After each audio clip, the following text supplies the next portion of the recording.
What is up, YouTube, Facebook, Twitter, Twitch, Apple, Spotify, and everyone tuned in on the Texas Sports Unfiltered app? Welcome in to the first ever 7 to 9 a.m. edition of Bucky and BK, live on Texas Sports Unfiltered and on the free TSU app. Today is Tuesday, February 11th, 2025. And the Buck and I are with you for the next 2 hours. On today's show, Luca makes his Lakers debut.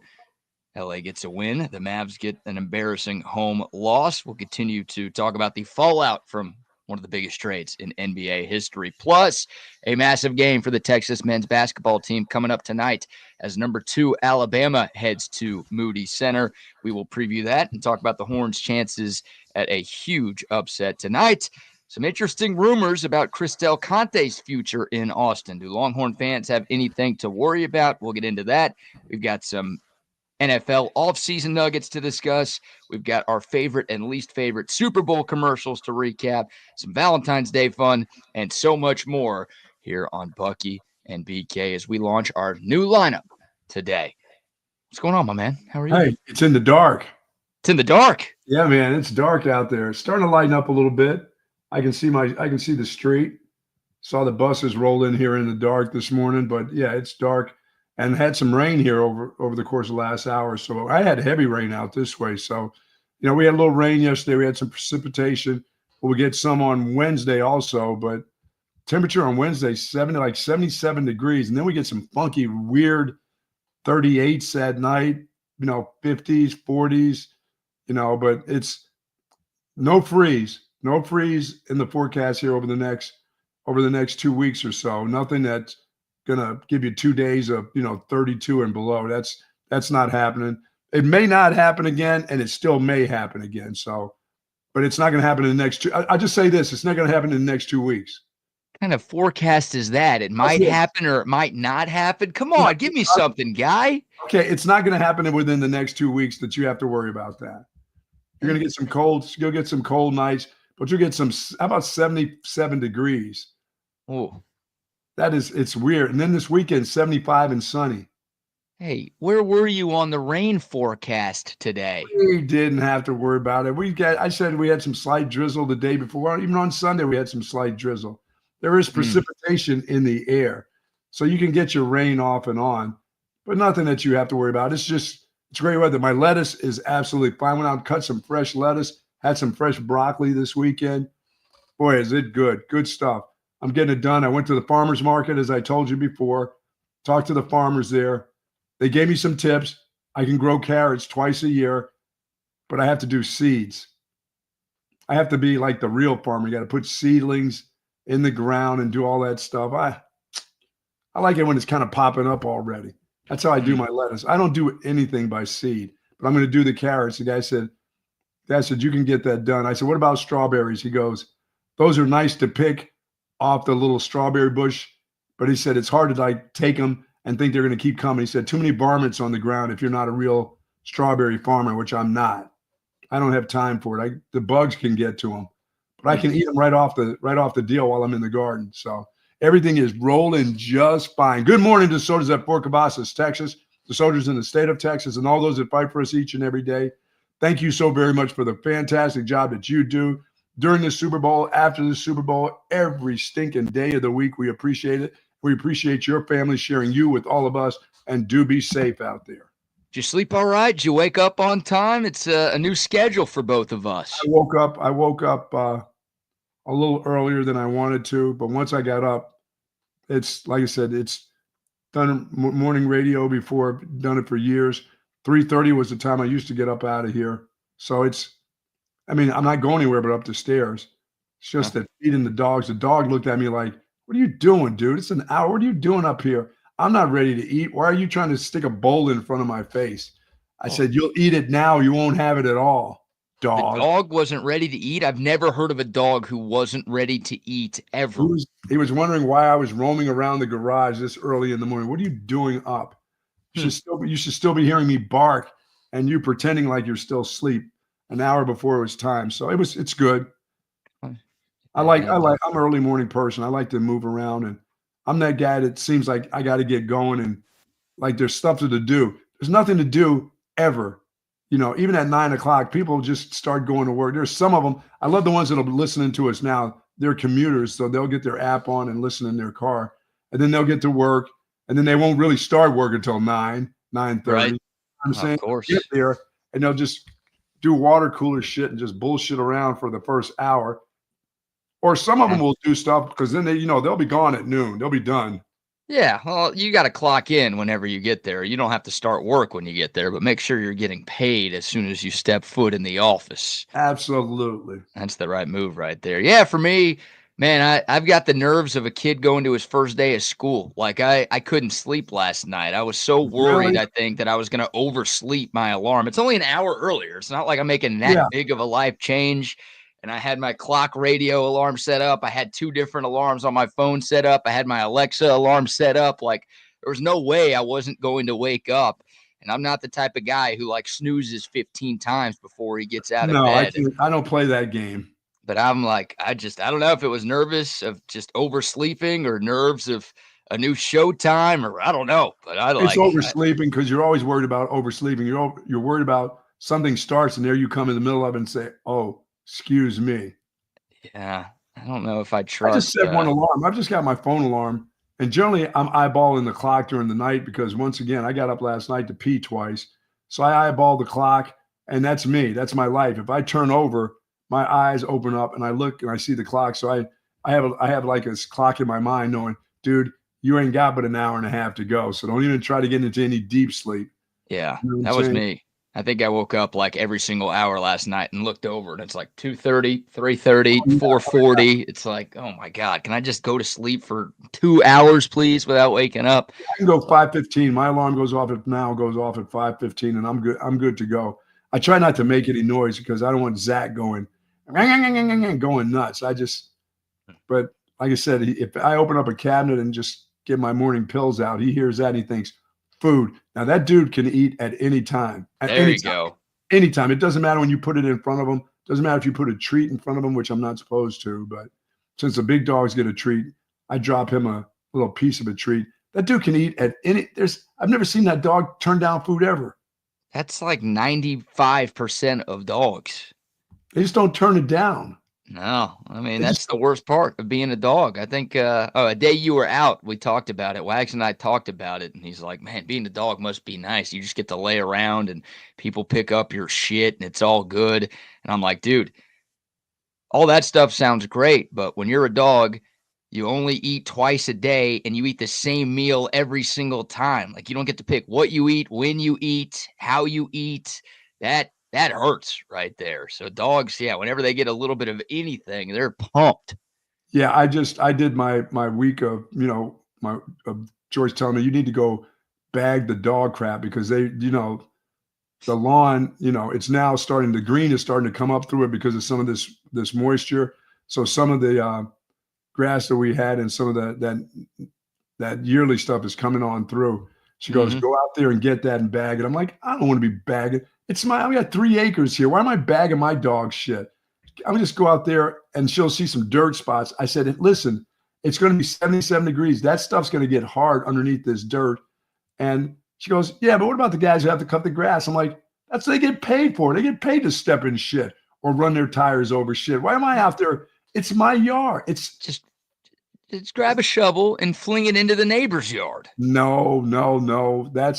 Don't do that anymore. I learned my lesson when I tried to fling a turd across a fence and it hit me in the head and stuck in the middle of my forehead the one time. I do pick it up and it's still on my property. I dip it over the fence every once in a while, the big ones. And just outside of where the grass is, where the stones are, that turd's going to just bake in the sun, right? Sure. Yeah, but there's some little dirt spots out there. It looks like a little minefields and stuff. But it takes about 4 or 5 days and that stuff cakes up and it's gone. But she wants me to bag it and then put it away. Like where? I don't want to do that to the trash guy. I'm not a bag those big dog turds and need 2 bags and then send it to the dump. I'm worried about the trash guy now. Yeah. I don't want him opening up that thing when he's on his truck. I know it smells bad enough, but he doesn't need to smell Great Pyrenees dog shit. He doesn't even open it up. Doesn't he have like the machine at the back of the truck, lifts up the giant can and pours it in? Yeah, my guys do. They flip the top, though. I don't want that smell to hit them when they flip the top. Fair. Remember, I'm the one that gives those guys Christmas bonuses. It's nice of you. Yeah, that's a good thing to do. I tracked them down this year and made sure they all got it. I didn't want to give it to one guy. And so I did the one year where I gave it to one guy and said, hey, you're going to make sure everybody gets this? And they looked at me like the guy said, oh, yeah, they'll get it. All right. Mm-hmm.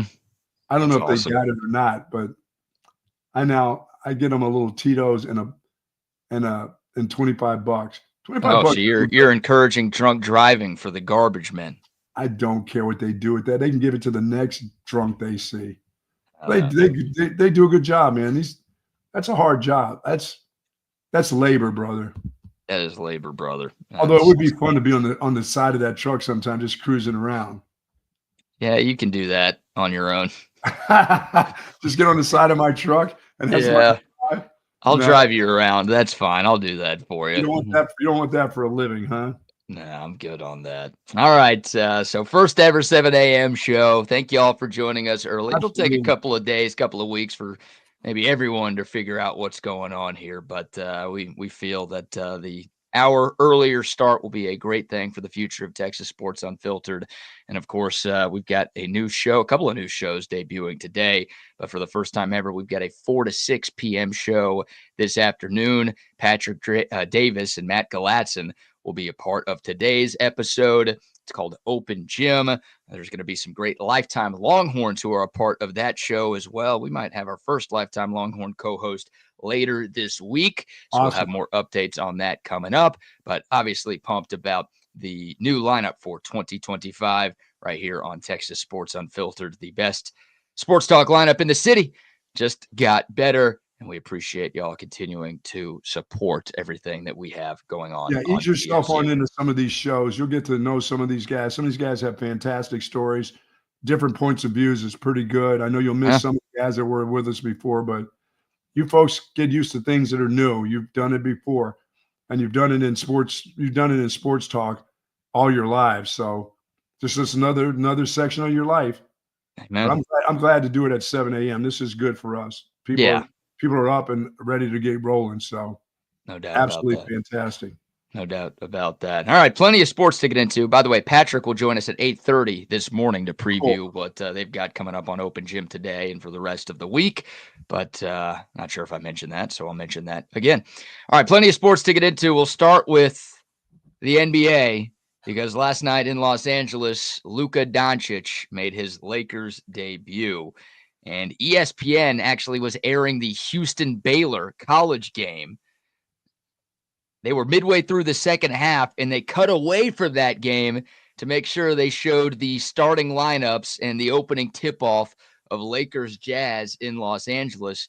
And, Buck, this is not a huge deal, but it's something that's noteworthy to me. You know, when they do the starting lineups over the Jumbotron, and you've got the PA announcer announcing each player, at forward, 6'10" out of whatever. Here's this guy.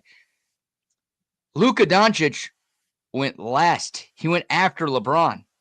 LeBron gave that the okay. He's ready. He knows what's coming. I wonder if that's ever happened in LeBron's career, like even dating back to his rookie season, because he was the number one pick. He was the hometown kid from Akron who started his career with the Cavs. Like, I feel like that guy has been fifth and last, and it's a save the best for last situation for those lineup announcements. I think that guy's been last for every game of his career. Probably has, unless somebody made a mistake or something, accidentally got his name as fourth or something. But yeah, generally he would be the last guy announced. The guy who made that mistake probably got fired right after that game. But LeBron was the one that said, yeah, let's do this. Yeah, so LeBron went fourth, Luca went last, the crowd went nuts. Dirk was there, which was pretty telling because Dirk has not publicly said anything about the trade since it went down last weekend. And him being there and tweeting out that he was there instead of going to the Mavs game last night in Dallas tells you, I think, everything you need to know about how the Mavs' greatest player in franchise history feels about the move.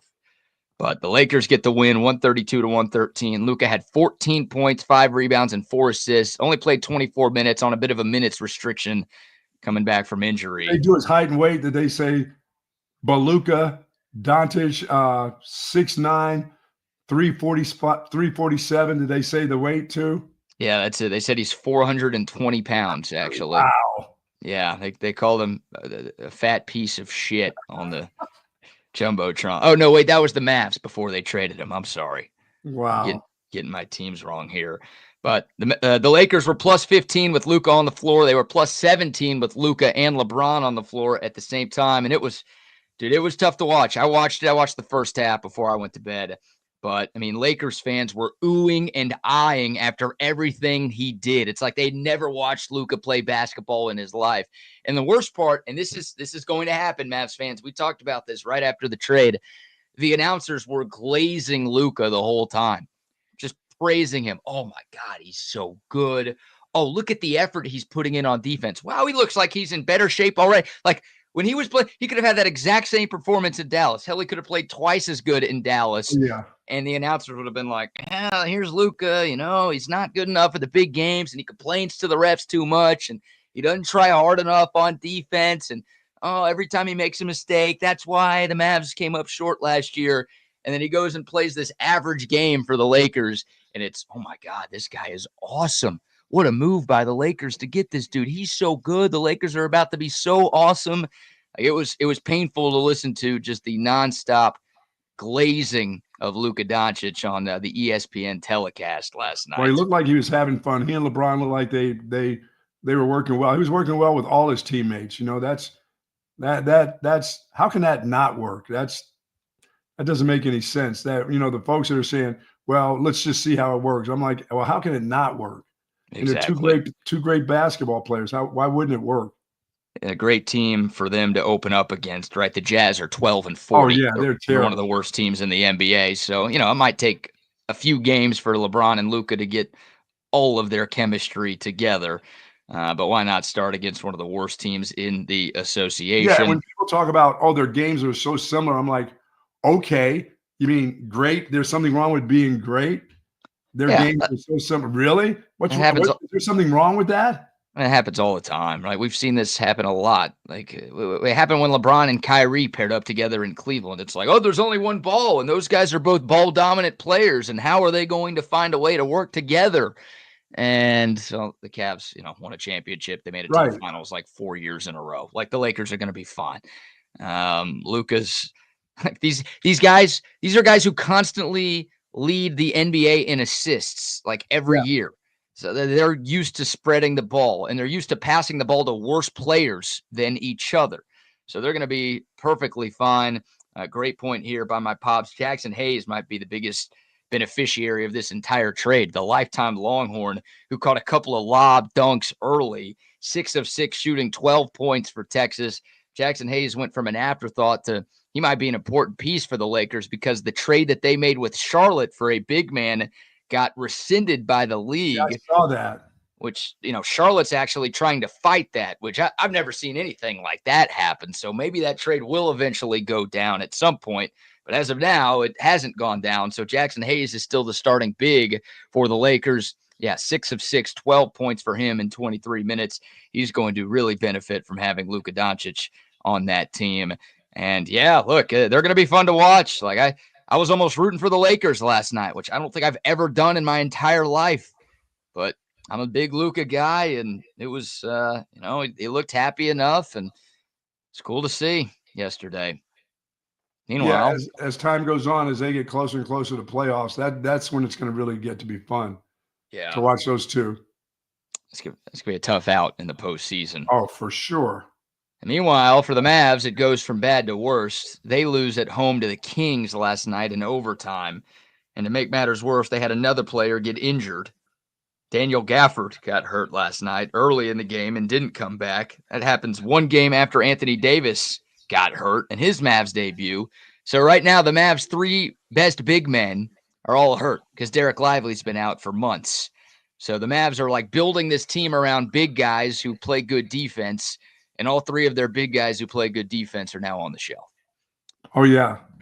No, by the way, multiple Mavs fans got ejected yesterday from American Airlines Center, Buck. Just going a little out of hand, so they said you got to go? Well, it depends on your definition of out of hand. You let me know if this is out of hand. There were a couple of guys who brought signs that said, "Fire Nico." They had a karaoke cam where they played the song I Want to Dance with Somebody by Whitney Houston. And they put one fan on the screen and he mouthed, "Fire Nico." I'm sure he yelled it really loud, but everyone at the Jumbotron saw him mouth the words, "Fire Nico." Some fan got into a shouting match with Mark Cuban, who was sitting in his normal seats courtside. He got tossed. Like, the Mavs were just throwing everybody out yesterday. Yeah, get used to that for a while. And by the way, Saturday, so the Mavs played their first home game on Saturday. I didn't realize this. They did not show a single fan on the Jumbotron during the entire game when they beat the Rockets over the weekend. Like, they were so worried that fans were going to be yelling stuff or showing stuff or doing stuff that was going to make the franchise look bad that they did not show a single person. I've never heard of that. And they thought last night would be okay. Maybe enough time had passed. But clearly they were not okay with it because they were throwing people out. And you said Jason Kidd had no press conference after? No post-game press conference for the head coach, which isn't that like guys, part of the deal? Always. I mean, guys who have covered the NBA forever have said they've never seen that before, where a head coach of a team, win or lose, just hasn't had a press conference. Like, the Mavs might get fined for that. I feel like that's a rule by the league that the coach has to speak to the media after each game.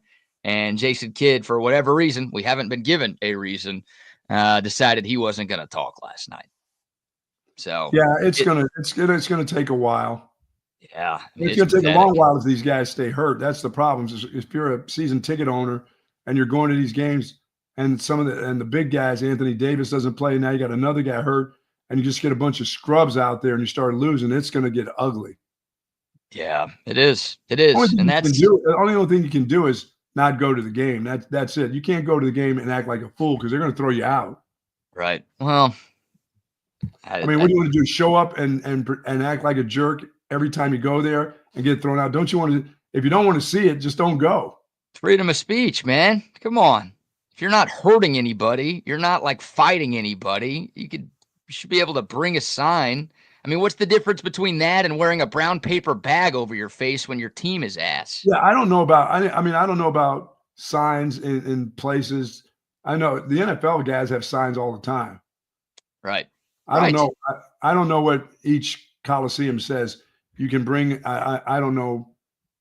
You can't bring signs that say like "suck this" and "these nuts" and stuff like. Well, yeah, you can't be like F. You can't have explicit language on signs. That I get, but fire Nico. Neither of those two words are NSFW. Yeah, I didn't know. I mean, we suck. I mean, I don't know why you can't have a sign or a bag over your head to say "we suck." I mean, that ain't hurting anybody. We suck again. Oh no, we suck again. No, we suck again. That's the Mavs. Yeah, it's pathetic. Like early on after the trade, the Mavs were like bowing up saying, no, we made this move. We feel good about it. We think it's the right move for the franchise. And now everyone's like cowering away. They're shying away. They realize, oh my God, we might have actually effed this up pretty bad. And yeah, no one wants to talk about it. Yeah, we're kicking our fans out. We're not talking to our fans. We're alienating our fan base. Like the Mavs have a very passionate fan base. DFW is a top 5 media market in the country. Yeah, you got to be careful with that one. And they're just saying like, oh, we're going to make this trade that you guys are going to hate. And then we're just not going to pretend to care about you at all once the trade is made. So it's a bad look right now. And you're right. Time heals all wounds. But the Mavs, I think Nico Harrison's probably getting fired after this year. Oh yeah. He's going to have to go. They just can't, you can't do that for your organization. If there's one guy that's holding up the whole thing and even though you went along with it, that guy got to go. You got to give him a nice settlement, but he can't stay. I can't fire him right now as much as Mavs fans would like to see that happen. They've got to ride this trade out for at least the rest of the year. But with the Mavs, and now AD's out for multiple weeks. Gafford might miss some time. The Mavs lost at home to the Kings last night. Like it's going to be an uphill battle for Dallas to even make it to the playoffs. Remember, they were 3 wins away from a championship last year, but 3 wins away from a championship. They made this move thinking they could get those extra 3 wins, and now they might not even make the playoffs because of this trade. That's not good. Yeah, they'll eventually, they'll start to get over it, but it's going to be, talking about some pains for everybody. Yeah, I'm in some pains, abdominal pains. Yeah. Emotional pains. Dude, yeah, and their big guy got hurt off of a screen last night. I'm like, he didn't even move. He got run into, and he hurt his knee. I was like, uh-oh, here comes all the bad luck happening to the Mavs now. That's what it is. Feels like the basketball gods are like, you you idiots really traded this guy. Well, here's like a 30-year curse. We're about to put the Bobby Lane curse on the Dallas Mavericks. Yeah.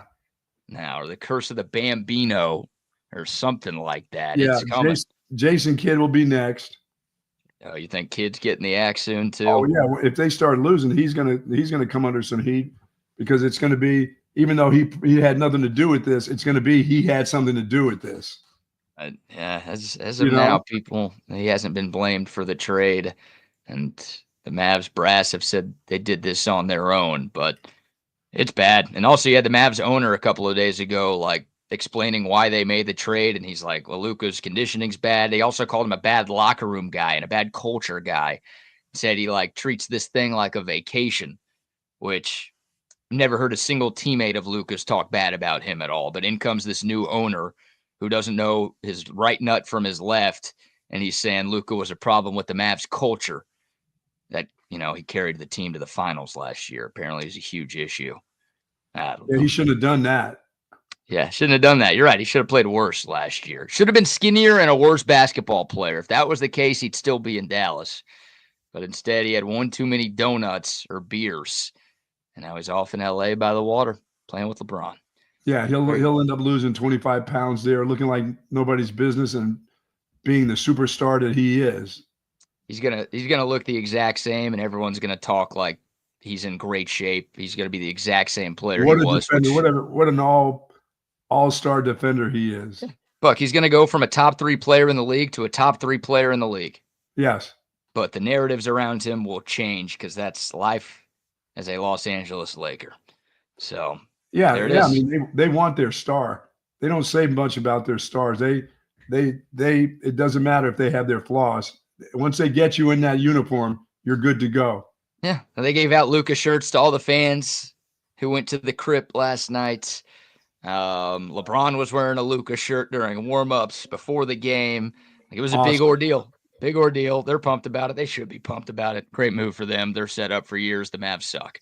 All right. Yeah, they suckered the Mavs into that. Yeah, that's all I got on that. I'm about to start crying if we talk about that anymore.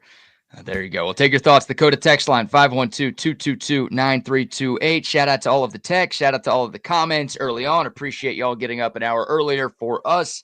And we're excited about being on from 7 to 9 a.m.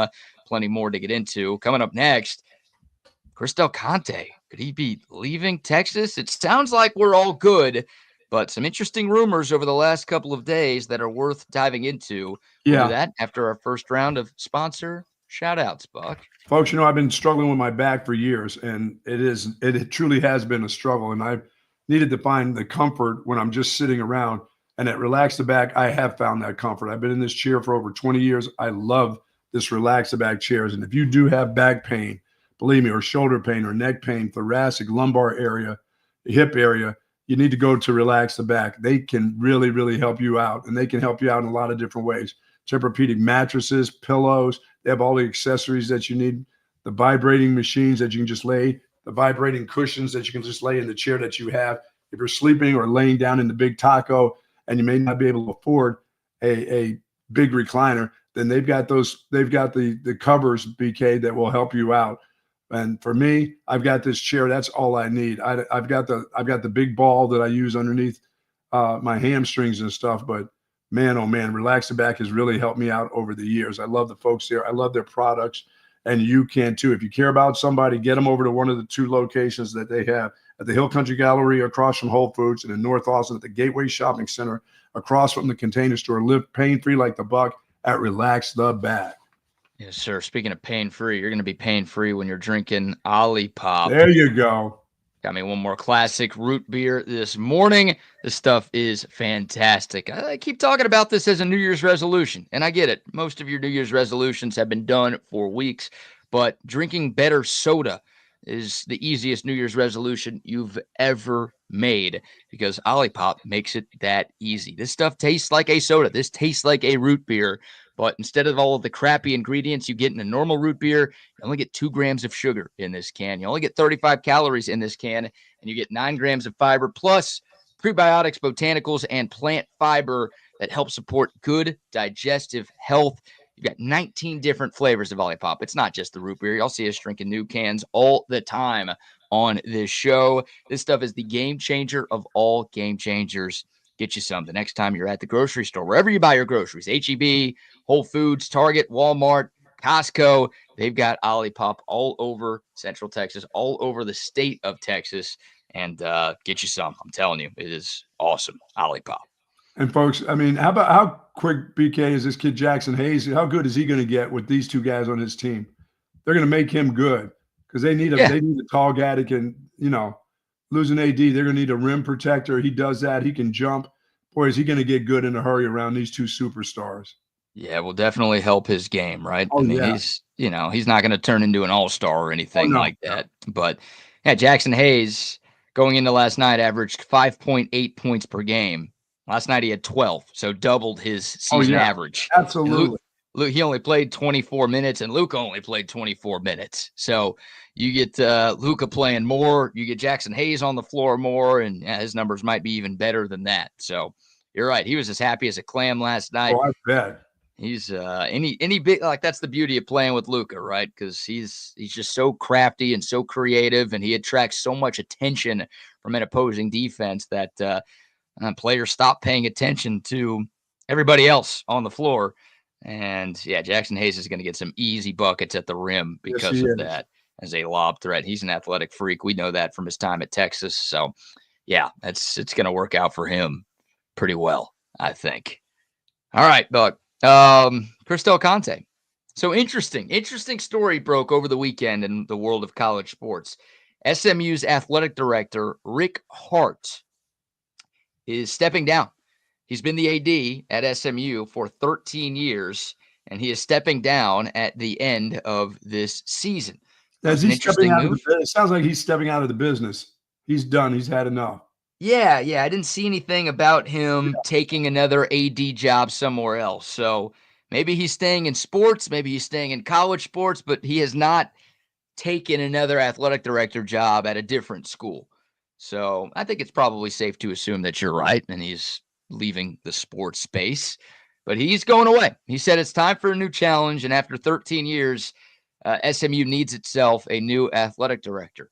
Well, who's about to take over as the university president at SMU?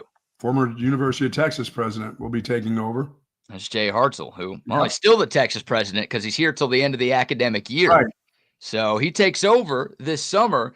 And I think everybody knows that he and Christelle Conte have a great relationship. I mean, those guys are great friends, and they've been in cahoots together for years. They've been aligned for years, and it's a big part of why the University of Texas athletics department is as good as it is, because those 2 guys have been so aligned over the last few years. So, Buck, there was a minor freak out amongst Texas fans that, oh my God, Christelle Conte might be following Jay Hartzell to SMU. They got a ton of money in Dallas. SMU's been ponying out a ton of cash in their athletic department in recent years. Like, Christelle Conte was at TCU, so he knows the Metroplex. Maybe he loves the Metroplex. Christelle Conte took to Twitter yesterday and said those rumors are 1,000% false. So I think we're okay. I think we're out of the woods.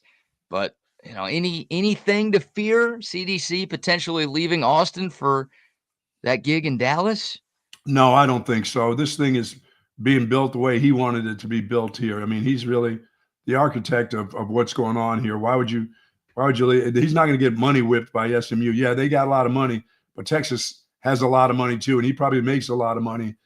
And I think he's got everything just right where he wants to, especially in his football program. SMU's football program is starting to be built up. It's never going to be to the magnitude of what's at the University of Texas. It's not going to be that. They're just hopefully getting, winning the ACC or being in the thick of things in the ACC and a lot of different sports. But that's not what they're about. They're so academic minded. It's nice to have a president that's in the athletics, but they never want to get away from the academic part of SMU ever, I don't believe. So Christelle Conte, I think he understands that part of it too. he understands what's important here at the University of Texas. Athletics is really, really important here, and he'll have a lot of say in what goes on here. So I don't think that's a worry. I don't think the money's a worry. But when your president leaves and has a good relationship with an AD who's been in that area before, that's always going to, you're always going to get rumor and speculation about that. So, but I think that'll get squashed pretty quickly. I think you hit the nail on the head, right? I mean, CDC has done so much at Texas to build this thing to where it is now, and I don't think he wants to leave right now. And I also feel like CDC has already had the SMU job because was at TCU for years. Right? Like a private institution in the DFW Metroplex. Like he had that type of experience, and he left that to take the job at the University of Texas. It just sounds job. like SMU has that money is totally different from a TCU, a Texas Tech. I mean, it just sounds like their money is like money not just based in oil. It's based in, and it's based, a lot of stuff is based in academics there. Yeah, they're spending it now. They're spending it on sports now. Yeah, they're spending on sports, but they have money from all aspects of life, Oh yeah. The graduates and alums of that place just will throw it out there, and they'll throw it out there for the athletic program, but they're also throwing it out there for the educational programs at SMU too. They don't want to take a backseat to anybody when it comes to that, I don't believe. The what? Academics, yes. School. We don't care about school. I know. We don't care about that. They're student athletes. Let's not forget that. Yeah, no, they're athletes. They're athlete students, Buck. Highly paid student athletes. No, they're athlete students. They're not student athletes anymore. If we're gonna keep the word student in there, maybe that's fine, but we've got to at least flip the order around. They're athlete students. Yeah, I haven't heard for years somebody getting tossed out academically. I remember you'd go into the football season and such is in summer school, he's got to get that right. You know that? He won't be. I mean, I heard that at Texas. I was a part of that whole, he's got some makeup classes. I haven't heard that kind of shit in years. Like, oh, he's in summer school. He's got to get this done or he won't be there for the first game. That's been years since you heard about that kind of stuff. So maybe it's, athlete students. You're right. That's it. Athletes go to school because they want to. Not because they have to. And we just saw Cam Williams leave Texas to go to the NFL so he didn't have to play school anymore. Yeah. Look, he's going to make millions of dollars. He's going to be a top 2 or 3 round draft pick. But those were the rumors when he made his decision that he just didn't like class and he didn't want to deal with it anymore. So instead of coming back for one more year to maybe position himself as a first round pick, he decided to leave so he didn't have to play school no more. Yeah. See, that's the part that would bother me if I was still around in the game. A kid telling me I'm not going to school. That would be hard. That would really be hard on me as a coach. As a position coach, having to tell the head coach, this dude is not showing up to class. Let's go run some steps. And then the kid says, well, I'm leaving anyway. I'm not, you cannot play me if you want to, you'll lose games, but I'm not going to class. That would be terribly hard on my mind. I couldn't play that game like, okay, then you don't have to go to school. I couldn't say that to a kid that I've told his parents his ass is going to school.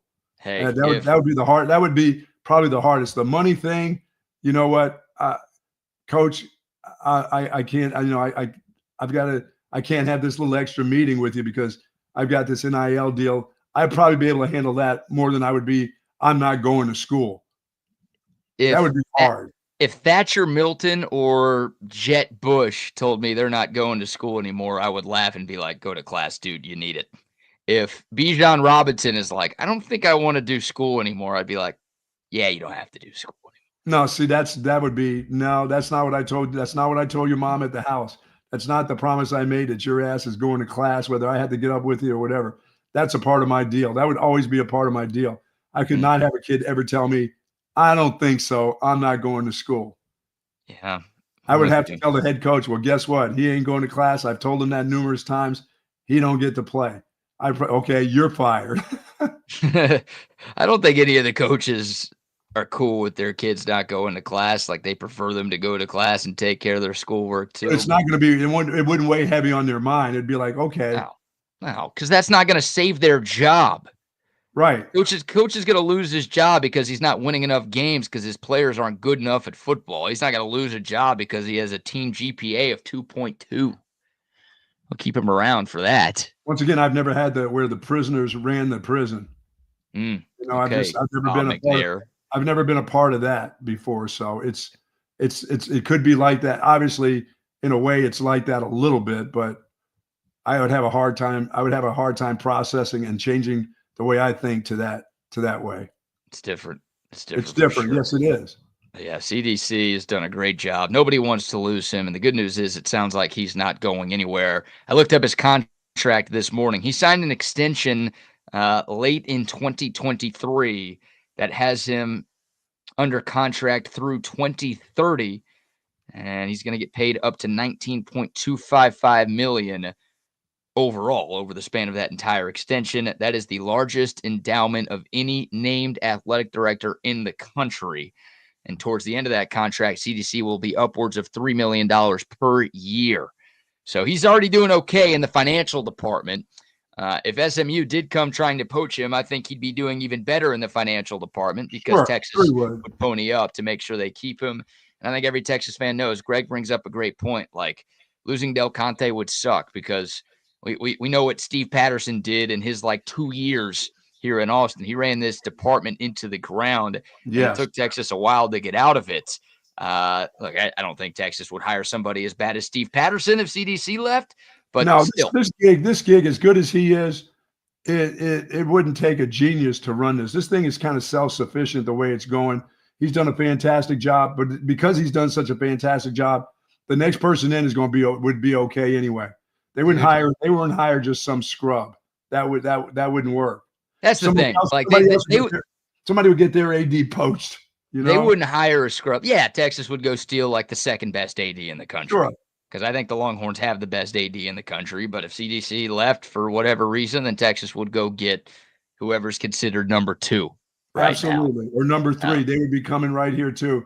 And they would gladly change places. Dude, but you say it's hard to screw up, and I agree. But Steve Patterson showed that it can be done.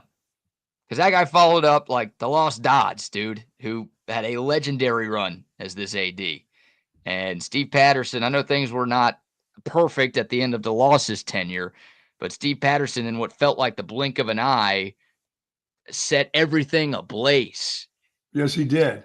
So it's possible. It shouldn't be. It feels like it's impossible. It feels like a newborn baby could take over and have Texas pretty good as a department. But Steve Patterson, I guess, dumber than a newborn baby.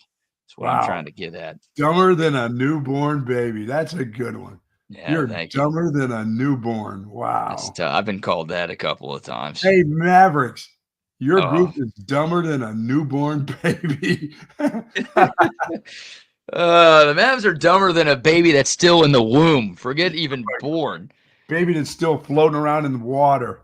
We're talking 2 months into the pregnancy, baby. That's how dumb the Mavs are right now. Sorry about that, Mavs. Sorry we had to come back to you. I know. Thanks for that one. There's just I don't see a point in CDC leaving. And once again, he's done too much here. He's got Texas has won multiple Directors' Cups under Del Conte's watch. He's making a lot of money. He has a lot of power. And I mean, he's a legend in this city. The guy's like a local celebrity. Anywhere he goes, he gets recognized and cheered for. And it's been great. I think it's been great for his family. And I think he loves this job. And there's too many reasons why this is one of the best, if not the best jobs. That guy's got too much burnt orange gear too. I mean, all the suits. How much stuff would he have to dump? Wow. Yeah, I would. I don't think we're the same size, but I would like to go to whatever garage sale he has. If he's he a pretty tall dude, he may be able to get in some of his stuff. Some of his sports coats may be okay. He's got some burnt orange stuff now. Look, I don't want him to leave. If he just wants to have a garage sale because he has too much stuff, but is still staying in Austin, then I'll go by and see what I can squeeze into. Because, he's got a great fashion sense and a great selection of Longhorn-themed gear that I think any of us would be happy to have. Walking Stu Patrick. He's the walking Stu Patrick. I like that. He's the walking Stu Patrick. If Stu Patrick sold suits and ties, then he definitely would be. No kidding. because that's usually what you see CDC rocking when he's out amongst the people. I wonder if CDC will be out amongst the people tonight at Moody Center for Texas, Alabama. We'll talk about that game in a Yeah, second. baby. But once again, Christelle Conte, he kind of put the rumors to bed. Now, we've seen in sports history, we've seen it 1,000 times in sports history, or a player or a coach or an executive will say that they're not going anywhere. And then a few days or a few weeks later, they will end up going somewhere. So you don't always want to take everybody at their word when it comes to situations like this. But again, it makes too much sense for CDC to stay. Well, Texas it just probably happened. The fact that, and I got to believe that it did happen. When the rumor got out, the money went up just a little bit more, and that he was fine with that. And he probably never really asked for it. They just said, "Here's what we're going to do. Here's another something or other to put in another bank account somewhere for you. We want you to stay. We knew you weren't going anywhere anyway." He probably loved what he had as a contract, but the contract just went up just a little bit more. Yeah, it's a better job, and the money's going to be right. And look, it's different. It's different with the university president and the athletics director, right? Because I think a big reason why Jay Hartzell left Texas or is leaving Texas after this year is he's worried about what changes are coming to the public education system in the state. And you get more power over those kinds of things when you're at a private institution. And especially that private institution, yeah. Especially that private institution, exactly. For Christelle Conte, the athletic director of sports, it's better to be at the University of Texas and in the SEC. CDC spearheaded the move to the SEC. I think he wants to go to the ACC, the All Cupcake Conference, or the ASS Conference, as we like to call it on this show. No, with that football team, even though they had a nice year, no, he doesn't want to do that. You could make a case that for a university president, SMU is a better gig than Texas. I won't listen to the case that the athletic director position at SMU is better than the one in Texas. So CDC, and it just made sense when their athletic director decided to go, and you got Jay Hartzell coming as the president. That rumor's got to hit. I mean, it just has to happen. Mm-hmm. Whether it's true or not, or it's close or not, that's just going to hit the board for everybody. That's just something to talk about there. Yeah, you're right. You're right. So seems like we're okay. Seems like we're out of the woods. Christelle Conte himself took to Twitter to say he ain't leaving. So good news for Texas fans. But interesting rumors popping up. A lot of hearsay over the last couple of days with SMU's athletic director leaving the school. All right, we'll take your thoughts. Dakota text line 512-222-9328. Of course, the Facebook, Twitter, YouTube, and Twitch live chats are rocking and rolling as well this morning. The first ever 7 to 9 edition of Bucky and BK. Help us spread the word. Let everybody know that we're on an hour earlier. You don't want to listen to bad sports talk. There's too much bad sports talk in Central Texas. Don't subject your friends or your family to bad sports talk. Don't do that. No, you don't want to do that. You don't want to do that. You don't want to subject them to 14-minute commercial breaks that you have around the city either. We just give some quick shout outs to some great sponsors that allow us to do this, and then we get right back onto the sports. So, Buck, before we dive into the aforementioned Texas basketball game tonight against number 2 Alabama, let's give a couple more quick sponsor shout outs here. How about 34 Wine and Spirits, 4601 Southwest Parkway, folks, for all your alcohol needs. And they've got non-alcohol drinks too, like of course, they got Big Hat products there, the Big Hat Spirits products, non-alcohol, margaritas and mojitos. Absolutely just delicious. If you want to hit the golf course, but while your boys are popping one of those all stats like BK would be doing, and you're not ready for a drink on the course, pop open one of those Big Hat products. It is absolutely delicious. The ginger's good, thirst quenching, great taste to it. I love it. I love the taste of those Big Hat products because, well, first of all, I don't drink. I'm a quitter. And second of all, I do like it. I do like the taste of ginger, and they've got them in both mojitos and the margaritas, but they also have alcohol drinks inside of those that they do a fantastic job. You'll see them at the Moody Center. If you're going to the game tonight, they'll have Big Hat products right there at the Moody Center. You'll enjoy both alcohol and non-alcohol products from Big Hat Spirits, folks. Yes, indeed. Shout out 34 Wine and Spirits. Also, shout out to Altstad Beer. Of course, you could get your Altstad beer at 34 Wine and Spirits. And they've got Altstad beer at the Moody Center as well. So yes, they do. You can get your Big Hat Spirits, but you can also get your Altstad beer if you're more of a beer drinker. And Altstad is the only beer that I drink here in Central Texas because it's the best beer that there is in Central Texas. They've got a bunch of different brews, something for every beer drinker out there. My favorite, the lager, the Blue Label. It's the OG. It's an award-winning beer. It's a German-style lager that tastes fantastic. But they've got a great Kolsch. They've got a Hefeweizen. They've got a light beer. They've got a bunch of seasonal brews as well. I'm telling you, something for every palate out there. So whatever you have going on throughout the winter and into the spring here in Central Texas or all across the state of Texas, because you can get it in DFW, Houston, and San Antonio as well. Make sure you accompany your good times with the greatness that is Altstadt beer. No impurities, no regrets. And so it's going to be a beautiful weekend in the 70s. Head on out to Fredericksburg. Head out to the brewery there. It's awesome. Awesome. Yep. I was out there maybe 2 months ago, took the fam out there, had a great meal. They've got a German-style restaurant with all sorts of European cuisine, not just German food, but food from all over the continent. And, of course, we had plenty of Altstadt beer. We got the tour of the place as well. They've got live monster, music. Isn't it? It's a monster. Yep. So much to do. So if you're making plans for a day trip to Fredericksburg to see some of the wineries out there, make sure you stop by the Altstadt Brewery. You could spend hours at that place and really enjoy it as well. All right, Buck, big one for Texas men's basketball tonight. The Longhorns trying to bounce back after a very disappointing 0-2 week. The road doesn't get any easier because they welcome number 2 Alabama to town. There was a chance, at least I thought there was a chance, Alabama was going to be the number 1 team in the country in the new AP poll because Bama was number 3, and number 1 and number 2 both lost on Saturday. But Auburn, who was ranked at number 1, stayed at number 1 despite the loss. Now, they only have 2 losses this year. Alabama has 3, so I guess you understand the AP voters' decision to keep the Tigers at the top. So instead of number 1 coming to town, it's now just number 2 coming to town. But Alabama is really good, Buck, and the Longhorns are running out of time to put together some big wins for their NCAA tournament resume. Well, this would have to be this will be a big one. I got a feeling they'll come out fired up tonight. They just will, because this is about guard play. And Alabama's got some great guards, and they got speed, and they can score. I think are they the nation's highest scoring team still? Yep. They can score, and Texas will love to run and gun with them if they can get some rebounds and get out and run with them. But it's not like they have a bunch of big, huge monsters on their team, but they can run. They can all run. Their forwards can run. They can score. They're real athletic, and Texas will try to run and gun with them.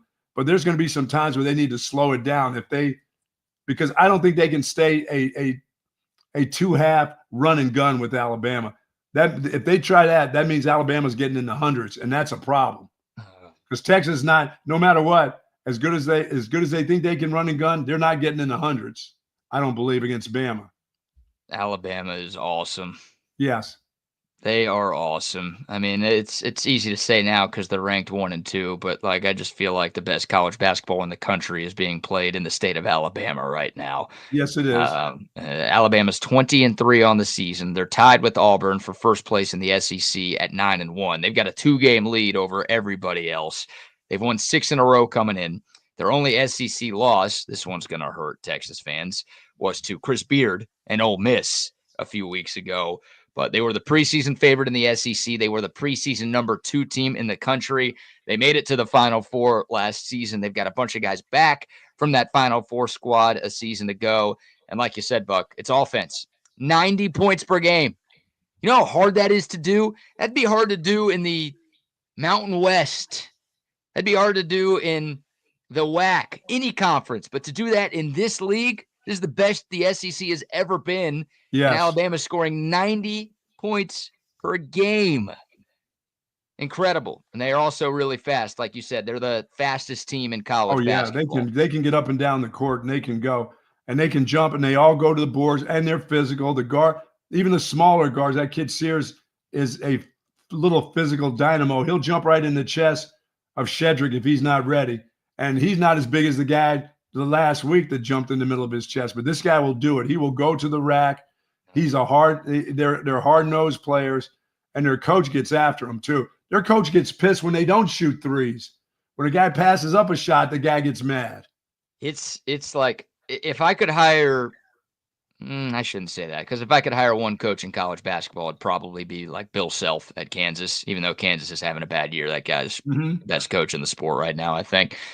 But If I could hire, The maybe next one slightly more realistic coach in the country, it'd be Nate Oates, because not only are his teams really good, again, they made the Final Four last year. They're number 2 in America.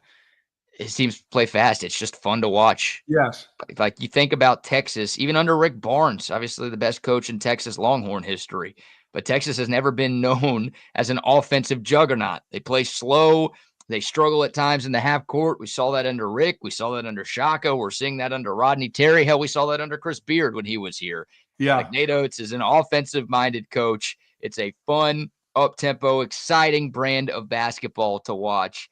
And I'm looking forward to I might try to get tickets at Centex Tickets for this game tonight, because I love watching Alabama play. I love watching Nate Oates' teams play. They play fast. They score a lot. And it's cool. It really is. You don't see a lot of that type of basketball in college because guys just aren't good enough to do it. Nate Oates has his guys good enough to do it. Yeah, like I said, that dude, when it gets slowed up, he gets upset at the guys. Like, let's go. What are you slowing this game up for? Yeah, they don't do the hero ball thing like Texas does, where they dribble for 25 seconds and someone jacks up a bad three. Yeah, they're moving around, they're running around constantly, and they want to shot up like 15 seconds into the shot clock on a slow possession. Right. Like I think they average about 16 seconds per possession on offense, which again is the quickest in college hoops. Yeah, I like that. I like the tempo they play. And Texas is going to try that because Rodney Terry's not going to be able to stop his players from doing it. They're just going to get involved in trying to keep up with them because you have to. Yeah. And if you don't, you get left behind with this group. And they seem to always be hit. There's always a stretch where they score like 15, 20 points in a row, where they hit that stretch where it's never like, oh, this is, they're not going to reach 70 or 80. No, they always have a stretch where they go 20, 25 points in a row. And it's good ball. It's not bad basketball. But I think you get caught up in it. And Texas has a couple guys. Trey Johnson going to get caught up in this today. He has to. Well, they got to score, right? Yeah. You'll hear the announcers. Clark Kent to come down the court, get the ball right away and shoot a jumper from 18 feet out. I don't even want to see that. I want him to get underneath so when they miss that he can get a putback tonight.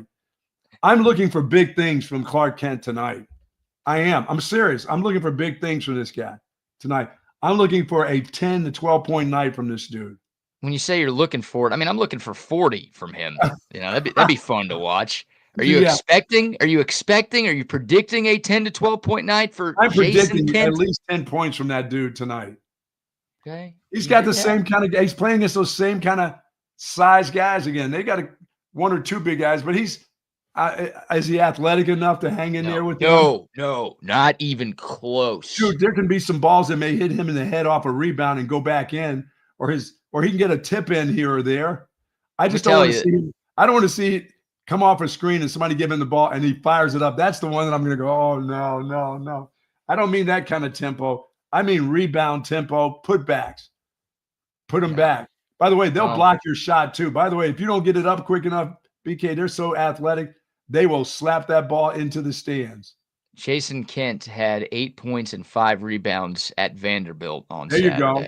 Big night. I'm looking for 10 to 12. Yeah. Might be his best game of the season, if we're being perfectly honest. I don't think he tops that stat line tonight.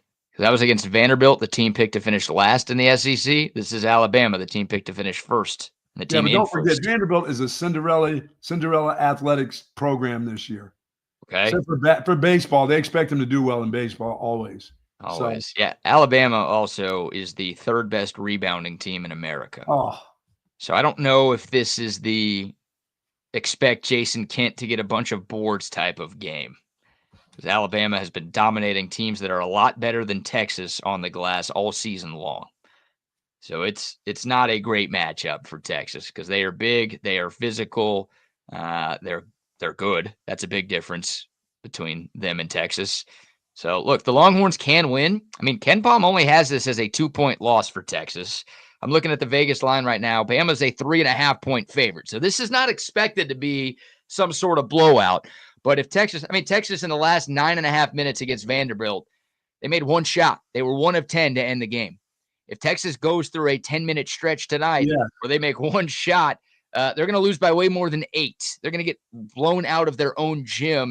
You're going to have fans leaving early. And I don't know if we're quite at brown paper bag over the head phase, or we're quite at people bringing fire Rodney Terry signs. That'll be after Kentucky.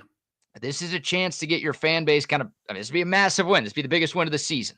Yeah. This is a chance to get your fan base bought back in and believing in you as a coach and believing in the players and just this entire program. Can they be streaky enough to hold on to it and smart enough at the end to know what's a good shot and a bad shot? I don't think so. I really don't. I think they can run and gun and have some fun for a little bit, until about 8 to 10 minutes left in the game. And then some of the stuff, the smart play where you have, because once again, I don't think this team has a really good basketball IQ. I just don't see it. No, they don't. They've been close in some of these home games against some of the best teams they played, right? They took Auburn sort of to the end. They took Tennessee sort of to the end, and they obviously came up short in both of those games. So to think that Texas can make things interesting tonight, I don't think it's too far out of the question. But, yeah, in big moments, Alabama's a Final Four team from last year. They're better. I trust them to make the plays that they need to make down the stretch, even though it's on the road and even though it should be a good crowd at the Mood tonight. If you ask me to put money down on this game, I won't. My cousin won't either. I'd pick Alabama. Is the herky-jerky lefty playing? Yeah, Tremont Mark's back. That's good news for the Horns. I don't think Kendall Weaver is back. I don't know when we'll see Kendall Weaver again, but I think he's going to miss his 10th straight game tonight. The good news is Tremont Mark is back, so that will help because he's Texas's best perimeter defender. I mean, it's really him and Weaver. You don't have Weaver, and you didn't have either of them. This would be a Weaver game. This kind of running up and down the court. This would be his kind of game. Yeah, it would be. It would be. So you do get Tremont Mark back, which will help. So you've got most hands on deck. But, you're going to have to play a great game. Now, Alabama, where they're weak, they're not an elite defensive team. They don't force a lot of turnovers. They don't give up a lot. They do give up a lot of threes. And Texas has been a pretty decent three-point shooting team this year, especially when they're right. Yeah, and Trey Johnson will have to be big. He'll have to be a 30-point night guy. And he can't – the only thing about it, don't forget, you're playing 5-on-4 when he's on the court against their offense. Not that bad. He's that bad. Yeah, he is. He's that dude. That dude. You sound like the Mavs brass talking about Luca. He's not that bad at defense. I know everybody wants to make this guy to be the Kevin Durant of college basketball. No, they don't. Nobody does. That guy is a bad defender. He doesn't square up to guys. He olays. Here you go. Go on by. He is not a good. He's okay. Yeah, he's not a good defender. But okay, how about this? If I can give him, he's just an average defender. He's like you. He's an average defender. Is that okay? Oh, easy. I'm a great defender. Well, see, I knew that was going to be it. Then he's below average defender. Yeah, that's fair. You could say he's a below average defender. I will give you that. But 5-on-4 is not fair. Yeah, 5-on-4 is not fair. I'm not giving you 5-on-4. All right, I won't give you the 5-on-4. It just seems like that when he's there. And against Alabama, those guards running around. He's not going to know where the hell he's going to be switching off. They'll be switching off guys.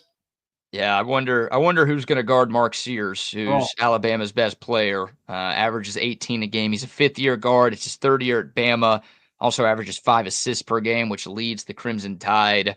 Do you trust Julian Larry on him? Do you trust Jordan Pope on him? Do you put the bigger, faster Tremont Mark on him? I don't know how Texas is going to go about guarding that guy. He'll be in foul trouble. Don't do that. Well, he's not going to give you much on offense because he just hasn't this year. Apparently, he's decided he's not going to be good at that at Texas. So you need him on defense. Okay. Whoever he's guarding, you need him on defense. I'm a little worried about Grant Nelson, the big white guy who's their leading rebounder and second leading scorer. That guy's not super big, girthy, strong, wide. He's long enough though. He'll get those arms out and get some rebounds though. But he's not soft. No. And at times Caden Shedrick has been soft. So that's the matchup right there. If he doesn't have a heating pad on his back pre-game, everything should be okay for a while. Put the pad on him during the game. I don't care. Whatever it takes. Let him run around with it on. Let him run around with the heating pad on the back, the ice packs on the shoulder, whatever. I don't care. But he's going to have to be great. He's going to have to hang with Grant Nelson tonight, and he can't get beat on the – Texas can't get destroyed on the glass. For Texas to win, I think they've got to make at least a dozen threes. Go ahead and say that. Like trying to find the recipe for a Texas win. I think they need 12 threes, which is a tall ask. It's possible, but they've got to make a lot of three-pointers. They've got to shoot at a decent clip from beyond the arc to hang with Alabama's number one scoring offense. Double digits on the boards. They can't lose double digits. Yeah, you're right. Like they can maybe lose the rebounding battle by 5 or less. Yeah. But anything more than that, I think Texas is in trouble, because anything more than that means Bama's probably getting a bunch of offensive boards. Yes. And they're turning those into second chance points, and you can't give this team extra looks and extra possessions. That's why Superman Clark Kent, he will be there tonight. He'll be on those boards. He's going to show me a little something here tonight with some physicality. And these guys aren't going to let one guy go and say, okay, he's yours. Did you get him? Oh, no, I let him go. That guy's for you. I'm going to pass him off to you. No, don't pass him off. Get underneath these screens and let's go. Jason Kent is a bits guy, excuse me. Yes. He will show up with some rec specs tonight in honor of your Clark Kent comparison. Coming there with a suit on. I'll tell you what, if he shows up with glasses to the mood tonight, then I'll be like, you know what? He might have that game you're talking about. I'm going to count up all that guy's rebound. Oh, then again, the game starts at 8 o'clock. I'll be getting ready for bed here by half. Oh, now we've got the earlier show time too. Oh my goodness. It's gonna hurt staying up late-ish. Dude, I did it last night. I got my wife said, so what time you go to? She goes, you go to bed already early, old man. What are you gonna do now? I said, max for me was probably 9 o'clock. Yeah. You know, and she goes, okay, that means 8:15 you'll start to get ready, and then by 8:30 you will be in bed. If you say 9, it'll be 8:30. So what time were you going to bed when we started at 8? Oh, I was going to bed at a little bit, 9:15 would be late for me. Oh my God. I can't stay up. There's nothing that I can focus on. By that time, watching games and sports, I'm done for the day because, I'm either out doing a bunch of stuff outside or I'm watching court TV. In my mind, I don't want to hear any more people talk. I'm sick of judges and referees and officials. And I don't watch the news. So for a while there, before I met my wife, I spent time, listening to politics stuff for a little bit. I don't listen to any of it now. I don't watch the news. I hit KXAN every once in a while to see what the weather is because I may be able to help those people, the weather guys, because I'm such a good forecaster of rain and sleet and snow and things like that. But I don't watch news. I don't watch CNN or MSCBG. I don't, LBJK stuff. I don't watch that stuff. But the sports stuff, it'll wear me out. I can't go 11 o'clock. You watch the late game from the Lakers. I mean, you'll stay up to watch that stuff. And 11 o'clock is not a problem to you. Yeah, I'd say on average, probably going to bed around 11 to 11:30 every night. Yeah, even on the weekends, I'm not. I can go to about 10:15, 10:30. But dude, 11 o'clock, if I'm not in bed by 11 o'clock, that's old. By 11 o'clock, that's it. Even on the weekends, there's nothing to pique my interest at that time. You're getting close to the age where it might be time for some naps, old man. No, I don't like naps because a nap for me is an hour and above. I'm not people who do that half hour shit and get themselves all tired for the rest of the day. I can't do that. I'm just talking about like you're laying on the big taco or you're in a recliner or something and you just schmooze for a little bit. You're watching a little court TV, your eyes start to get golf, heavy. I'm hearing the golf chatter and I just pass out. Yeah, get you a little nap in every day so you could stay up a little bit later at night. No, not gonna do and watch your MSTHC or whatever the hell you just called it, LGBT. And what I do is when I set an alarm just before that thing buzzes, I'm already starting to get up, and I don't hit it and say, okay, give yourself, hey, hit that second deal where it says 10 minutes from now you can get up again. That destroys me. I just get up and I get going. I can't do it. That's why Super Bowl parties and all that stuff. I can't imagine being at somebody's house at 11:30 at night and they're still hanging. I'm like, are you kidding me? I should be in bed. Yeah.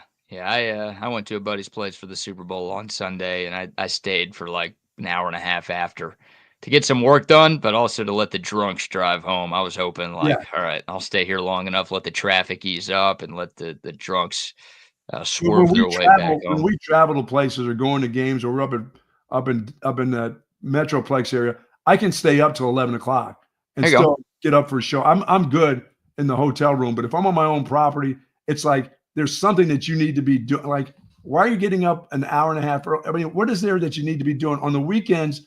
I am up, guys. I am up. I can't sleep past 7 o'clock on the weekends. I never sleep past 7. I am up. I'm doing something. Like there's something out there that I need to. There's nothing out there. Damn, places don't even open up in this place now, unless it's a coffee shop until like 9 o'clock. You know, there's nothing to do. I'll roam around HEB buying grapes at 7:30 in the morning, which is like, what the hell? You could have done that at 9:30. Get your samples, baby. No. Your samples of the grapes. Put your hand in that bag, grab a stalk, and get you some. Got to get to Costco's. Hey, and don't forget, since I don't have a florist, don't forget, folks, get to HEB. I'm doing my Valentine's deal is every day this week I go and get my wife flowers. I don't every day this week? Yeah, I started yesterday.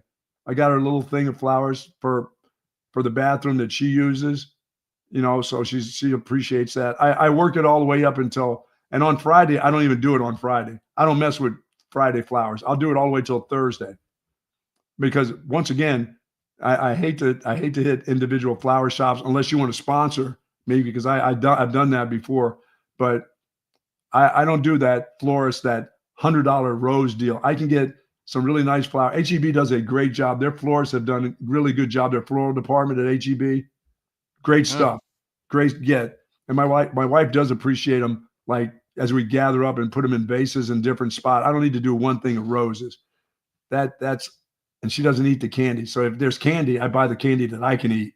You're showing the rest of us up, dude. If you're getting flowers like every day leading up to Valentine's Day, that's some guys don't do anything. I will, like today when I go, and first of all, the dogs come first, so they have to have their treats, and they go through treats like nobody's business. So if I go to the floral department, I'll get these roses, or I'll get, you know, some different type of plants to get to her. She likes that stuff.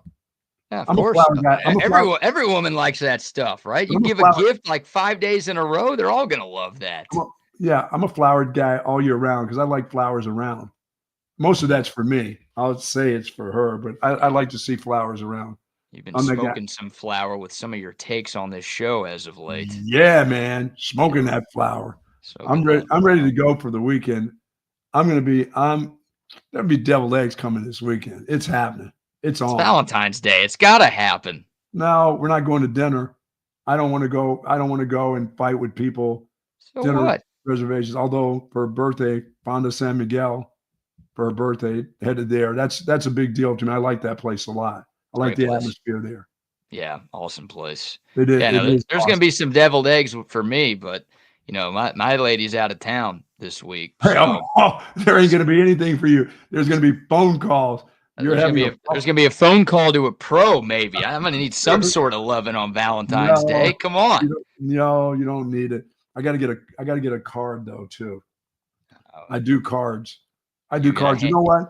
My oldest granddaughter just turned 10. I have a 10-year-old granddaughter now, and so I don't do. I've got a thing of a list of birthdays because I don't remember them. I don't remember my own kid's birthday still, so I have to have somebody tell me what month it is. Okay, such and such birthday is coming up. You got 8 days, 5 days. But I was almost going to send my granddaughters like a Valentine's card, the little girls. And then I thought, that's a bad precedent to set, isn't it? For me, for grand. I mean, I may not be around that long. They're going to expect something on Valentine's Day. I mean, I'm almost 70. How long do they expect me to be around?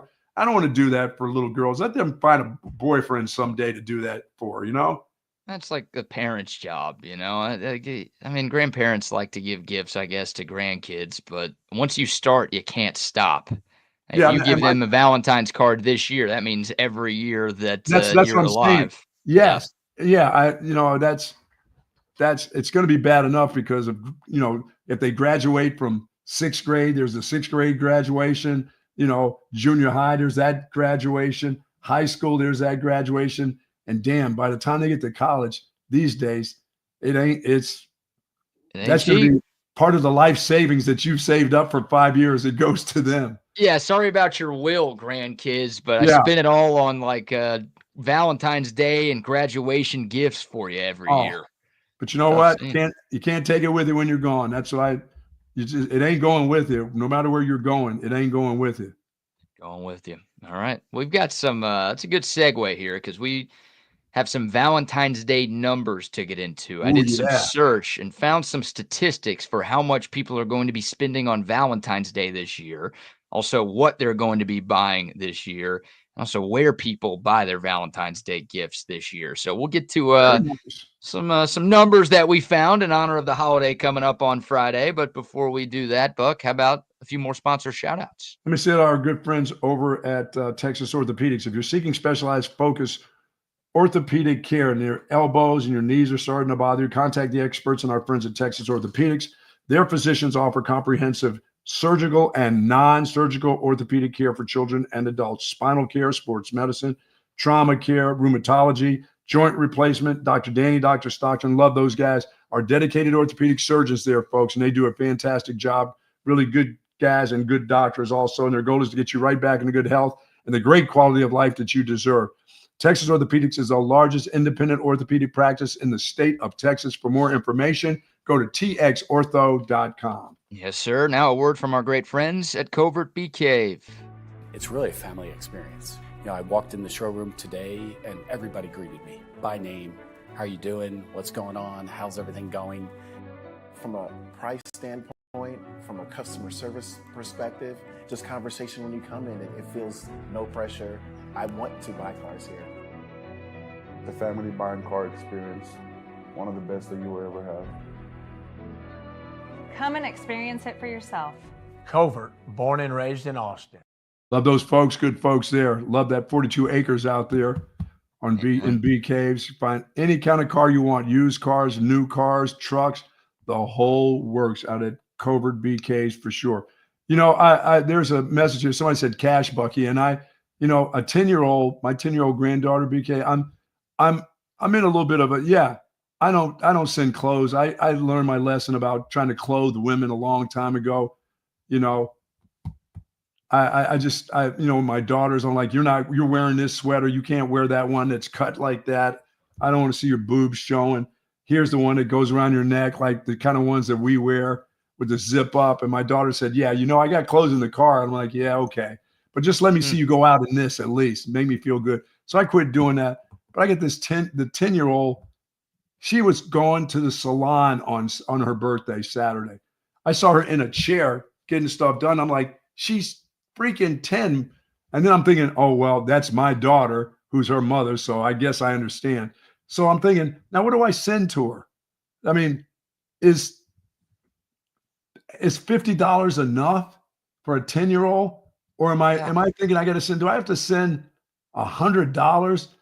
For me, if I got $20, I mean, at 10 years old, I was getting like a $5 bill or $2. I was so damn happy. But if I send $25, is that cool? Or is that just being a cheap grandpa? I got to send at least 50, don't I?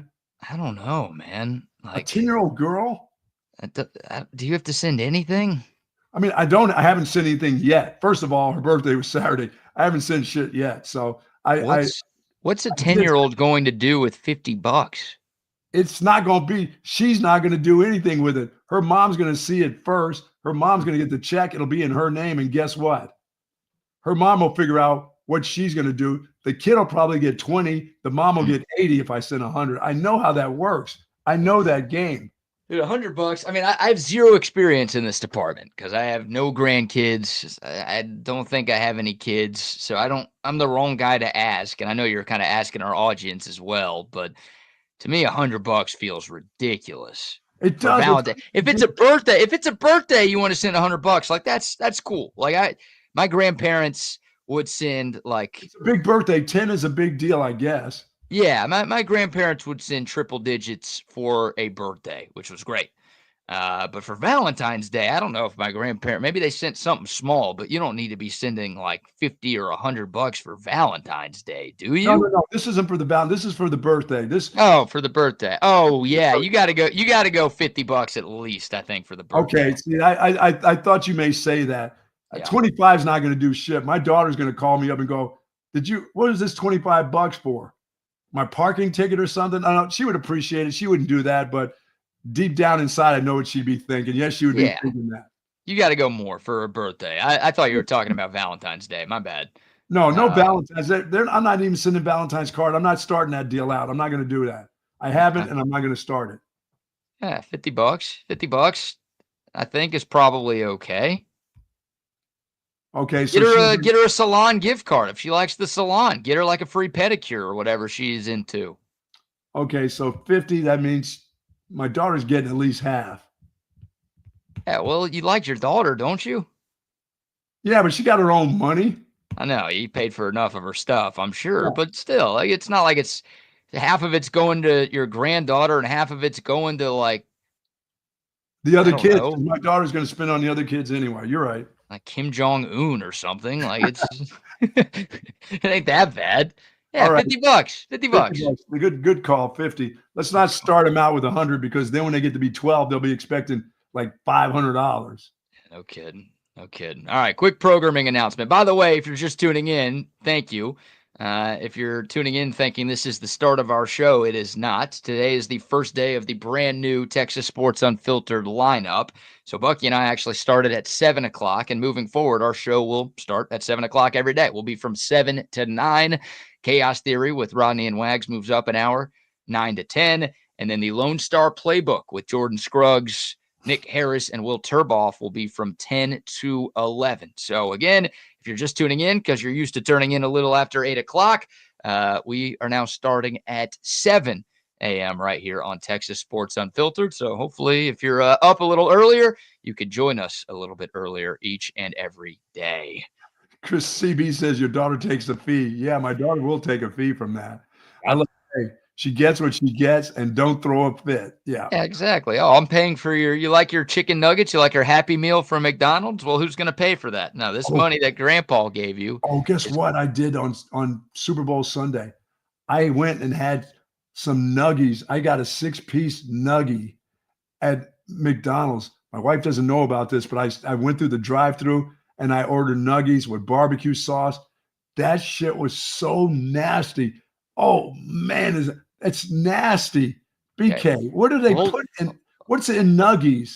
Hold on. Number one, your wife knows about it now because you just told her and told everybody. I think she may be working out, I hope, but go ahead. Someone will tell her. Number two, where did you get these nuggets? You go to McDonald's? I went by the McDonald's. I was looking for something that was good. I said, it's Super Bowl Sunday. I've got some food for later on. So give me a little 1 o'clock snack. And I went through the McDonald's line, and of course I had to have fries because I have to always try the fries at different McDonald's because the one down where you live down there where I used to go through frequent down there in Oak Hill area. Yeah. They gave me some rotten ass fries and I almost threw them back at the girl and almost got shot up over it. But no, I got the fries, and the fries, this was the one in out at the Galleria, going towards Dick's out there. And so the fries were just okay, but the nuggies, what do they drop that stuff into? What is it? A batter of what? A batter I'm not entirely sure you want to know the answer to that question. Oh, no. Seriously? Well, I'm not entirely sure I want to know the answer to that question. I know it's just like a mishmash of chicken parts. Like, it's not, there's no nugget of a chicken. So they're just combining chicken parts, whatever's left over, including the beak. Is the beak in there too? If you got a beak in yours, you might be entitled to compensation. It might be a little Wendy's finger and chili situation we've got going here. You telling me you didn't like the McNuggets, dude? I ate 1.5. I brought the rest for the dog here. Why didn't you hit me up? I would have driven out to your place for the rest of that 6-piece. So I can't. And people eat. What does a grown man eat if he goes there? How many pieces do you get? Do you get a 12-piece?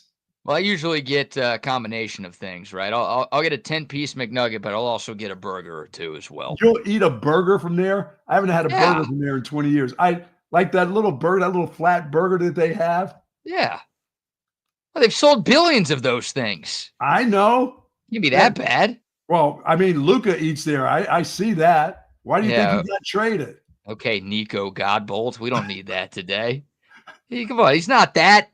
They're not bad. They're not like, I get it. You can get a higher quality burger. Go to Cover 3. Go support our sponsors. Go to Jack Out, whatever. You can get better burgers somewhere, but come on, McDonald's? You're talking on McDonald's food? 20 some years since I've had a burger, a cheeseburger, a regular little cheeseburger. Been over 20 years since I had one of those.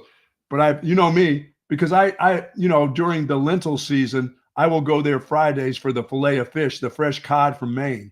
I do support. You're eating fish at McDonald's and you won't eat a burger or chicken nuggets from there? What is that logic? Because the fish is fresh. It's from Maine. It's a daily shipment in here. Okay. Amazon. That is, I don't even know what to say to you right now. I've never been this disappointed in my life. I feel like a parent whose kid just got in trouble at school for punching a kid in the face. Actually, I'd be more proud of that kid than I am of you right now. You eat 10 of those things, you'll eat a 10-piece McNugget?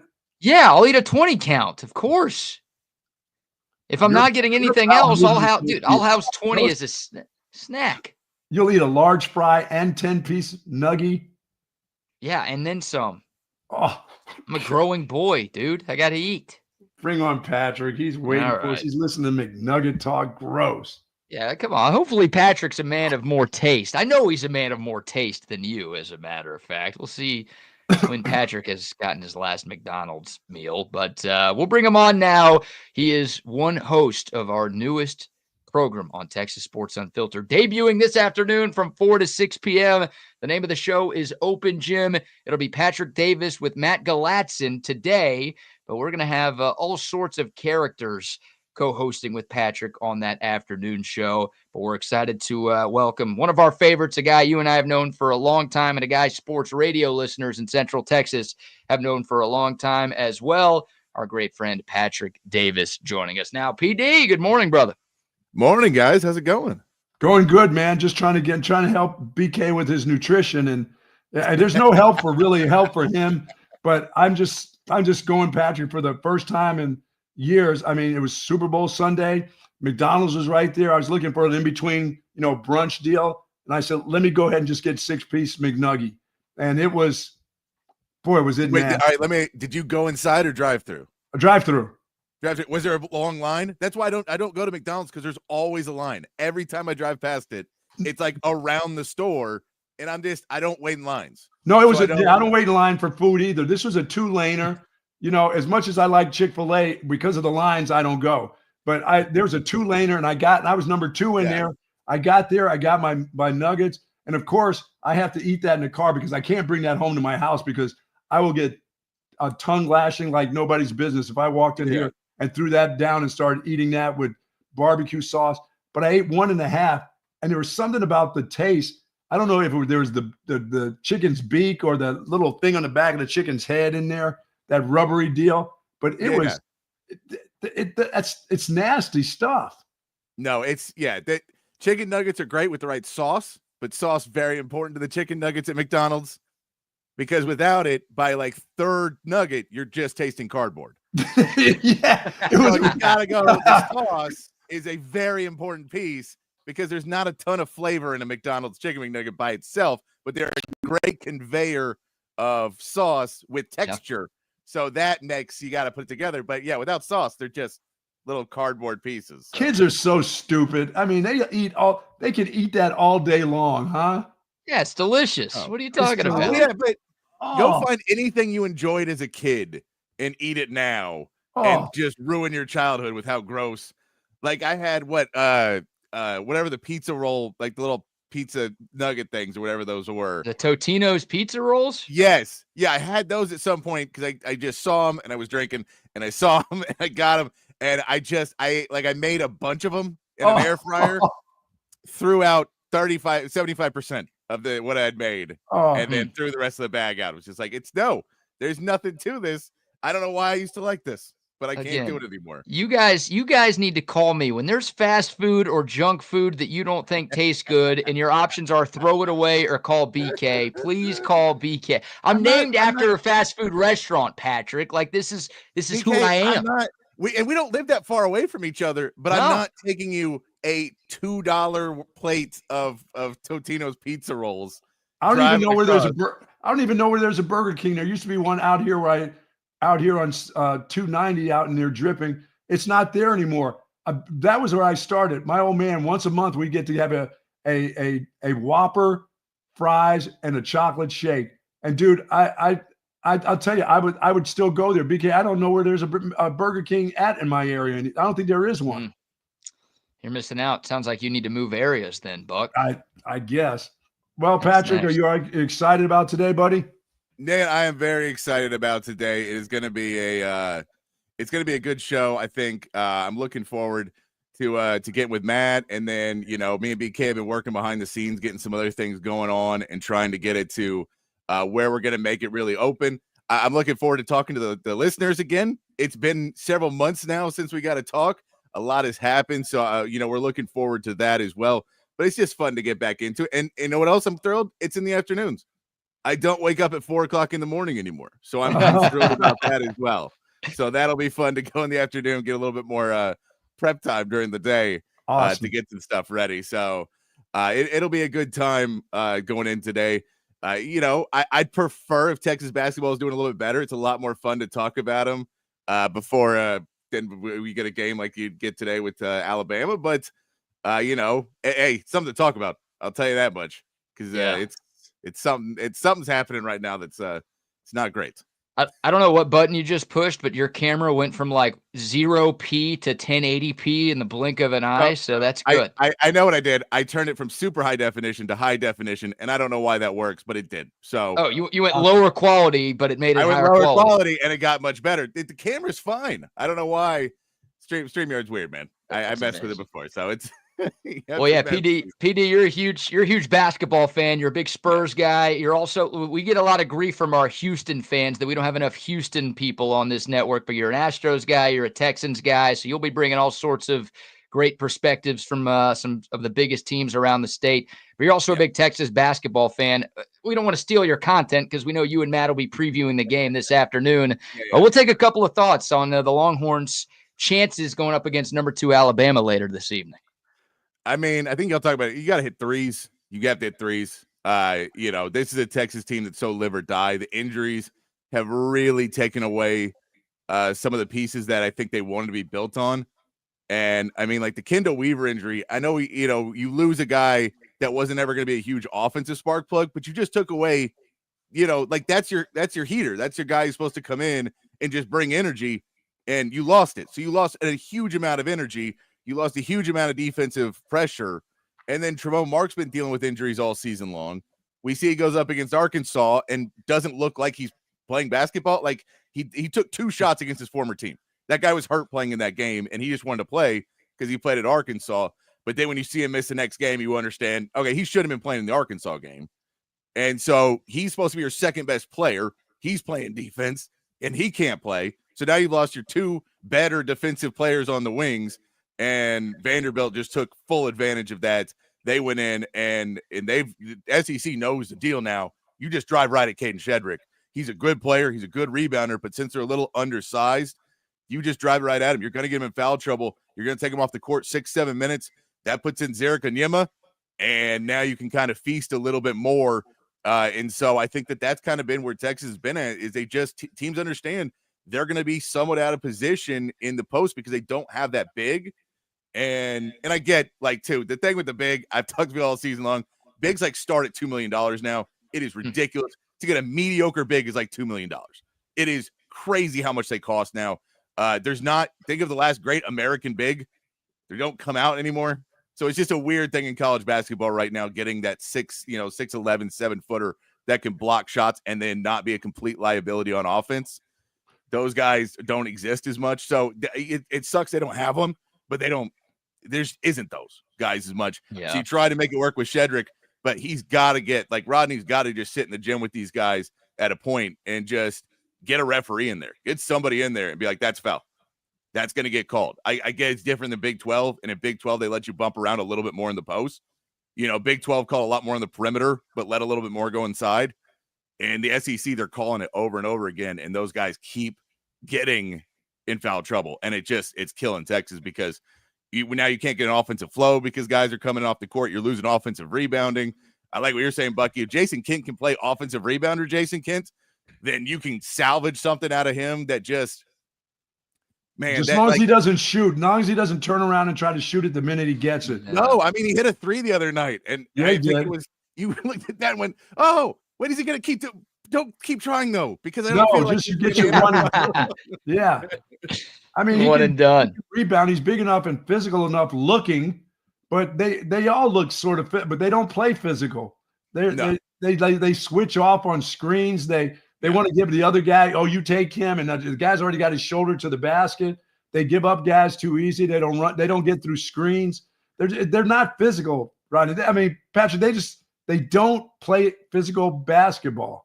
No, and I think there's this weird part of going from the Big 12 to the SEC that you saw it a little bit with Chris Beard when he went to Ole Miss, that there's just it's refereed just a little bit differently. And Texas was, I think they went into the season, in all of the non-conference kind of expecting to get calls a little differently than they are. Sure. And it's not like these refs are calling it different. They're just, it's SEC versus Big 12. And so, they just haven't adapted well to it at all. And when you say the lack of size inside, two penalties in the first half, and all of a sudden your game plan kind of goes out the window. Yeah. And so, they're trying to switch. And then you got a guy like Trey Johnson, who's just still that, one step behind where he needs to be a, elite player at this point in the season and going into March. He's probably 2 steps behind where he needs to be in March right now. And he can still get there. Rodney Terry teams have consistently been better at the end of the year. Yeah. We know that of winning the Big 12. We know that of, what we've seen him do in the tournament. He's consistently built teams that get better. The issue is this one doesn't seem like the trajectory is not going that way. No. The trajectory right now is the spark plug's gone and the car is sputtering down the highway. And now tonight you can change all that because you can kind of redirect. But when you lose to Arkansas and then you lose to Vandy, it really feels like you're going the wrong direction right now. And I mean, it's, you just hope that you don't lose the team before the end of the season. You hope you can kind of get that last edge. Sure. That, maybe Tremont Mark comes back and he starts to feel a little bit better and it pushes him back a little bit. You get a guy that's a senior and played really, really well last season down the stretch in Tremont Mark. So you hope you can get all those pieces in, but it's going to be, tonight's going to be a big one. If it's a 20, 30-point loss, like this is one of those games that they fight back at the end, which, that's always that one. I hate you fight back at the end and go, yeah, you're supposed to. You don't get points. You don't get credit for fighting back at the end of the game. You're supposed to do that. You're playing against guys who don't care anymore. You're playing against guys who know they have a 20, like you can score on those. You can play good defense because the other team's not trying to blow you out by 40. They just want to go home. Well, they're going to have to run, Rodney. Patrick, listen. Rodney, why do you keep calling him Rodney? I keep saying Rodney. They have to be able to run tonight. If they don't run with them, they can't keep up with them in the scoring. They can shoot all those threes that they've been doing, but they're going to have to get up and down the court. And Patrick, they're going to have to get some easy buckets on transition. But the thing about it is Alabama can run too. They run right with it. And you've got to get the boards. That's the problem for me. Will they be able to get on the boards with Alabama? And that's a real problem. Yeah, that's Derek Onyema, Jason Kent, Arthur Kaluma, those guys, if they can stay down there and fight, it'll be a big difference. And it's a big Jordan Pope game. When you have Jordan Pope, you got to have offense in this game. I know you need defense, but Alabama's going to score on you. Julian Larry's not going to slow down Alabama that much more than Jordan Pope. So I think this is a big game for Jordan Pope that when you talk about going fast, you have a scoring-minded point guard that needs to be able to draw defenses to himself by being able to score quickly, but then find those open players, get up threes, get up shots, get guys moving. Jordan Pope can play fast. Pac-12 basketball plays fast. He can play fast.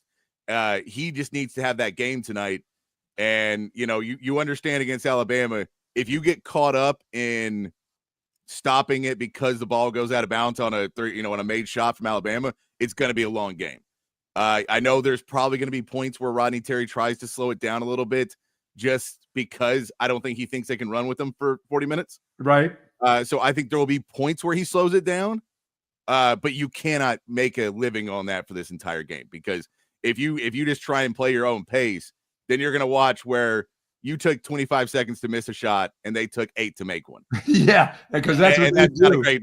It's not a great recipe for winning. No. Now, I'm looking at your setup behind you, PD, and I see some hats hanging up there. I see a picture of your dog hanging up there. Is that a shoe? Is that a boot? What is that That's over your right shoulder? That's a signed Ric Flair wrestling boot. Yes. Very nice. Wow. BK, that's the one that we go in. Move my head, my giant head. You can see my great "Love You Blue" poster there that I got. My parents got 1979 at a game, watching Earl Campbell versus the Pittsburgh Steelers back in '79. What's the story? Is there a story behind that Ric Flair boot? It was a gift. It was a gift from a good friend of mine. My buddy Anthony used to do Instant Series with. Nice. He knows I'm a big wrestling fan, and then I'm a big Ric Flair fan because just love living that lifestyle. That's of course limousine riding. You've been doing that for years. So he got me that for my birthday one year. That's awesome. Very nice. That's awesome. Well, man, we're pumped to have you as a part of the team. Excited to be listening this afternoon from 4 to 6. Y'all make sure to support PD and everything going on Open Gym. Patrick mentioned it a moment ago. We've been working hard behind the scenes to get some really great co-hosts. Matt Galatson today is awesome. That guy does a great job. He covers Texas for Sports Illustrated, so it's going to be fun to watch today. But there's going to be some lifetime Longhorns filling in on some of those afternoon shows with Patrick as well. It's going to be a ton of fun, man. We're pumped to have you on board, and it's great for the people of Central Texas that you're back on the air again, man. Congrats, and welcome to the team. I'm glad you can get some sleep in the morning. Hey, man, when you live like I do at night sometimes, it's nice to be able to sleep in the morning. And believe me, BK and what he's done, he will keep the lights on. You don't have to worry about the lights going out. The lights will be on. But the lights are going to be on anyway because it's your house. You pay the bills here. So hey, we're in Austin, man. I don't know if we can guarantee that all the time. Oh, that's true. Yeah, that's true. One of these days the lights might be out, but no, we're good on that. PD, you're the man. We'll be tuned in this afternoon, brother. Thanks for waking up with us today. Thanks, man. Thank you. All right, there he goes. Patrick Davis. And I say one half of Open Gym. I keep saying that because of the beard. He reminds me of Rodney. Every time I see that little beard. There's not many. Patrick's really tan or Rodney's really pale. That sounds like you're saying one of those two things. Like those two with the beard. There's not many other guys on our broadcast that have that. You don't have any hair, probably anywhere because you shave it all. I can't grow a beard. Wag's got nothing going on. Chip doesn't have anything going on. Zay has nothing. Wags has a little scruff from time to time. Wags can grow a beard. He can? Yeah, he's got a little something on some shows. Huh. I cannot. I can grow the pedo stash about as well as anybody this side of the Mississippi. But in terms of full beards or goatees or anything close to what Patrick was rocking, yeah, I'm incapable of doing that. My wife's trying to get me to let this go so she can see that George Jefferson look with the big donut in the back. Oh. She said, you can do it. Just go couple months, let it grow. You can get over yourself. You put a hat on anyway. She goes, you can just let me see what that used to look like. I'm like, you don't want to see that big. I said, there's not even a donut in the back anymore. The whole front is there's nothing. It just goes out the side like Bozo. I was going to ask. That's what it would look like if you tried to grow hair. You couldn't grow any on the top. It would just be. Would it be Costanza-like? Like a ring? It would all come out the side. Oh my God! Can you please do that? No, that's not a bit. That's not going to be a bit. That's a great bit, is what it is. Awful. I didn't know you could grow hair anymore. No, I can get it out. It'll come off the side, and this thing can go long and gray, and then big gray things sticking out the side, look like Uncle Remus. I don't think so. We've seen the Santa Claus beard before. We've seen you grow the facial hair out, but I don't know if any of us have ever seen you. When did you have hair? Did you have hair in the 90s? I had hair. Yeah, I started to lose it just before I got to Texas. Early 90s. It was starting to. And then once it started, I didn't put anything. When it started getting gray here, I used to use just for men for a while. Mm-hmm. But then after that, on the top, I said, just let it go. Give it up. You'll be okay with that long head of yours. You'll make it. You'll make it through a little bit. And I did. I got used to it. I don't know why guys just don't, once it goes, just say, okay, that's it. And I'm starting to thin a little bit. I'm not losing a bunch yet, but I am definitely thinning some. And I don't really want to because I'm very white.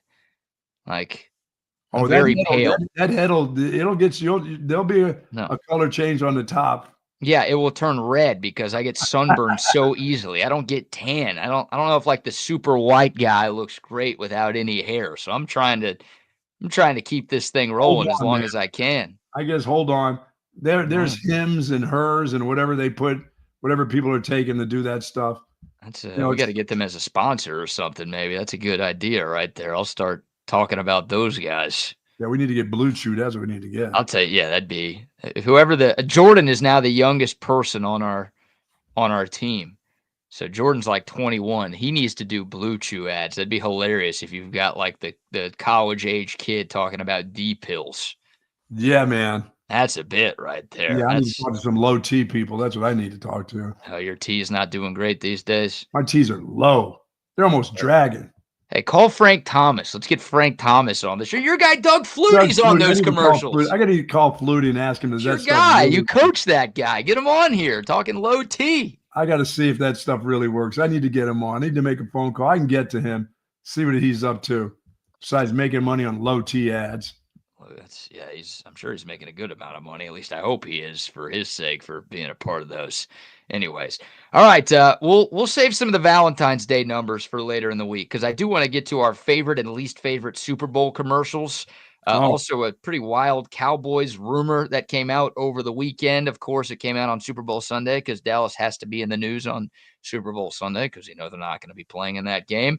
But before we shift gears here, Buck, how about a few more sponsor shout-outs? Tell our friends at Woods Comfort Systems, folks. I mean, the weather is kind of fickle, unless I tell you it's not, but it's kind of fickle this week. And believe me, this weekend, when it gets to be 70-some degrees, 75 degrees and sunny, that air conditioning unit is going to pop on.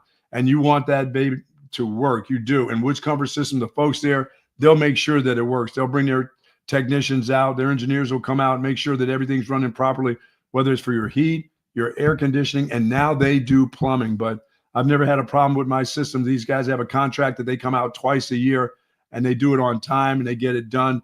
And you can get that done too, because you do not want to be left. First of all, you don't want to be left out in the cold, and you don't want to burn up either. And Woods Comfort Systems, the folks there get it done for sure. Almost 70 years of service in Central Texas. WoodsComfortSystems.com. They are the absolute very best. Yes, indeed. WoodsComfortSystems.com. Like you said, 512-842-5066 is their phone number. Shout out to them. Shout out to our friends at Waterloo Printing and Graphics as well. See the TSU hat that I'm rocking this morning. If you need hats, shirts, signs, posters, anything for your business or for a big event that you may have coming up, reach out to our friends at Waterloo Printing and Graphics, based right here in South Austin. They'll get you what you need, and they'll get it to you very, very quickly. Adam and his team does a tremendous job. You can shoot him a DM on Instagram at Waterloo Printing, or you can call or text our guy, Adam, 512-300-9641. Also, some love to our guy, Tom McKay, and his great team at Audio Visual Consultations. Oh, man, they've been in business for a while. 1988. Since then, they've been hooking up Central Texans with the home TV setups of their dreams. So if you want the giant 85-inch TV like the Buck has, if you want 4 screens on wall, that man cave style setup that I have, reach out to AV Consultations. They've got the TVs, they've got the surround sound, they've got the whole home lighting, and they can hook everything up. They'll get it to you cheap. They'll hook it all up for you. They'll show you how to use everything. They take care of you every step of the way. That's why they've been in business for almost 40 years here in the 512. Just reach out to them, 512-255-8678, or find them online at avconsultations.com. We're going to get a Tiger Woods this week at the Genesis at his golf tournament. His mom died, and he is not going to play. So I think the next one will be maybe at the Masters, so he can just chill out and play that indoor golf or simulated golf that he's been playing with that group, which I can't watch. I've seen 2 of them. 2 is enough. Oh, you're out? I'm out.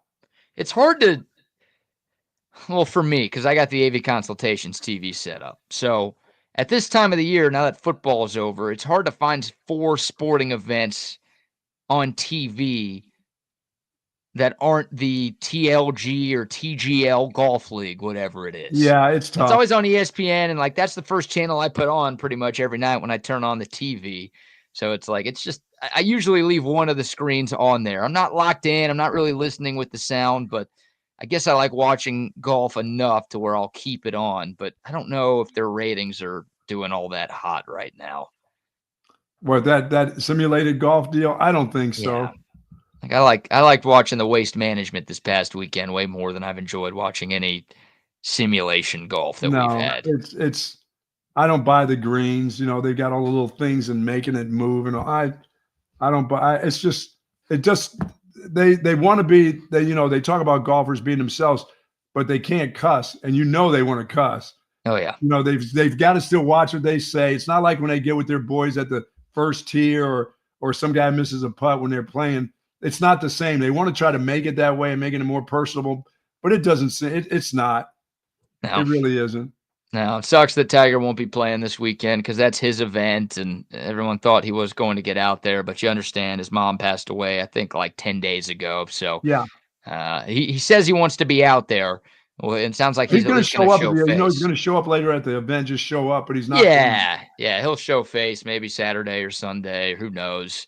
But yeah, sucks. Tough for Tiger. And tough for golf fans who are hoping to get to watch Tiger Woods. And I think the live guys are starting to get ways so they can play in the Open and everything. It sounds like they're starting to make some headway into those guys getting an opportunity to play in some of the majors now, which is good. Yeah. They've always gotten to play in the Masters, right? But it's the British Open was the one that was being anal about it last year. And I think maybe the U.S. Open, unless you're a former champion.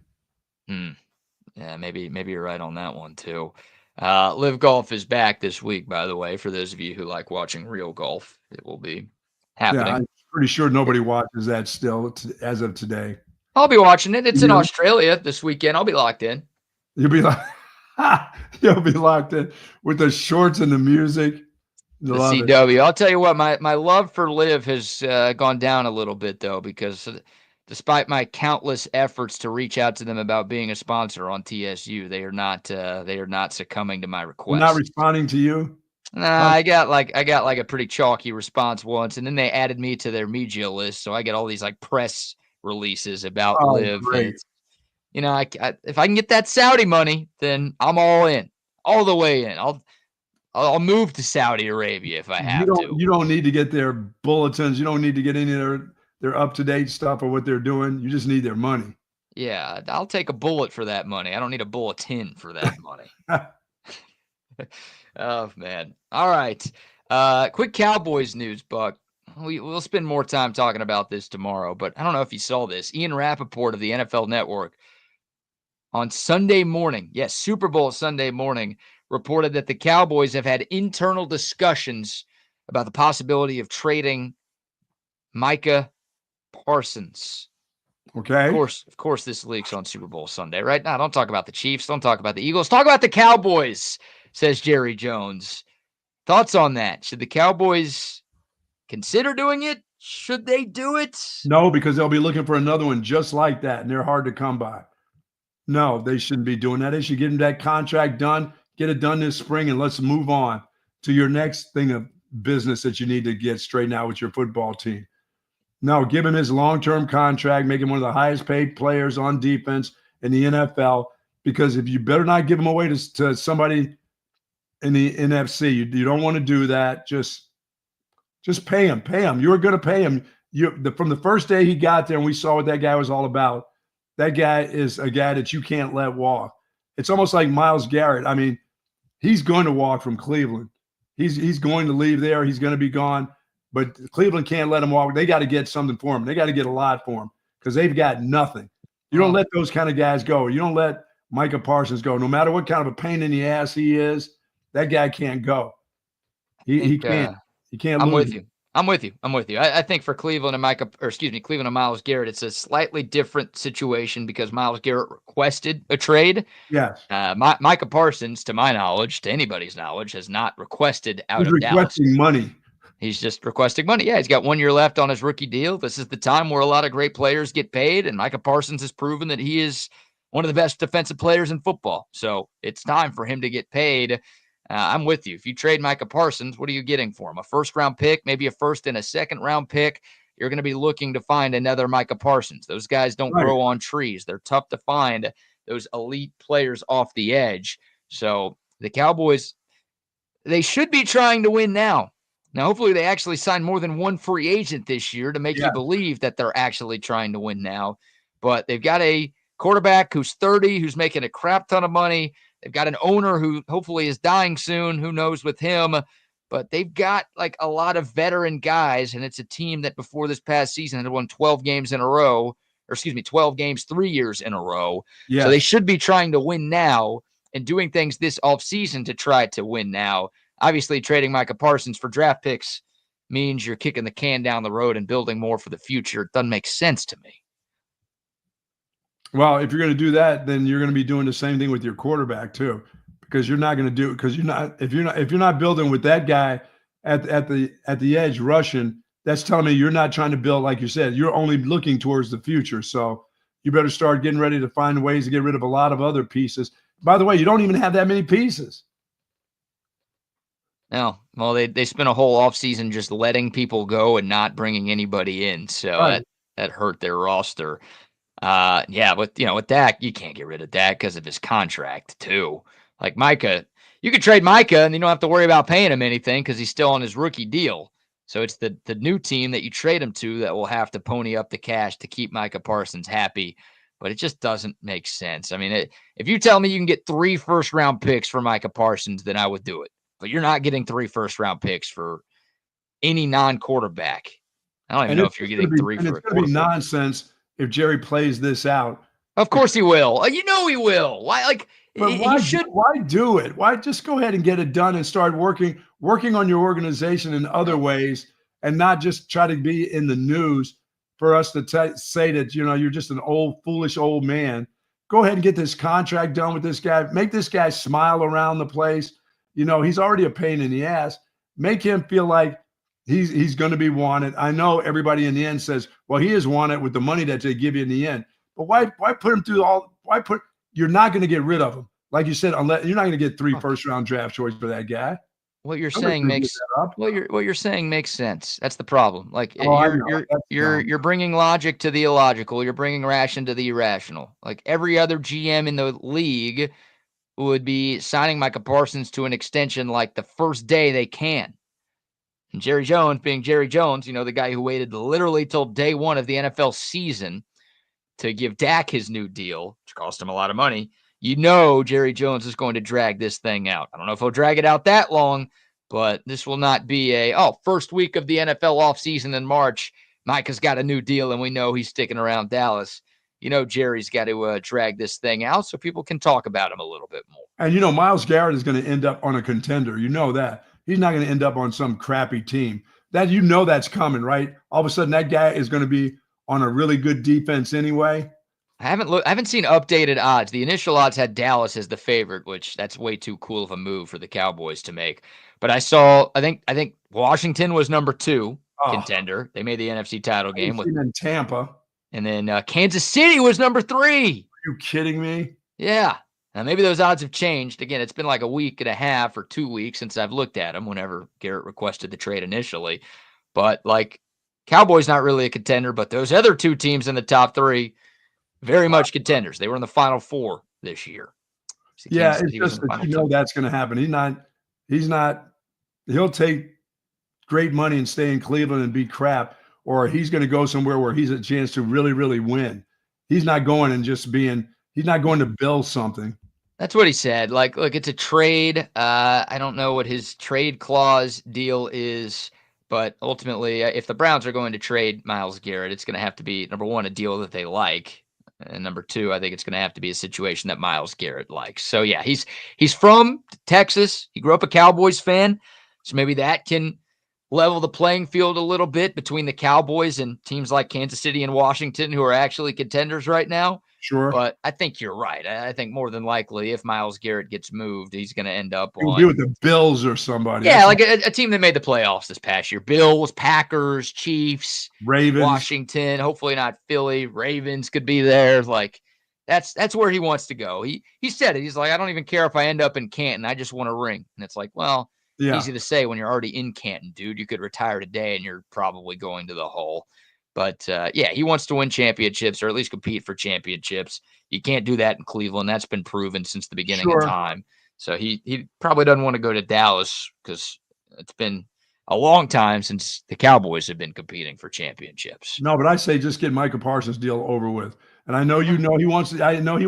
Why do you want to stretch this out? What is the deal? Just so you can be in the headlines? Do you have to do this? Yes, they do.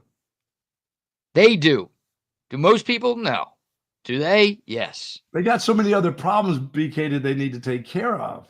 I know. They did finish out their coaching staff. They did hire a pretty good group of assistants around Brian Schottenheimer. Look, I'm still very down on the Schotty hire, but they did do a good job bringing in some talented pieces on that staff. They hired Ken Dorsey as a pass game specialist. He was the offensive coordinator in Buffalo for a few years. He was in Cleveland this past year. They're always fired in both of those. Every time I see him, they're getting rid of him somewhere. Yeah, no, he got fired at those last two jobs, but he's not the OC. Kellen Moore. I wish Kellen Moore was calling the plays again. Brian Schottenheimer is going to be calling the plays, but Ken Dorsey at least has some offensive coordinator experience. He's going to come in and help. The Cowboys recently hired Oregon's wide receivers coach to be their wide receivers coach. They also brought in Kansas State's offensive line coach to be the offensive line coach. So some interesting hires. The Cowboys go into the college ranks for a couple of these dudes, and we'll see how it works. But there's some names that I like on the staff. But they've got a lot more work to do, like you said, in this offseason to build a team that has because look at Philly. They just won it all. They're the favorites to win it all next year. Washington looks like a team on the rise. Giants, you don't have to worry about them. But that's your division right now. Those two teams who aren't going anywhere anytime soon. You've got to add a lot to your roster if you want to be anywhere close to the level of those two. Okay, we haven't heard Aaron Rodgers say he's done yet. That's soon. That's coming soon. You're still putting in the call that he is not playing football anymore. Done. You said that 2 years ago. You said that last year. You were wrong on both. Third time's a charm? Yeah, he's done. I think he's done with the Jets, but I don't think he's done. He's got to go to Minnesota to fulfill the prophecy. Telling you, the trifecta. He's got to do what what Favre did. No from the way. Packers to the Jets to the Vikings. Just get ready for it, man. Don't want to see it. Don't want to see it happen. You'd rather see mono man Sam Darnold back there? Time. All right. Well, let's bring on the fellas. A little Hello, earlier. fellas. A little earlier this time. For the first time ever, Chaos Theory with Double R and Wags is getting going at 9 a.m. Gentlemen, good early morning to you. Good to be here. Happy to serve. Time to get an hour less for you. Hey, man, an hour earlier, and apparently I turned into Patrick Davis. Damn. Yes, you did. Yes, you did. It's early for me, Rodney. It's early. It's very early.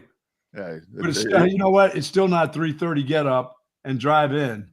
Oh, man, that had to have been horrible. And that place wasn't like right around the block from you, was it? No, not out here in Dripping Springs, not out here in the hamlet of Dripping Springs, because there were certain deer that I had to dodge every morning that would stand right at the side of the road and fake like they were going to go out when I drove by. Damn. Yeah. And they would have been dead, or I would have been dead, because I was not doing any swerve. Remember, I don't swerve for animals. I don't play that. I heard that. Hey, guys, I have a good bit that could be something really cool that could go viral. So after tomorrow's show, I'm driving to Dallas. I've got some work in Dallas through the weekend.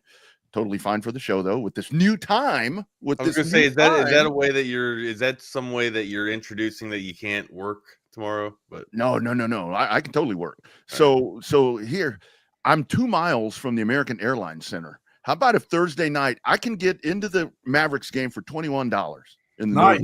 How about if I go try to get ejected? That'd be pretty cool, don't you think? Please do. That'd be great. Dude, wouldn't that be cool? Wear a TSU hat. What a waste of $21. I know. Yeah, they play the Heat. They play Golden State tomorrow night. I could maybe pull it off tomorrow night. Probably a bigger stage, bigger crowd. But I think those are buckets coming down. Yeah. Wear a TSU hat and bring a Fire Nico sign or something like that. Right? It'd be a great pub for all of us, right? What a mess. Go viral. Try to make it happen. Yeah. Hey guys, we're doing our own daylight savings time bid. Actually, we all just sprung forward an hour and just realized what's going on here.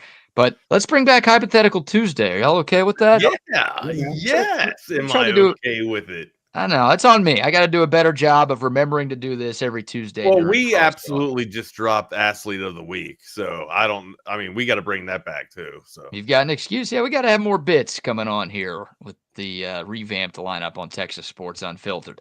But we'll start with a pretty easy one, guys. Just one question today, but this is very easy, lighthearted, family friendly. Nothing bad here at all.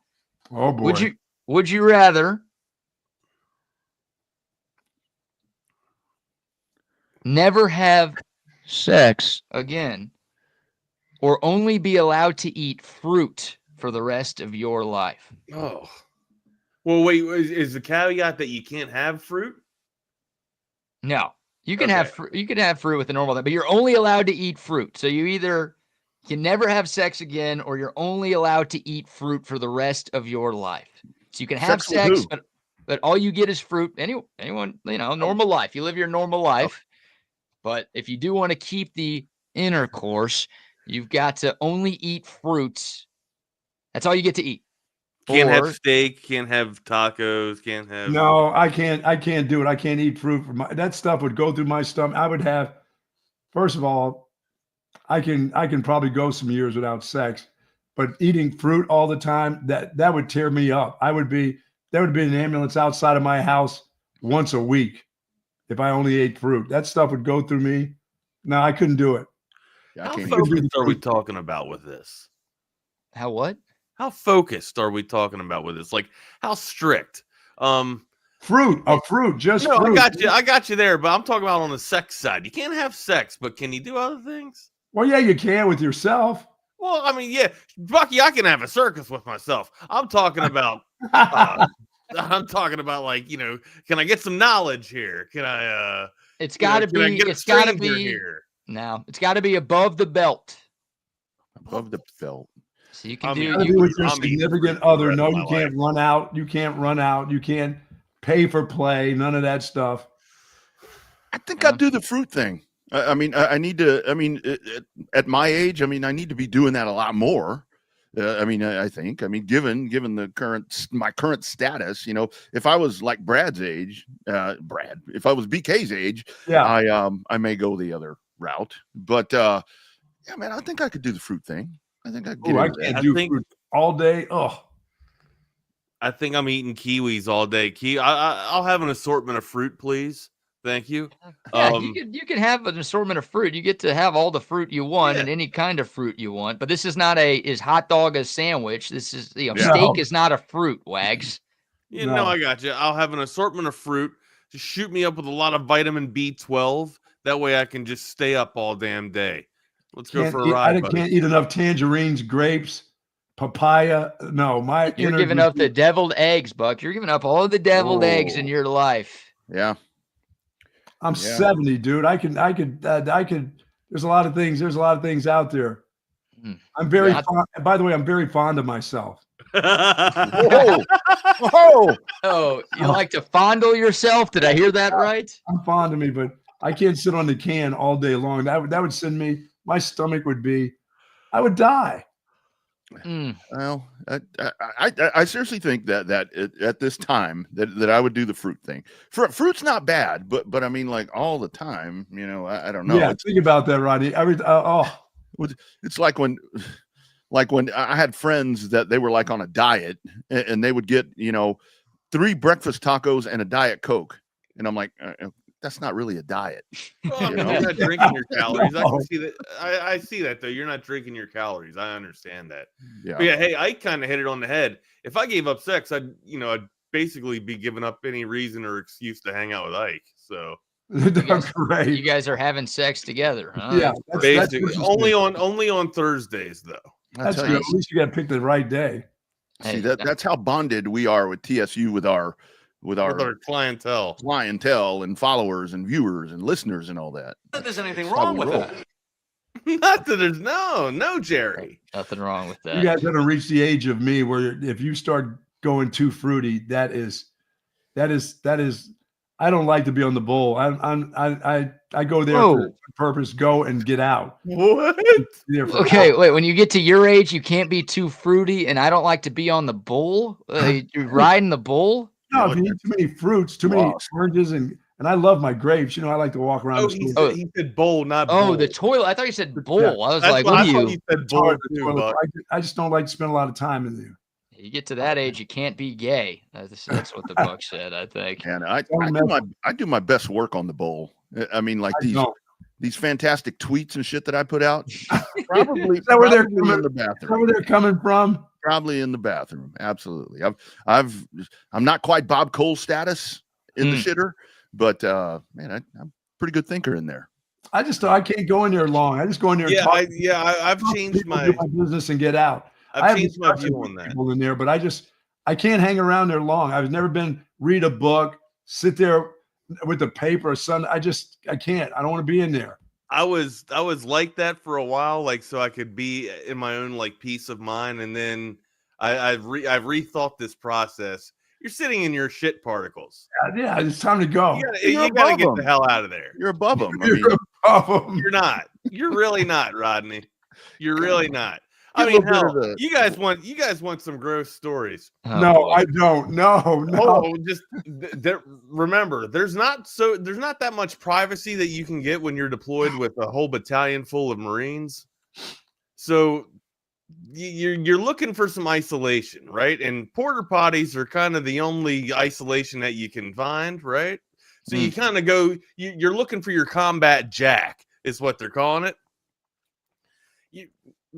You find one in the porta shitter, okay? But here's the problem. Those shitters don't get cleaned for a very long time in Iraq and Afghanistan, all right? So, I mean, you want to talk about enduring the smell of shit? I've partaken because, I mean, yeah, like, it's gross. You endure it. You put up with the smell, but man, you just sit there and have a circus with yourself. God, you got to leave the door open. Leave the door open when you're people using know that. you're doing it. This was back in the day when they had those portable DVD players. When the portable DVD players were just coming out on the scene, right? Yeah, you go there and watch a movie. Yeah, absolutely. They're portable. You know what else? They're loud as shit. You can hear those gears spinning. You hear the laser going back and forth. Reading the damn DVDs. Hey, man. Oh, yeah, sure. Jenna did whoever. Portable DVD player right here. BK, way to go. Yeah. Good job here. You can hear the porn when someone's taking a crap while they're serving our country. You had earbuds or headphones. They didn't have earbuds back then. But forget to plug it in all the way, and it's like you still hear the sound anyway. It's like, what's this guy doing in here? All right, boys. We're inside of a building. Oh, my hairy ass. Later. See y'all tomorrow morning. Yep. Later, boys.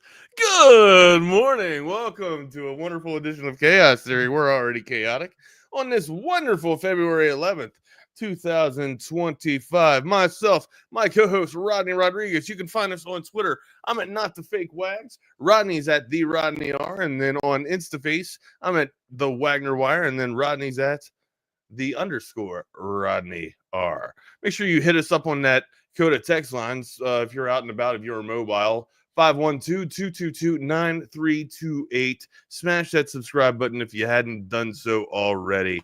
And let's get this thing cracking. Good morning. It is our very brand new time slot. I've adjusted well. I mean, hell, I was up bright and early anyway. So, yeah, man, the dogs, when it's raining, it's hard to get the dogs to go outside on their own. So you got to kind of motivate them and coerce them a little bit. You got to go out with them. Yeah. And you got to either take a banana or some treats just to get it. Like, they'll go onto the patio, but then they're very reluctant to go out on the damn grass because I guess they just don't want to get their feet wet. Right. And so, yeah, usually you got to take some treats out there to the grass or banana and then also convince them to do number 2 instead of number 1. We didn't get that far with number 2 this morning, Rodney. So I might have to step outside if they get a little antsy. But now that the rain stopped, of course, they'll be like, oh. Now they won't be outside and play all day. I got something burning. Let's get out of here, baby. Yeah. Are you good? Yeah. Oh, yeah, man. I'm great. So I've got, my little girl dog. She's the one. She's like the alarm clock. I mean, I do have an alarm clock that goes off like at 6:10, but she knows that that's time to get me out of bed. I mean, I can sit there and try to lay around for a little bit, but that's where she's going to get me out to be fed. But she's like, on mornings like this, she goes out and she like high steps. She got long legs. She kind of goes out there and high steps and finds her place and goes potty. And then our boy dog, I mean, that guy, he's got like one little brain cell. I mean, that dude, there could be a monsoon going out there and he'll just stand out there. Now you got little yappers, right? Yes. And that boy dog will just stand out there. And then he comes in and he smells literally like a wet dog. So it's always exciting. I gotta tell you, that's half the reason why I can't say that's the reason. That's half the reason why we did it or why we got our new shower. But since we've gotten our new shower or the extension of the new shower, like the remodeling, the dog washing has gotten a lot easier. Now there's no lip or there's no tub to have to pick the dogs up and get them over. Yeah. Oh yeah, it's a walk-in shower, dual shower. We can do both dogs at the same time.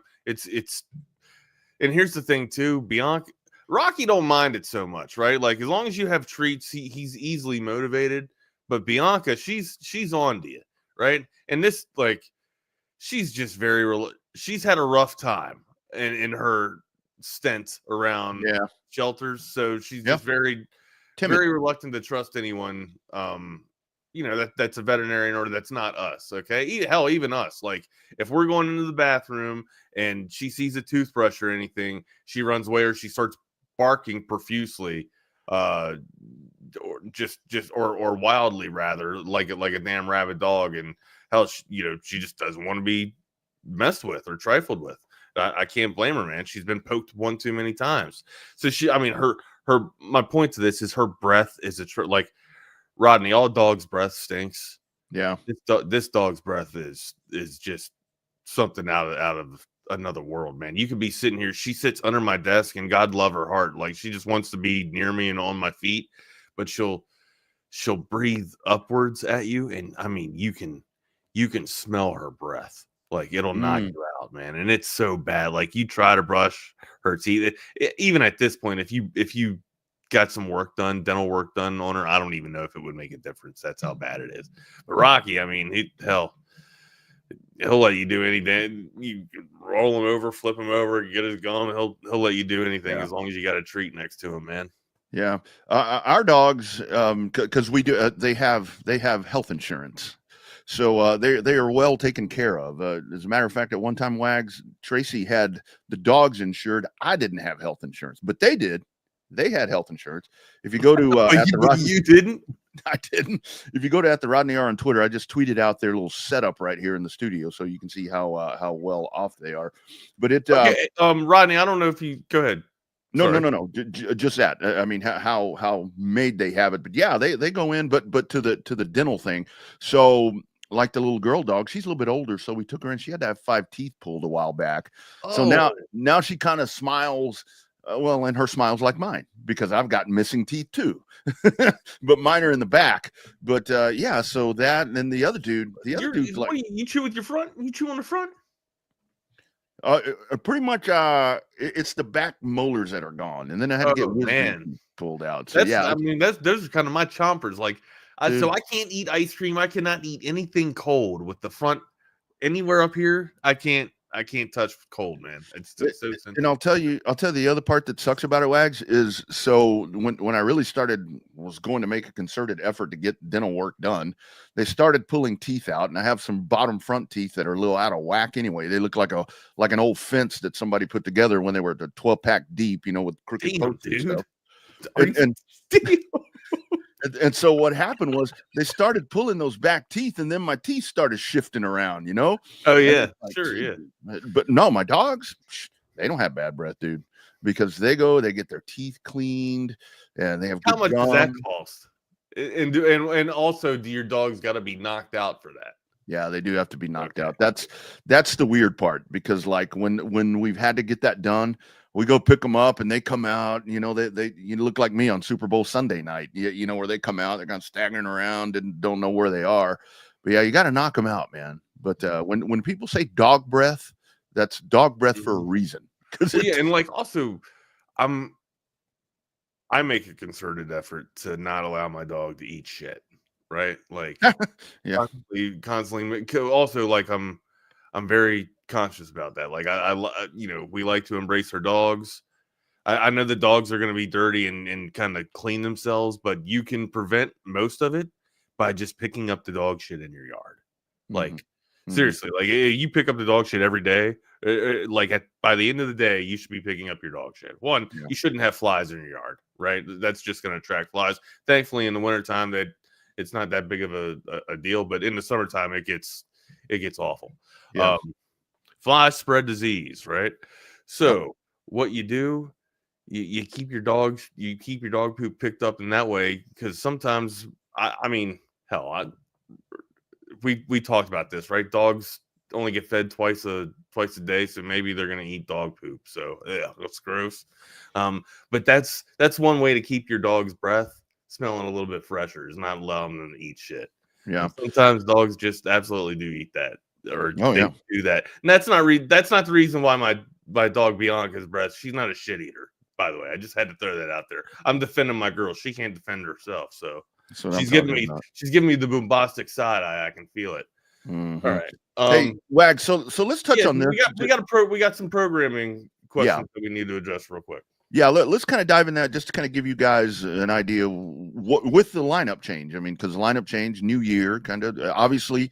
BK and Bucky were on there from 7 to 9. Wags and I, we'll go from 9 to 10. So that essentially is shifted up an hour.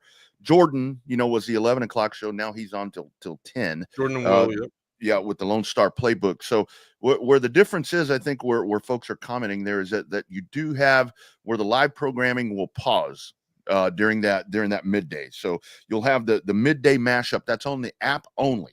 So if you're looking on YouTube and the various video, here's the thing to think about. Video, you're going to have a pause there. You go to the app and that'll be there. Chip and Zay are from 2 to 4. You saw Patrick on this morning. It'll be open gym, and that's going to be something really cool from 4 to 6. So you'll have a 4-hour block from 2 to 6 of live programming, to where we used to be done at 4. We're also getting, what this gap does for us too. It allows us to see some of our creative aspects come to light too, right? Or just allow other collaborators to kind of jump in here with this. And we're always, like we said, we just expanded, and we're always looking for other stuff to kind of add to the repertoire and to the roster here, man, to the arsenal, if you will. And Wags, I think the timing has just been, great, because obviously you just got through football season. You had a great Texas football season, but now what this does, when you do have with football gone, which that's one thing we'll talk about, football's gone, now what? But it's like it does allow that collaboration right there to be look, SEC Unfiltered. I think that was great, with those guys, and they'll still be a part of this. They'll still be a part of it. SEC Unfiltered is, now they're not going to be a part of the daily programming, right? But they're going to be a prominent affiliated spots on the show. They'll be frequents. Right. They'll frequent the spots from time to time here. And I love the move, because look, I like calling on earlier. I do. I do too. I really brings a bigger window for stuff to get done, man. And I think it was really important that we needed to start at 7, because time. You got morning drive time, man. People are up. Look, people want it. People supply and demand. They want their TSU, baby. Yeah, and it's one of those things to where there are stations in Austin. You've got the Zone, you've got ESPN. They're early, but I think that where this, and we continue to work and get better, is that we have the live local content, and that's what gives us the one up on everybody else, is that we have 8 hours of programming. We have the longest programming, right? The longest live and local programming. And hell, like one, it's your best talent, or it's the best talent and your favorite talent that you've had for the past 10, 15 years, 20 years even. So the thing about that is it's more than just 2 hour or 3 hour block. You know what I mean? You can turn this on, you can flip us on, and now with the midday kind of window there, you can catch up real quick on your morning content, and then get ready to gear up for the afternoon content. I love it. I don't get me wrong. I like the nonstop 8 hours of programming, but I love the little gap here to kind of get us to reshuffle and get ready for the afternoon crew. I think it's a really good thing, because what can happen right there when you just do have everything stacked up. I mean, because like when you go from Bucky and BK to us, a lot of times, because Wags, you and I mean, I'll be very transparent here. You and I on chat trying to plan this show, it's like we send each other ideas, and it's like, damn, those guys already hit that. Well, also too, right? Like that's just natural. That's right. What I've always found out natural. Like hell, producing, 4 shows at the Horn.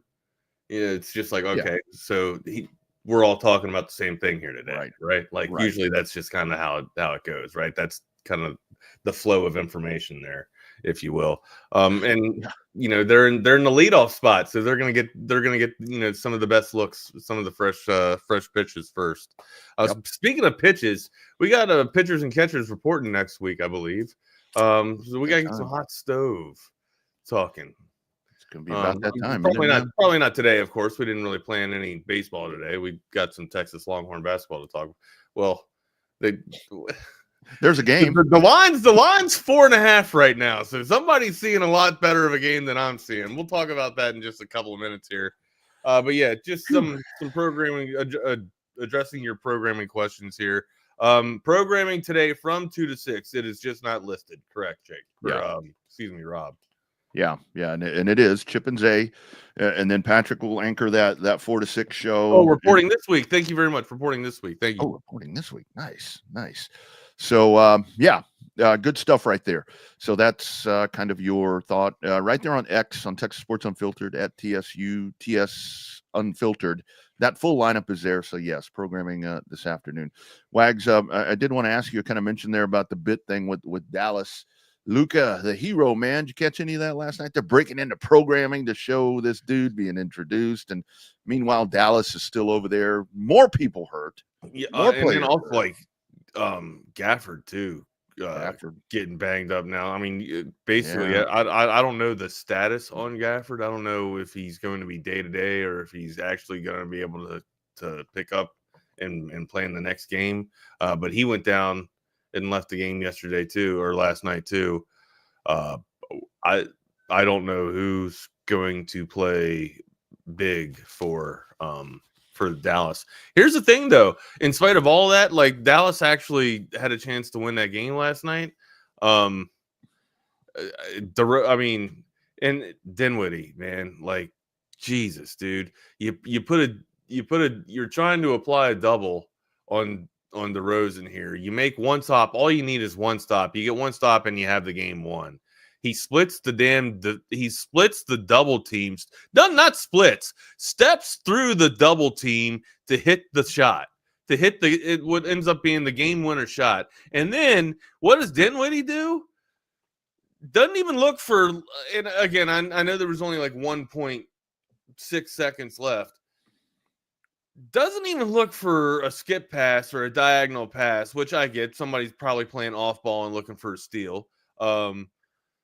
But still just goes full speed into I think it was Steph. I think it was Steph that was playing defense. But anyway, or I don't even know who the defender was, but goes full speed and tries to knock them out and draws a charge or gets a charge foul called on him. So just complete idiotic and bonehead play in back-to-back sequences by Spencer Dinwiddie to close it out. But I mean, before that, the penultimate sequence, you had Klay Thompson, hitting a banger of a shot to put the Mavs back on top, and then just that debacle of a letdown on defense, man. If you're gonna have a double team, you gotta you can't allow anybody to or you can't allow the ball handler to step through your damn double team there. You got to actually break it down, man. I don't know. It's tough to watch, you know what I mean? Especially if, just nothing's going right for the Mavs right now. But yeah, sorry to take that off of LA. Just wanted to bring it back onto the Mavs. But you go out to LA and then, it was the Luca show, of course. But hell, he came off the bench. And when he came off the bench, dude, it was, the national pundits were trying to be nice, and sitting here and say, hey, for a guy that hasn't played in, Since Christmas. since Christmas, he looked great. He was huffing and puffing gas within 2 minutes. Yeah. No, of course you're going to be out of shape, but I mean, and rightfully so, but damn, I can't say that he looked great for a guy that hadn't played since Christmas. He looked like he was laboring out there, man. He looked like he was working and trying to catch his breath. Within 2 minutes of going there. Now, look, will the experiment in LA work? Absolutely so. It's going to be okay for the Lakers. I would love to see how long LeBron can kind of extend his career and see how long these two can be a dynamic duo here in LA, man. Flip side back to Dallas here from this whole Luca Anthony Davis trade. With AD going down, missing 3 weeks, or hell, I think it's 3 weeks, maybe even more than that. And then also now you have another big going down with Gafford going down.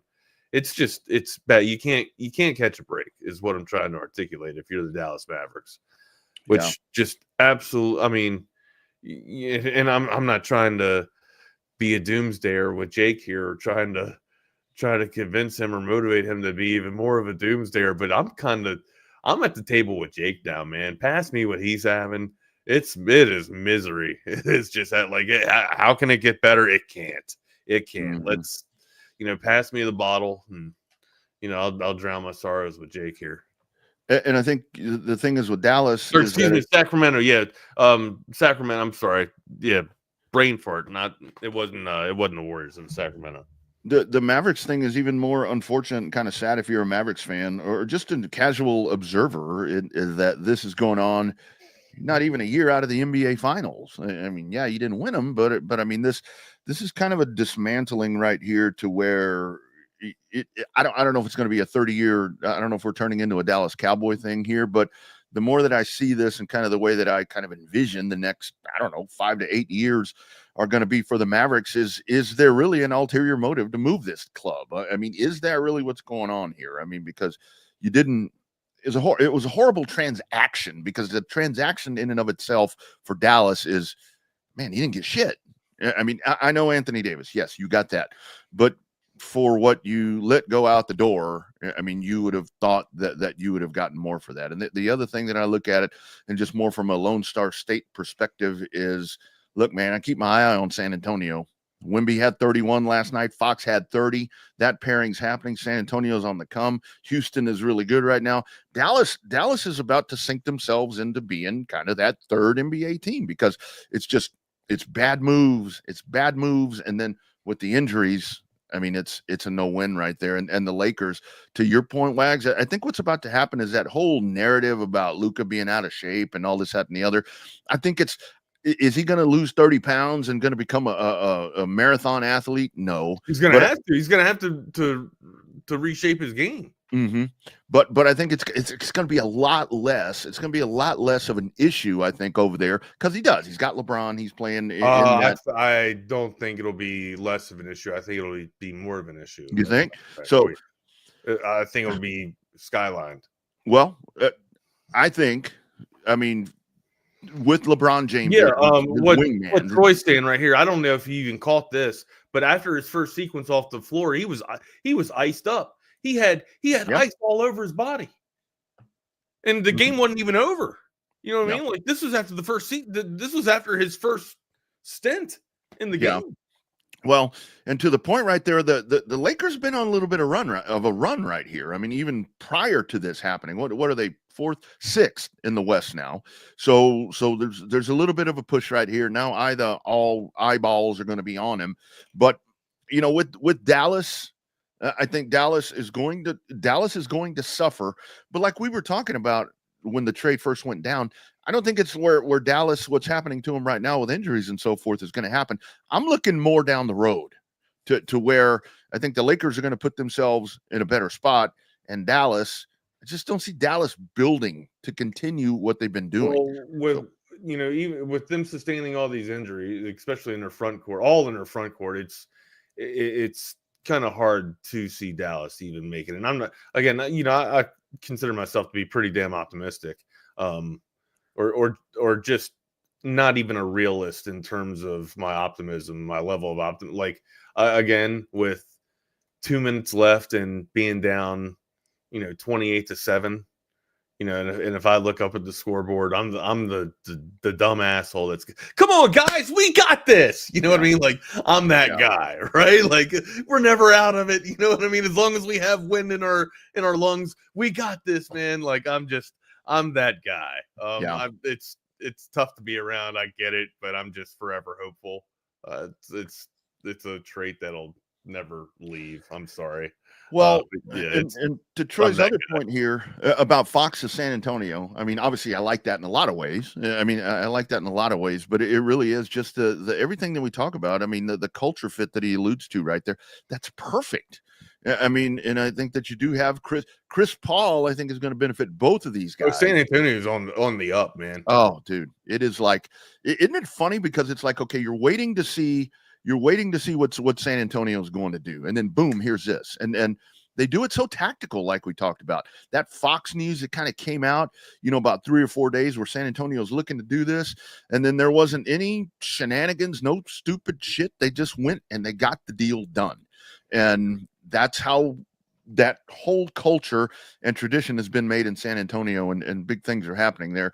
And that's why I think that San Antonio is going to pass Dallas back, because Dallas is just, for now, but the Laker thing, that's going to be, it's going to be the offseason. It wasn't even like after the quarter. Like I tried to create it in my head like Luca was icing up after the first quarter. It wasn't even, he didn't even make it that long. He looked like a mummy with the bandaging. I guess it's, he clocked it. Troy clocked it 7 minutes in. 7 minutes in, and Luca's iced up. Yeah. So, that'll be fun to watch. Marriage made in heaven right there. But but back to that real quick. It's just going to have to be a culture change for him. He will have to absolutely slim down, or not even, doesn't even really have to slim down. Just get in shape, right? Just be able to run back. Honestly, he looks like me in adult league, in rec league basketball, up at Brushy Creek here. Seriously, like when I was on the Sweat Hogs, shout out to the Sweat Hogs. That was our league name. But man, I was good for 3 or 4 plays, right? And then I was going to the bench and having, Satish was on my team. So the dude from Pick Sports, he'd come on and be in spell with me, and then we'd, go down 10 points and then have to come back in. And not that I was a bucket or anything like that, but I was pretty good 3-and-D guy. But dude, it's, after 40, even in rec league, adult league basketball, you kind of get worn down a little bit here. And that's Luca's starting to look like Wags on the floor a little bit with his conditioning. We got to get the conditioning up. Doesn't even really have to shed pounds. That would be great. That'd probably be a lot, better for his mobility, but still, you just got to be able to run up and down the floor. And maybe, obviously you lose weight, you're going to put less miles and less strain on the knees, the wheels, and the lower back. So go ahead, Luca, shed it just a little bit, buddy. Go on one of those LA diets or Hollywood diets, right? I think that's the other part of it. Now being in LA, I mean, I think it's going to be a lot.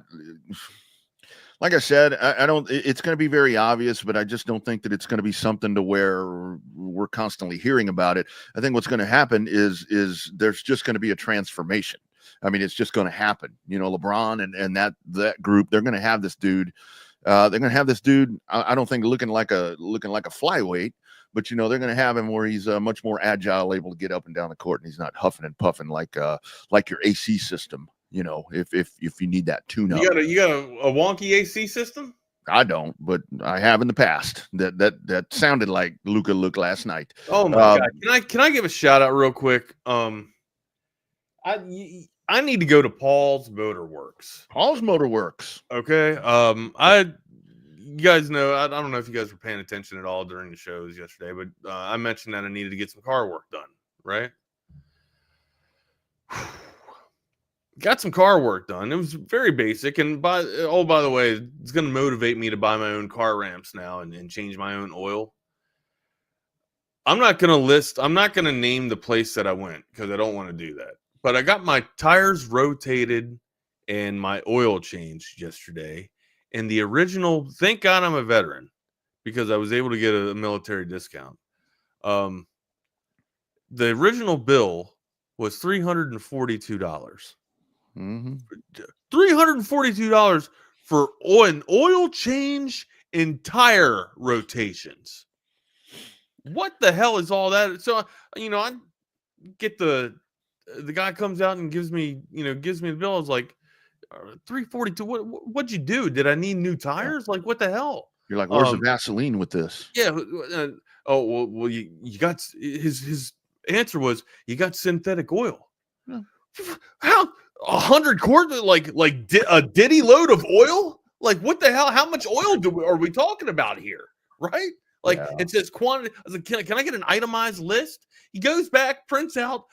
I guess it's supposed to be an itemized labor. A detail. That was the labor. Yeah, labor is where they. He don't even have the labor on there, Rodney. I have to deduce that the difference between the oil and the filter is all in labor. So it's basically $200 worth of. Almost shit myself in the damn. And that's another thing too. The lobby smelled like between Aqua Velva and a pile of shit. It's like, doesn't anybody flush the toilet in there?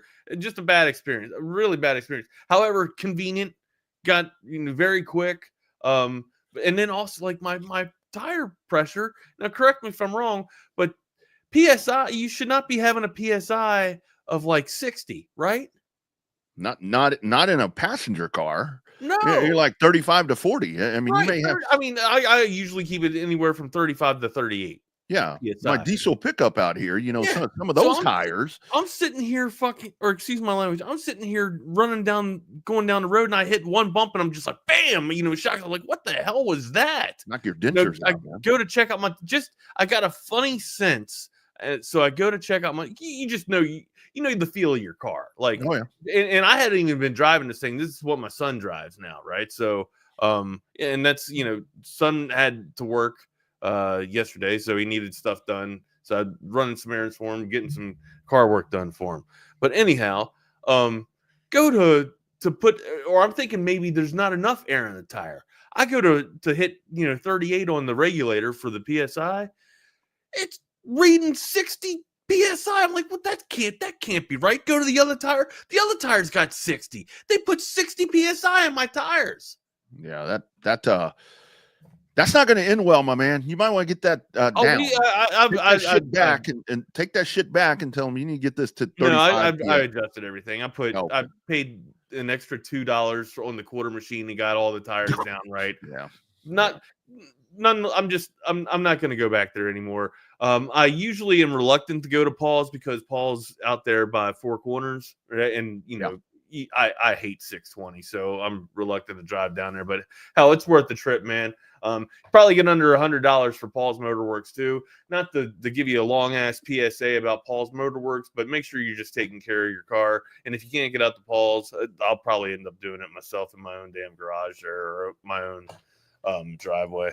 Yeah, man, that vehicle's an investment, so you do want to get yourself a mechanic that you trust, and certainly Paul's Motorworks. Look at Troy. He's the power deduction, my dude. The power deduction. By the way, if you're looking for a new or pre-owned car, truck, or SUV, and they will do your service too, that's part of the package there when you go see our friends at Covert Bee Cave and covertbeecave.com. They're going to service bays everywhere. I mean, they are all about customer service. They are all about getting you that new or pre-owned car, truck, or SUV. Check them out. It's our friends at Covert BK. It's really a family experience. I walked in the showroom today and everybody greeted me by name. How you doing? What's going on? How's everything going? From a price standpoint, from a customer service perspective, just conversation when you come in, it feels no pressure. I want to buy cars here. The family buying car experience, one of the best that you will ever have. Come and experience it for yourself. Covert, born and raised in Austin. It beats Covert deal, not now, not ever. One thing that I will tell you guys is that I've talked to I've got a lot of mechanic friends, great friends that do a lot of really cool things for me. And what has happened since like the COVID shutdown and all of that, a lot of these mechanics, what they've done is they've gone to being mobile. I mean, like they'll come to you. They will come to your driveway and do, massive things. I mean, whatever. The smallest jobs, they'll come to you. Their overhead is a lot lower now. They're not paying rent on a shop. They're not paying on all these different things. So it's more of a contractor thing. It's a one-to-one situation right there. So if you ever need that, find you a mobile mechanic, because and there are a lot of good ones. Hit me up. I got 10 of them that I could probably. I kind of justified it yesterday. Now I did, again, I mentioned the military discount. And it was like 30%, I think, is what happened. I can't do the math. I got under 300, or I thought it was originally 320 of what it brought it down to. I thought I only just, got a $20 discount, but it was actually more than that. I got under 300. It was like 280 something. So it was like almost $40 or something like that. Maybe I think they initially messed up on the original ticket or the original price. And then they came back and said, "Oh my God, we gave this dude, this," and the dumbass, signed off on it or asked for a military discount. Anyways, it did get down a little bit to like, I think it was 280 or 294 after taxes or some shit like that. But still, that is ridiculously high, is it not? Yeah, that's way high. I am going to, and I justified it by saying, all right, well, my lazy ass, I needed convenience and I needed it done quick. So that's basically what I paid for. But it's and regardless if it's a Volkswagen or a European car anyways, and I get it. You got to put European oil in European cars. I understand that. But still, like, changing oil and the filter is something that you learn in shop class in high school, man. It's something that everybody should be able to do. Rotating tires, fourth echelon maintenance. It's pretty easy labor to do this kind of stuff on a car. Your basic maintenance on a car. I was too lazy to do it yesterday, and I ended up paying for it ultimately, right? And from now on, if I can't go to Paul's Motor Works, my ass is changing my oil right there in my driveway. And that's the other part why I highly recommend a mobile mechanic or somebody like Paul's. It's local, that's independent, because when you go there, and odds are it's a service like that, like you would be needing their wags. And Paul may get in there and be like, oh, okay, well, I was under there. It looks like we may need to do a there could be a class 4 or class 3 lead or something like that. Something like that. But you go to these big box, you go to these whatever, you go to these franchise, and it's like you go in there for an oil change, and they come back and it's like you need new ball joints, the rear end differential needs to be changed. Here's a tip, here's a PSA, and this is coming from my wife. Now, I don't know if you guys know this or not, but my wife's father was the vice president of Midas Mufflers. So all of her her brothers, all of them were mechanics. Whenever we need, basically a reference, I usually call George, the older brother, and be like, hey, what's this? How much would this cost? Does this sound right? Nah, man, they're jacking you up. Don't go there. And his number one rule: never take any type of maintenance work back into the dealer. You can go to the dealers and get great cars, awesome cars at your dealerships, but when you take your cars in for work or maintenance into dealership, you're probably going to get jacked up just a little bit. So go to the mom and pop shops. Yeah, they're gonna. And great point there, Delgado. I mean, you change your oil. Then what we did is we always, because with the race cars, I mean, we were doing oil changes probably every other week. When you raced on every Saturday night, probably every other week, you would be doing an oil change on there, and we did. You had a spot out back where you would and kind of go kill the weeds over there, kind of that black oil spot, which not saying that you should be putting that into Mother Earth anymore, because I know that we're all better than that right now, allegedly. But yeah, that was the old days of doing that. So where do you take? I didn't mean to turn this into a motor garage conversation this morning, but where do you put your oil at? Like, because if I'm looking to get ahead of the ball game here, I guess I could ask my neighbor. My neighbor does his own oil too. But where do you put your extracted oil? So what you do these days is obviously you collect it in one of those. Right, you put it in a bin. Get it in there. Get yourself a 5-gallon bucket and kind of drop it in there so you can contain it a little bit. And I can tell you, if you go to your local O'Reilly store, they will recycle your oil there for you. You just Look at that. Just go drop it off. Got one right in the neighborhood here, Rodney. Yeah, there you go. It's right down the road. But like Jason says, I mean, it is a pain in the ass and damn near impossible. These cars are built, the trucks too, are built nowadays for you to not be able to wrench on your shit. Oh yeah, because it's impossible. You got to have. You got to have a special tool. A special. Oh yeah, I open up my Corolla, and I'm like, what is that?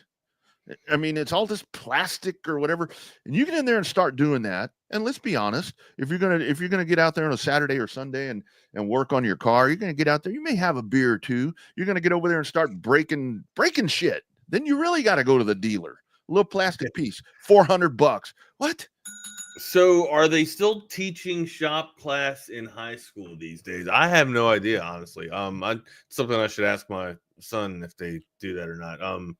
I would assume so. I don't see any reason why they wouldn't, unless there's the curriculum and the time just doesn't allow for that to be a part of the curriculum. But I would say that those are tools and learning skills that you absolutely need, right? Like how to fish, your car, at least minimum performance, like Jake says, like minimum, change a flat and your oil. Like that's stuff that's just fourth echelon maintenance you should be able to do, man.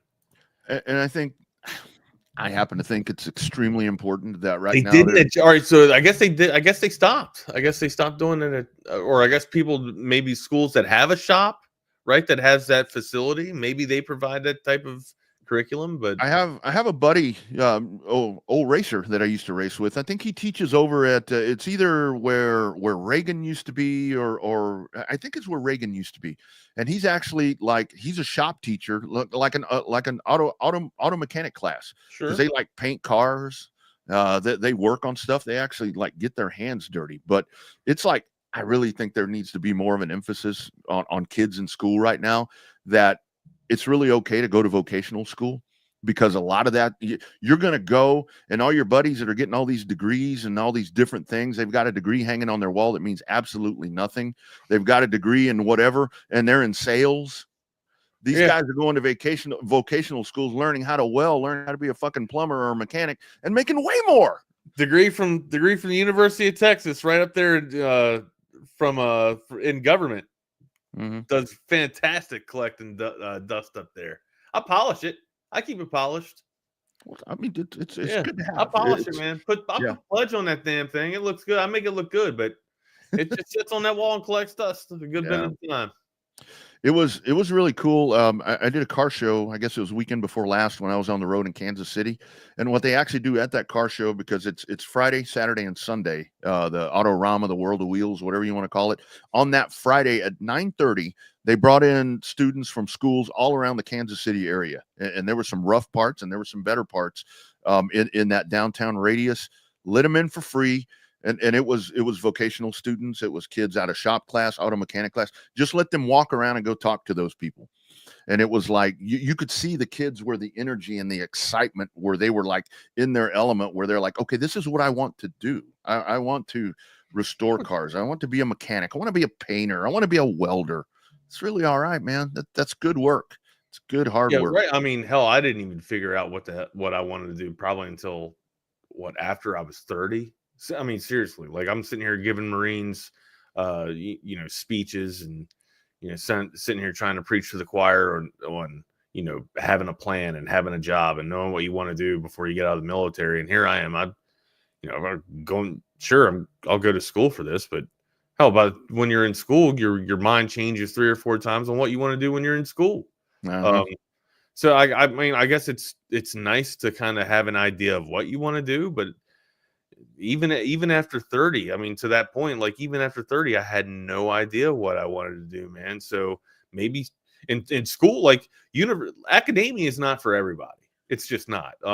It wasn't for me, but I forced my way through it just because I thought I had to get the check in the box, right? There's absolutely nothing wrong with having a trade school or having a degree or a cert. Plenty of certs. I mean, hell, that's what most people in my at EA had, right? They didn't have much college. They had certs. They had certificates. No, I have this cert. No, I didn't go to school, man. I did this. I took this class. You mean that class? Yeah, I took that class. And they were. I mean, this is not an embellishment. Everybody knows the money that's rolling around in tech. These people, again, this is not an embellishment. No college education, and they were making six figures. Yeah, with just certificates. Exactly. And on the job training, right? You know, OJT. Yep. I was talking to a guy a while back, and we were talking from school. Yeah, you know, and we were just kind of, hey, have you heard from so and so? And obviously, we asked about the girls first, but then we got to the dudes, and it's like, hey, whatever became of so and so? I asked, and he's like, oh, he's just a roofer. I'm like, just a roofer? I'm like, can you fucking put shingles? Can you get your ass up there and put shingles up there? Yeah. Are you going to stand up there in 106-degree weather, laying black tar, not taking a break? Just a roofer? Yeah. Grant, this is good to hear. Georgetown High School does automotive classes still. Fantastic. Yeah. Fantastic. They probably got to love it. Again, I would say anybody with that facility, with their facilities to support that, probably have that curriculum in their school. Mm-hmm. Yeah. It's a valuable asset or a skill set to teach. Yeah. Just like everybody, you know, we didn't have an aquatic center. We didn't have a pool, right? So you couldn't teach aquatics classes at school, right?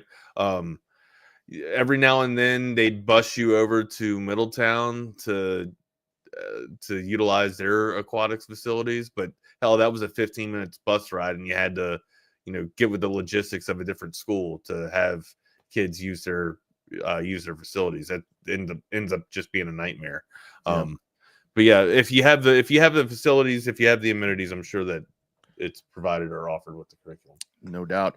Wags, before we get out of here. Go ahead. What's up? It's weird looking up there, and it's like, okay, we should be getting ready to go on the air. Actually, we're about ready to go off, I guess. I was gonna say we got Alabama to talk about. We can talk about that tomorrow, though, right? Well, your thoughts going in. This Alabama team scores a lot of points. They score like 91 or 92 points. But, I mean, we can talk about it when it's over, right? Like we don't have to talk about it today, do we? Yeah, I think I saw like a 3.5. What'd you say? 4.5? Thought I saw 3.5 on the line. I'm like, well, what? Is this a women's game or what? Yeah, I mean, it's weird. I don't know. You know, maybe people are giving the Longhorns a little bit more hope than I am. I'm being very hard on the Longhorns, and it's that old adage of, you know, what have you done for me lately? And you know, them playing decent basketball the past couple of weeks, it kind of all got erased just on how awful of a game they played against Arkansas. Now, how do they right the ship? You know, how do you come out and fire on all cylinders against a team like Bama, dude? Yeah, this backcourt can absolutely get it, man. I mean, whether it's, you know, Sears or Nelson or hell, you know, take Holloway, you know, take your pick. They can get after it, man. You know, all these gentlemen, you know, put up, you know, high point scores or you know, high point totals of the night. And not to mention their defense too. They absolutely get after it, and they're one of the most athletic teams in the land and in the nation. Yeah, it's gonna be a tough feat. I don't know how this line is so small, but you know, hopefully you're sitting here thinking, you know, with the Longhorns coming to town, you know, maybe there's a chance that they can, maybe there's a chance that the Longhorns can actually, you know, get a win at the Mood here, but that it's that old adage. It's the thing of the home underdog, right? I go to the home underdog a lot. Usually, if you're going to take a chip, a chair, and a prayer on a team, go with the home underdog in college basketball. And maybe that's why the line's just so small or minute at the moment. It could shift, but damn, dude, I would love to see an upset. It would be fantastic to see an upset, but I think the Longhorns kind of get beat in their own gym tonight. Yeah, you know, I just really saw last week as an opportunity for Texas, the way the schedule laid out, you know, a couple of games right there for you to really come out and make up a little bit of ground. You know, was it necessarily going to save your season or whatever, but you came out against Arkansas, and Arkansas made you look really, really bad in your own place. And then you have the Vandy game. I mean, those were two winnable contests, and I think it really just kind of reaffirms what I thought from the get-go right here, where, you know, this is the team that you have. And with having the team that you have, it's a, you know, distinct possibility that they could come out tonight and just play an incredible game against Alabama, because that goes back to what we've been talking about throughout the season with this Rodney Terry club, is that the inconsistency that we see. And so if they come out, if they cover that, am I going to be surprised? Yeah, but again, maybe I'm not going to be surprised. They're not going to win. I don't think they're going to win. But this is a loaded Alabama team that comes in. Do we have the status on Shedrick? He's out. He's not playing. You get back, what's his name? Trevon Mark. He'll be back. Mark's back, and I think Weaver's still out too, right? Yeah. So Shedrick, maybe. I don't know. I know Weaver's gone out, but yeah, Trevon Mark. But I mean, you got your one guy. You got your one guy that everything's going to need to filter through. So hopefully Texas is ready for this, because Alabama's number one in the coaches poll, I think. So they. Yeah, I still think Auburn's the best team. Yeah, I agree. I agree. It don't matter really what, I guess rank does matter, but I still think Auburn's the best team. Yeah. That resume we talk about, this one would be really good for the resume. This would be a nice little win to have, right? Yeah, of course. It took a hit. It took a hit last week. So I told you guys I was worried about Arkansas, and they came back to bite us in the ass, man. It was just things were coming together for Arkansas, man. DJ Wagner was playing fantastic, and honestly, once they got the win at Rump, I was just like, wow, all right, this might be real. Like what Cal's kind of putting together there. And it was, you know, peaks and valleys, ups and downs at the first start of the season here, but maybe they actually have a chance to right the ship and punch a ticket to get into the to the tournament. But it's definitely odd to see that last outcome with Arkansas and Texas, and hopefully, you know, Texas can kind of right the ship tonight, but just might not have the studs or the Joes to put up against this brutal athletic Alabama team. So yeah, it'll be tough, Rodney. Again, the line is break it down tomorrow. We'll break it down tomorrow. The line is 4.5. Double D Civ 7 today, Wags. I actually returned Civ 7. Very disappointed with Civilization 7. It is a Sid Meier's game. Publishers are 2K. I actually returned this game just because I didn't feel like it was complete. And of course, the actual release of the game happens, I think, next week or maybe in a couple of days. But I had the pre-release and the Founders package. I was not happy with it.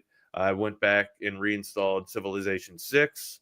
And we'll continue to play Civilization 6 until Civilization 7 gets massive updates and an overhaul. Graphics and animations were okay. They looked good for Civilization 7, but the gameplay was absolutely horseshit.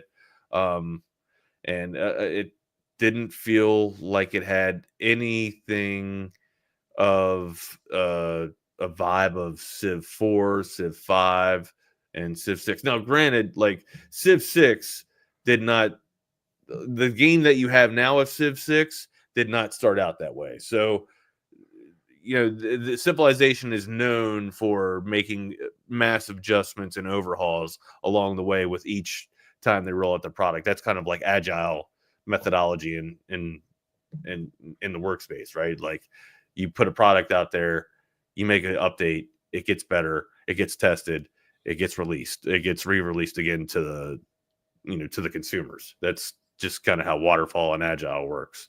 You're constantly updating your product. That's usually what you get with these Civilization games, but that's a long-winded way to answer Double D and say, sorry, I'm returning Civ 7. If you want to catch me on Civ 6, look me up there. PlayStation Network, get my network tag, and I'll play games with you guys. You guys know that, but only after the work is done. That's for sure. Man, I the other day on PlayStation. Yeah, I had it refunded too, dude. I got World of Outlaws 24, a little racing game, dirt track racing. Woo, damn. How about that? That's a good way to kill. We got to get your VR set up, Rodney.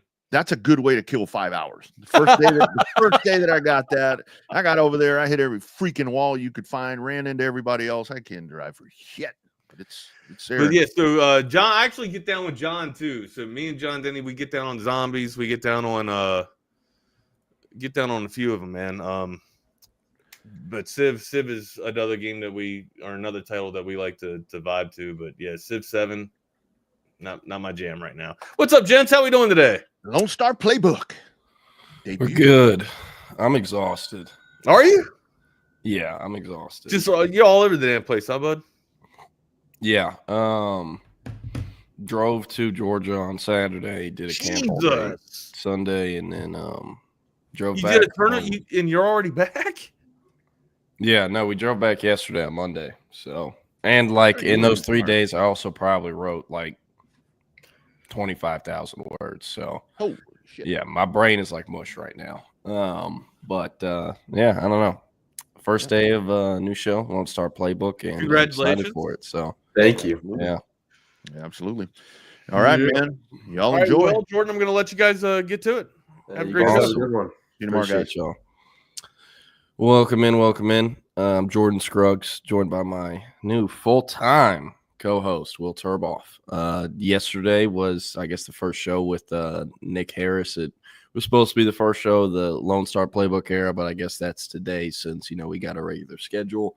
Going forward, we're going to be going from 10 to 11, and then the stream will end at 11, and Chip and Zay will start back up on YouTube at 2 p.m. Central Time. And then from 11 to 2, and the time since, you can get over to the Texas Sports Unfiltered app. Go check out the Midday Mashup. It's audio only, but, features great content from a lot of Texas media personalities. And the one today will be previewing the Texas baseball season, which starts on Friday. So go check it out. Again, it's on the Texas Sports Unfiltered app. But, yeah, today we're rocking and rolling. A lot of different things to get into. But like I said, was in Georgia this past weekend. So we'll probably start with Under Armour Atlanta. Turbo, I know you're on Twitter. You're a sicko like me. You were probably seeing some of the camp videos, stuff like that. Anyone catch your eye? Anything stick out to you? Nobody in specific. I mean, you're talking about like just the big dogs here. Anthony Davis, Xavier Griffin, I believe, was there. Tyler Atkinson. He was not there. No, he was. So one thing that was very, very disappointing about the Under Armour Atlanta camp was usually that is the best Under Armour camp on the circuit. It's everyone from the Southeast area, but I do think what made this year's list a little worse, the Under Armour game and the Adidas All-American game both already feature underclassmen in it. And there was a lot of underclassmen from the Southeast that played in those games. And, the kids who already have all the offers have no reason to be at this camp. They don't. And usually they aren't there. But people at Under Armour or their coaches can talk them into it because they're like, hey, you can get invited to the All-American game if you go and, play and do well, you can get an invite. But all those kids already had invites and already played in the game. So, they're not, scratching to go do that. But it is a weaker roster. But Anthony Davis, he was a kid I talked to. Kind of pretty open recruitment. Texas is definitely in the mix, though. Names them as like one of 4 schools that he knows he'll officially visit for sure. Does not have any dates set. He's at Loganville Grayson, which is the same high school that Nick Brooks, Texas's 2025 offensive tackle signee, came out of. Well, he played there his senior year, and he was there, give or take 4 or 5 months. But they were teammates, built a relationship, and now Nick Brooks is recruiting him to Austin. He says he actually hears from Nick Brooks, quote, day in and day out. So I'll have the quotes up from him soon. He visited Texas for the Kentucky game. That's his only visit he's ever taken to Texas, but met Anthony Hill, and he's also been in communication with Anthony Hill lately. So Texas, they don't really do that unless it is a top-tier guy they want, like really, really want. And it kind of shows you, how bad Texas needs backers. I liked Anthony Davis. Wasn't, super, super wowed. Definitely see why Texas is going after him. But, he is a great guy to have in the class if you're taking 3 or 4 backers, 2 in-state kids, 2 out-of-state kids, and they'll have a great chance with him. But Yeah, I don't know. Anyone else catch Rye? To be honest, this is Caden Pothrow. Mhm. I'm not sure if I'm saying that right. Pro Tight end who we've got in our Talk 247, who has already said that he'll be taking an official visit to Texas and has a date set, I believe, for June 20th, which will be that last weekend that Texas has already scheduled at this point. And with the tight end board, there's a lot of different options here. You've covered it pretty heavily over the last month or so, just with the guys on here, but got MVP honors, in Atlanta on Sunday. So I'm sure you've got, some good things to say about him from how he played. Yeah, no, he was great. I keep saying it, this is a 6'6", 210-pound tight end that has a receiver play style. He wanted to prove that. And he lined up at receiver and was just murdering DBs. He lined up at tight end and was murdering safeties and linebackers. No one can guard him. A phenomenal basketball player, good baseball player, tri-sport athlete, and, honestly, just a really good kid. He played in the Under Armour All-American game and still showed up to the Under Armour camp in Atlanta because he wanted to compete. The program he plays at, Bowden, is a 1A program, smallest classification in Georgia, in the same district as Justice Terry. And I know I said this on the show yesterday if it's the same listeners, but, I want to say it again. I have so much respect for those kids that don't leave those schools because everyone in Georgia recruits and everyone's trying to pull them. And if not, you got IMG Academy in Bradenton not too far away and a lot of other prep academies down there that are trying to get those kids every chance they get. So a lot of respect for Prothrow, especially because while Bowden is a small town where he's from, it is only about 25, 30 minutes away from Carrollton. And Carrollton got so many kids to move in by just being like, hey, we have the best quarterback in Georgia. You want to come catch passes from him? And he stayed put. So a lot of respect for that, but loved what he was able to do versus, the DBs as a receiver. One thing that's kind of interesting that I didn't actually know about, of the top 5, a few schools are kind of pitching him on like, hey, you won't really be a tight end here, but just like a jumbo receiver. And that's something that's, interesting. There's a kid out of Georgia last year named Caleb Odom that was like a similar prospect, 6'4", 6'5", wasn't as thick, probably about 195 or 200 pounds, and ended up at Bama. But he was getting recruited to play tight end for the most part. Some schools wanted him at receiver. Signs with Bama. Saban leaves, still stays there. The new DeBoer staff comes in and is like, we want you to play receiver. He plays it and is now in the transfer portal at Ole Miss. So that will be kind of an example. He is supposed to play this year. So if you're watching Ole Miss this year, I guess that'll be an example of what it could look like with Prothrow. But Georgia's pitching him on tight end / receiver. Same with Florida. And then Auburn, Bama, Texas, all, tight end. So we'll see what happens with him. I do not think it will be Texas right now, but one thing that I think is interesting, the last OV is for Texas, and they're working on setting up an unofficial spring visit.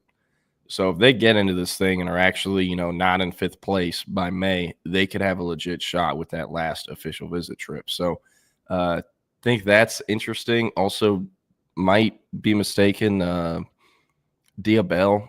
He might be that same official visit weekend. Usually Texas is pretty strategic with which kids are going to which weekends. If it's 2 of the top guys at the same position on the board, rarely will they have them all on the same OV. And, I mean, you can, why. But, like Prothrow a lot and looking forward to – I'm going to get back out to Georgia in April or May and going to go watch him train somewhere in Georgia. But, yeah – we were talking about you were just talking about the official visit schedule, and we have got this pretty updated right now. It seems like about 15 guys that we've got down have already listed, and come about a week or 2 from now, I think we could probably do a preview on these official visits weekends because, I mean, they're loading up, and we assume that we're probably about halfway there in terms of the guys that we'll schedule before we get, late. And they schedule some last minute OBs. Yeah, no, it's interesting. I'll be honest, I kind of hate it that they're scheduling official visits this early. But one thing, it does kind of help us out. I mean, we know who is wear on the board for the most part. But it does help us out with, okay, this kid is actually a real priority because Texas booked his OV before they did for this kid or, whatnot. But like last year, I think by the end of March, they had like 30 official visits scheduled for June. And they canceled like 4 of those, and 2 of those the kid committed somewhere else before, and he canceled it. So it'll end up looking different than what it looks like right now. But for the most part, a good thing to kind of track the progress of Texas. I noticed yesterday. Oh, we got to get this on there. Javian Osborne scheduled an official visit yesterday. I did see that. And I'm going to go get that on his profile right now, actually. But, yeah, I don't know. Do you have any thoughts on, the official group so far? Yeah, someone, KJ Edwards and Javian Osborne both scheduled their official visits for June 13th. Those are the top 2 running backs in the state that Texas is recruiting at this point. And it seems like, they're going to pitch it to them. We'll see how this running back board shakes out. There's about, 4 guys, maybe 5 in the mix here. But getting 2 of those, you had to get multiple running back targets on the same weekend just because of how these fall out. You couldn't spread them out in 4 or 5 different weeks.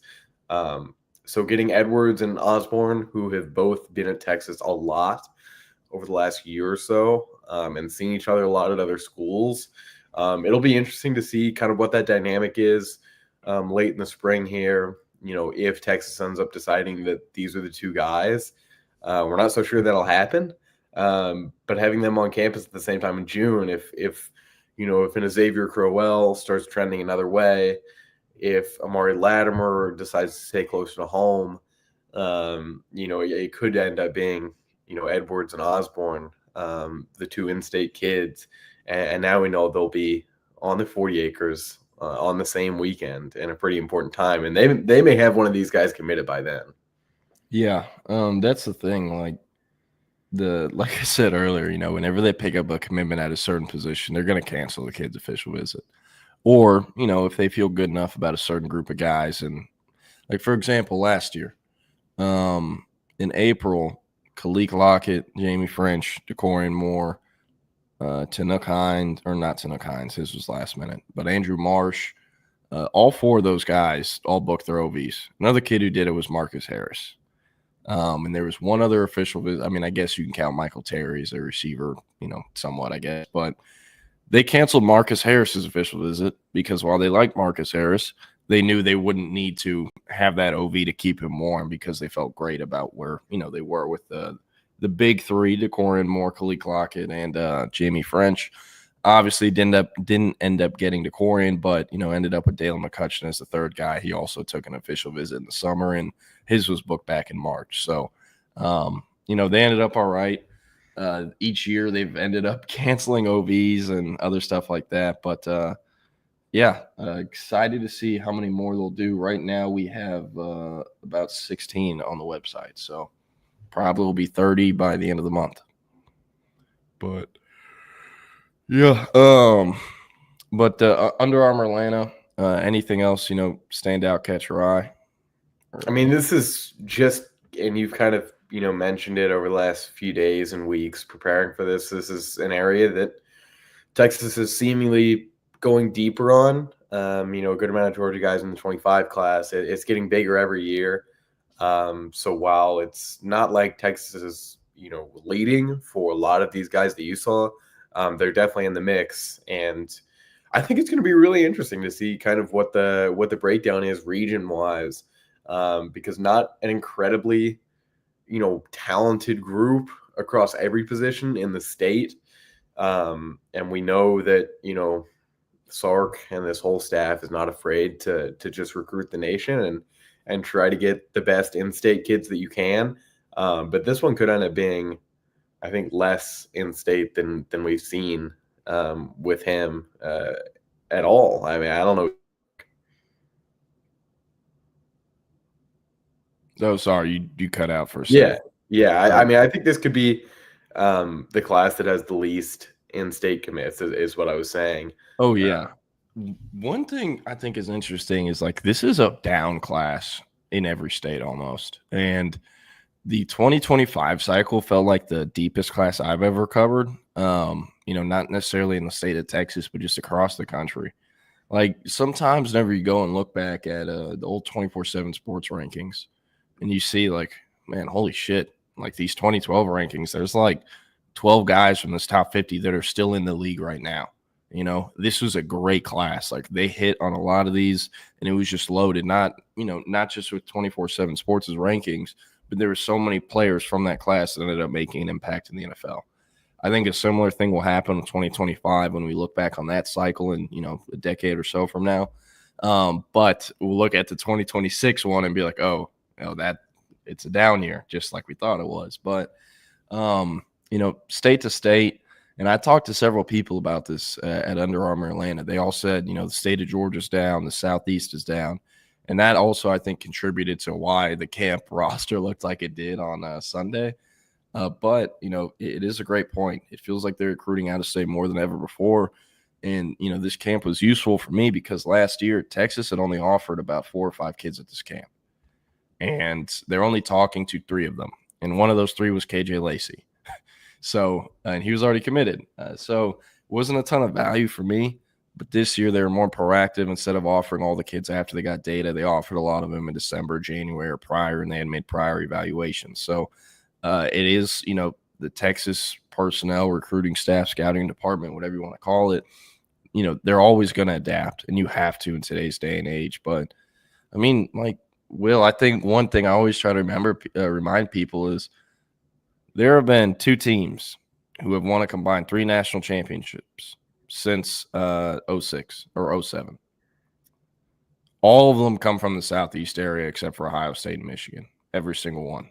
Clemson, Bama, Auburn, LSU, Florida State, Georgia, all those schools came from the exact same area. So, and I also think, once that became, more, I guess common knowledge, I feel like every school has started to ramp up recruiting that Southeast area more than ever before in the last few years. But another kid I wanted to talk about, I don't think I got to him yesterday with Nick, but Bryce Perry Wright from Buford. Interesting prospect. He has the D-line listing. He is only about, 6'2.5", 250, 260. Has long arms, though, and has a wing that, the wingspan is important because obviously it gives, us the length. But for the bigger-bodied guys, you can project how much weight they can add to that frame. It's not, it's not perfect science. It's not like there's an algorithm that's going to perfectly predict how much weight Bryce Perry Wright can hold in college, but he should be able to get over 300 pounds with his wing, his length, and if you just see him in person, his body type. Has been really effective. Was a very rare freshman year varsity starter at Buford. Week 1, he was making plays and destroying backfields as a starter. So, and that was, 3 seasons ago when he was not 6'3", 250. So he's been a baller for a long time. Pretty much everyone in America has offered him. It's not like he's a 5-star talent, but he has versatility that projects him to be able to play any defensive line position. And the versatility is always what ends up getting kids more offers. Like Zayden Krempin, for example, is the most offered kid in the state of Texas. It is because he can project to play all 5 offensive line positions in college, and he fits literally every scheme because of his versatility. But with Bryce Perry Wright, ended up finding out his family members. So his mom's cousin is Grady Jarrett, and they've spent a lot of time together. Grady Jarrett was on the Falcons when Steve Sarkisian was there, and he's actually had conversations with Bryce Perry Wright about, he was the OC in Atlanta, and Grady Jarrett's obviously a defensive lineman. But they're in the building together, and the 3 of them have had some talks and, Grady Jarrett, what do you think of Sark? Sark, what do you think Grady Jarrett? Stuff like that. But tight-knit family.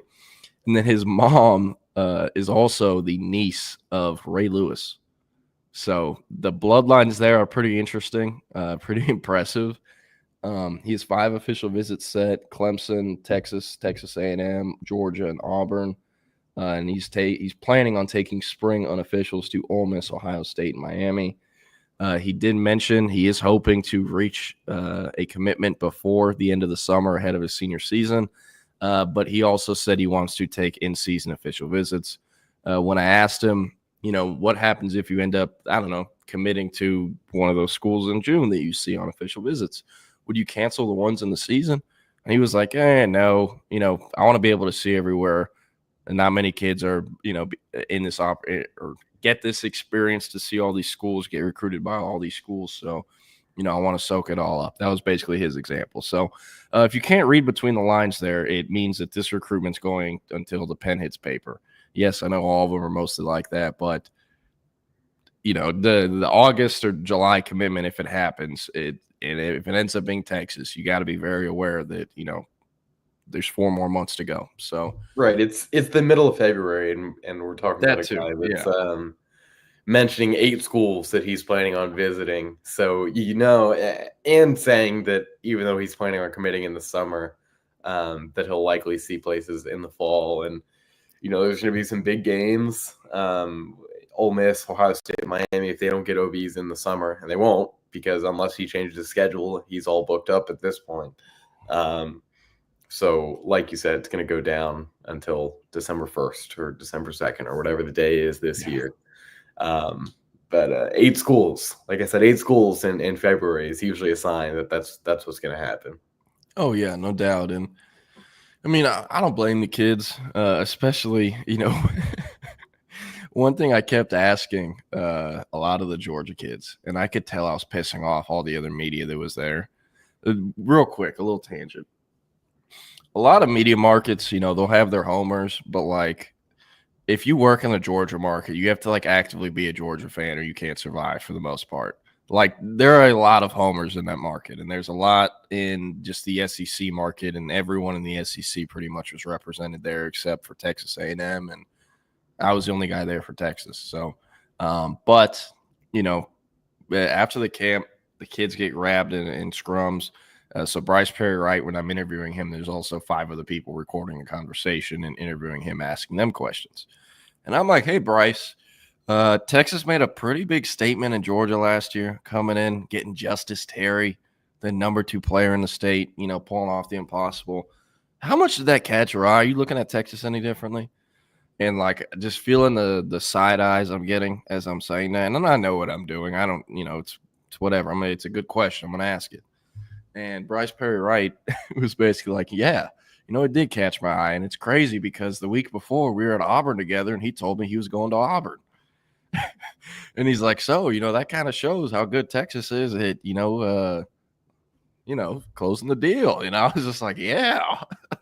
But the Justice Terry thing, I think, is definitely catching, a lot of kids' eyes.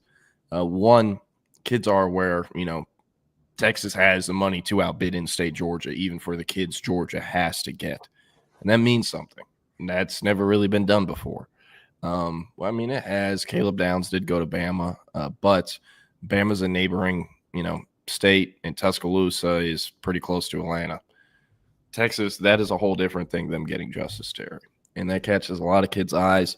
It actually makes them, consider Texas. Oh, hey, if this number 2 player in Georgia, who was considered a 5-star from the start of the cycle to the end of the cycle, gave Texas a shot, maybe I should look into them too. And with Prothro, I think, that's in the mix with him. It's in the mix with Perry Wright. And also, like, they have Arch Manning. They're paying just as well as anyone. They had 12 guys drafted last year. They're going to have at least 10 this year. They have All-Americans coming back, the True Freshman of the Year award coming back, and they had the Jim Thorpe Award winner last year.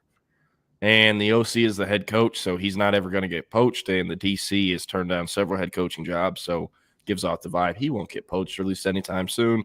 And they retain the entire staff from last year except Blake Gideon. So a lot to like, I think, about Texas, especially in comparison to, pretty even with Georgia. But, looking at Texas to Bama to Auburn to Florida right now, pretty attractive opportunity. And, it's obviously further in proximity for a lot of those kids from the Southeast. But, they look at it differently. Most of those kids don't grow up having Texas on the TV or really caring much. But Texas now being in the SEC and playing those schools that they grew up watching gives them the ability to see Texas now.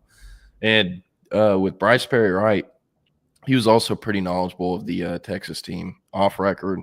I asked him about the guys they had, and one thing I thought was interesting, he mentioned this on record. I'm like, what have you thought of Texas year one in the SEC? I know people had high expectations, but not too many people outside of Austin expected them to make it to Atlanta at the end of the year. And he was like, yeah, I really liked it. Obviously, the guys that were left were kind of Bo Davis guys or guys from the staff before. And I think Kenny Baker did a really good job with them in year one. Very few kids are, cerebral enough to even pay attention to that, to, be able to say that. Most kids think Kenny Baker recruited and developed Byron Murphy or Tavondre Sweat, probably, So I thought that stands out. It, displays that they have legitimate interest in the school. And, Perry Wright has been to Texas 4 or 5 times already. That doesn't happen if you don't care. And I asked him, what keeps you coming back? It's the family vibes, the family feel. So they're doing a good job. I do think, there isn't a top 5 there, but I think Texas is in the top 3 for him. They've done a really good job with him. Another kid, I'm pretty sure I talked about him yesterday with Nick, but Nasir McCoy, another Buford kid. Things might be a little weird. His main recruiter was Blake Gideon, but he is hearing from Tashard Choice, Terry Joseph, a few other coaches. Is actually, I did talk about this yesterday because now I'm remembering. One of his lifelong, childhood best friends is the nephew of Tashard Choice.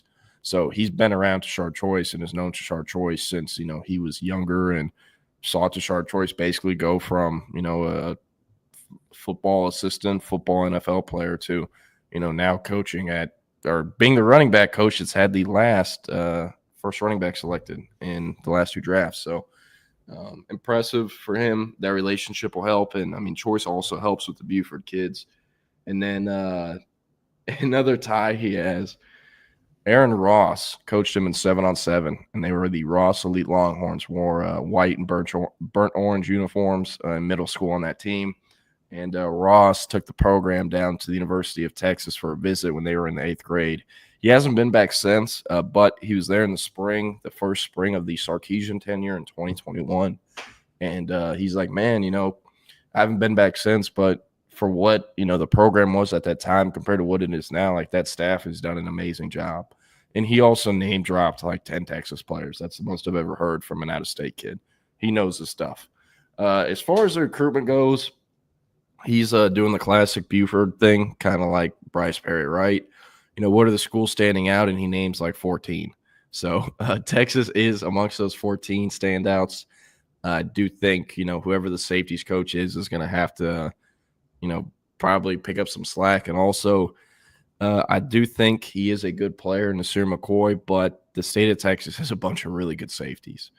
There's 4 of them that already have offers from Texas, other kids in the region that they like. And, I wouldn't be surprised if a new safeties coach come in and, doesn't keep, I guess, the race going with McCoy. And then 2 other kids, 2 2027s I haven't talked about. Grant Haviland out of Milton, which is in Alpharetta outside the Georgia area, or outside the Atlanta area. Texas offered him February 2nd. He met Jeff Banks that day, had a talk with him in the locker room. Texas is, one of his top offers. He visited Florida, South Carolina, and Georgia in January, and he's hoping to get to Texas. It was Texas, Miami, and I think he said Michigan or Missouri this spring. So the Texas offer was big for him. Obviously, JT Sanders was drafted last year, but, he did like what he saw from Gunnar Helm this season, 85. They actually look a lot alike in the face. It was kind of not disturbing, but just kind of creepy. Like, he looks very much like – I'll pull up a picture. But he looks very much like Gunnar Helm, I feel like, or has, like, the same exact kind of smile.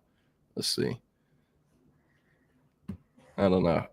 I have a photo that better shows the similarities, but you see the video? I see it, yeah. Okay. And really nice kid. First time talking to him. I was the only one that interviewed him, and he won MVP.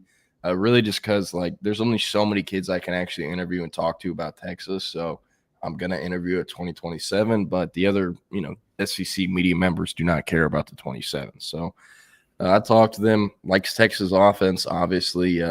Jeff Banks' resume and the fact that they have Arch Manning is standing out. Looking forward to getting to Austin, and, he's going to be a top target going forward. One thing that's interesting about him, he's like a true tight end. Most of the time, tight ends are either straight inline blockers or they played 10 positions in high school, or, they're a receiving threat like a pro throw where all they do is run routes. They don't run or block. On the other hand, Haviland actually does that. His team uses 12 personnel a fair amount, also single tight end a fair amount. And the school he's at is one state, I think, 2 or 3 years in a row, Milton. So I like him. There's another 27 tight end they offer there named Mason Hall. Texas is by far and away his best offer. They also offered him at the beginning of February. Did not talk to him because he left before I could. But I strongly believe Haviland is the guy higher on the board there after watching both of them work out and compete. And then lastly, there's a kid named KJ Green out of Stevenson High School in Stone Mountain, Georgia. The number 7 prospect in the 2027 class per the composite. Didn't have a ton to say about the Longhorns. They did offer him in the spring, but he did say they're in his top 10. He is communicating with them a little bit. Kenny Baker went and saw him in January when he was in Georgia making the round, swung by and saw him. He is an edge prospect, but PK wasn't out on the road at that time, or at least in Georgia. So, Kenny Baker just went and saw him. Really liked him. He was invited to the All-American game. He received an invite and it was honestly unblockable. The offensive line group and defensive line group was horrible. So Bryce Perry Wright ended up going 8-0 on his reps. And KJ Green, I think, went like 6-2 or 7-1 and was younger than the majority of kids there. So I like KJ Green a lot. And I mean, that's a kid who looks like a future 5-star, just like pterodactyl arms and long as hell, explosive as hell. And, also like that he wasn't that much of a talker. A lot of those kids too, they win a rep, and I get it. There's a lot of high stakes at these camps, but you can also hurt your stock. So I like KJ Green, but I don't know. What are you thinking about this week going forward with Texas? Like, who would you be? Which prospects do you think would, let's say you're at Texas, the current official visit schedule, which prospects do you feel like you still need to schedule them with, and why? I think safety is a position that probably needs to be explored a little bit more. The board is a little, odd there. Not a ton of in-state talent. We'll see, what some guys end up playing or where Texas projects them. But I mean, Devon Benjamin out of Oaks Christian, in California is one that mentioned Texas would get an official visit. He actually said that he was planning on visiting Texas at some point in the spring. Haven't heard much about that in the last month or so. So I think him and some of the other safeties on this board, we don't think they're still in the mix for Blaine Bradford out of Baton Rouge. But I mean, Jet Washington is one that you would hope to get scheduled at some point pretty soon. That is the nephew of Kobe Bryant. You've talked about extensively, and Texas, I believe Jeff Banks was there to see him about 2 weeks ago at a basketball game. Unfortunately, it was Blake Gideon. Who is now at Georgia Tech. Maybe he'll get him to Atlanta. But no, whoever the safeties coach is going to have, some slack to pick up with Jet Washington. He's the number 1 safety in America. And like you said, the nephew of Kobe Bryant, also a standout basketball player, and is a 6'5", 200-pound safety that moves like he's 6 feet. But he would be, that'd be your – I'll ask you for one guy per position, and he's your safety target for the booking in OV. Yeah. Okay. Safety would be Jet Washington. I think corner, maybe Nasir McCoy, but you have the feeling that Nasir McCoy will not, be considering Texas down the stretch. Mm-hmm. There's a lot of guys on the board that are already committed. Aiden Hall to LSU, Jermaine Vincent to Baylor, and that may be the one that I do think the Texas will find a way to schedule an official visit there. He was in town for Junior Day, far from being his first visit to Texas. And any offseason, when you have a guy committed to Baylor, you never know how that team is going to look the next year. Coming from 2 people that covered Baylor at one point, know how quickly the recruiting tides can kind of shift with them.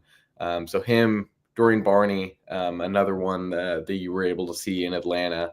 Jordan Edmonds, but it seems like Texas is no longer in the mix there. So, real quick with Jordan Edmonds, he's committing on February 19th. It is his birthday. It's not going to be to Texas. It'll be Alabama. It's going to be Alabama. Really good player. Actually won an alpha dog of the camp. Got an invite, and like 6'2.5" with like a +7 wingspan, and just a phenomenal kid, like a sweetheart, and it is super smart. Love getting to talk to him, and I mean everyone in the media market loved him. He has a lot of friends and reporters he was chopping it up with and dapping up, stuff like that. But with him, I asked him, hey, Texas offered the 29th. I know you're committing the 19th. I know it won't be to Texas, but like, would you, keep the door open and communication open with them if they were to engage in communication with you while you're committed to school, whatever? And he was like, right now I'd say no.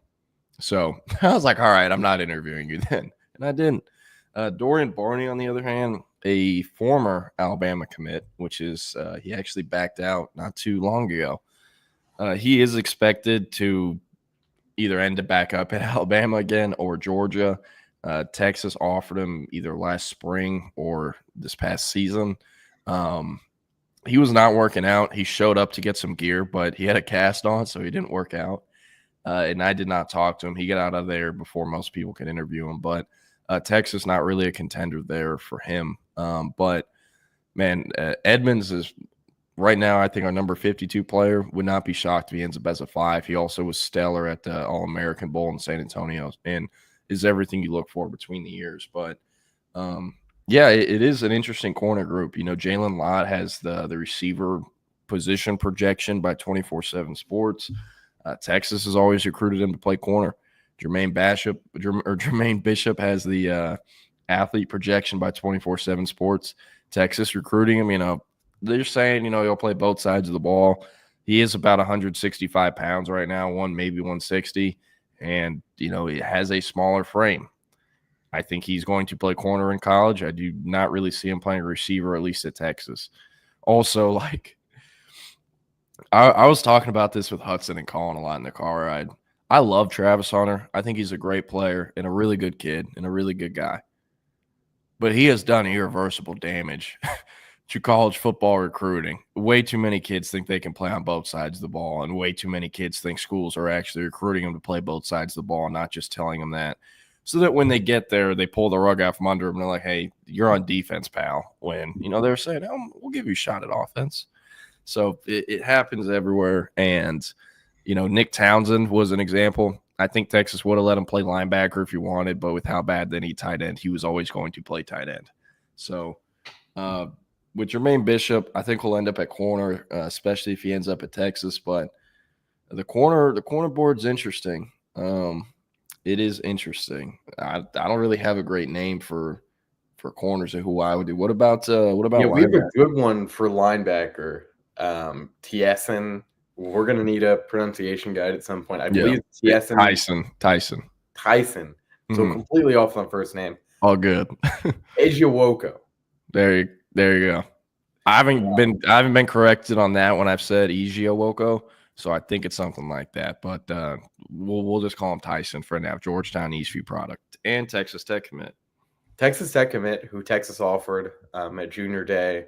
He reported it a couple days after that, and this is one that the Longhorns can get in on pretty easily.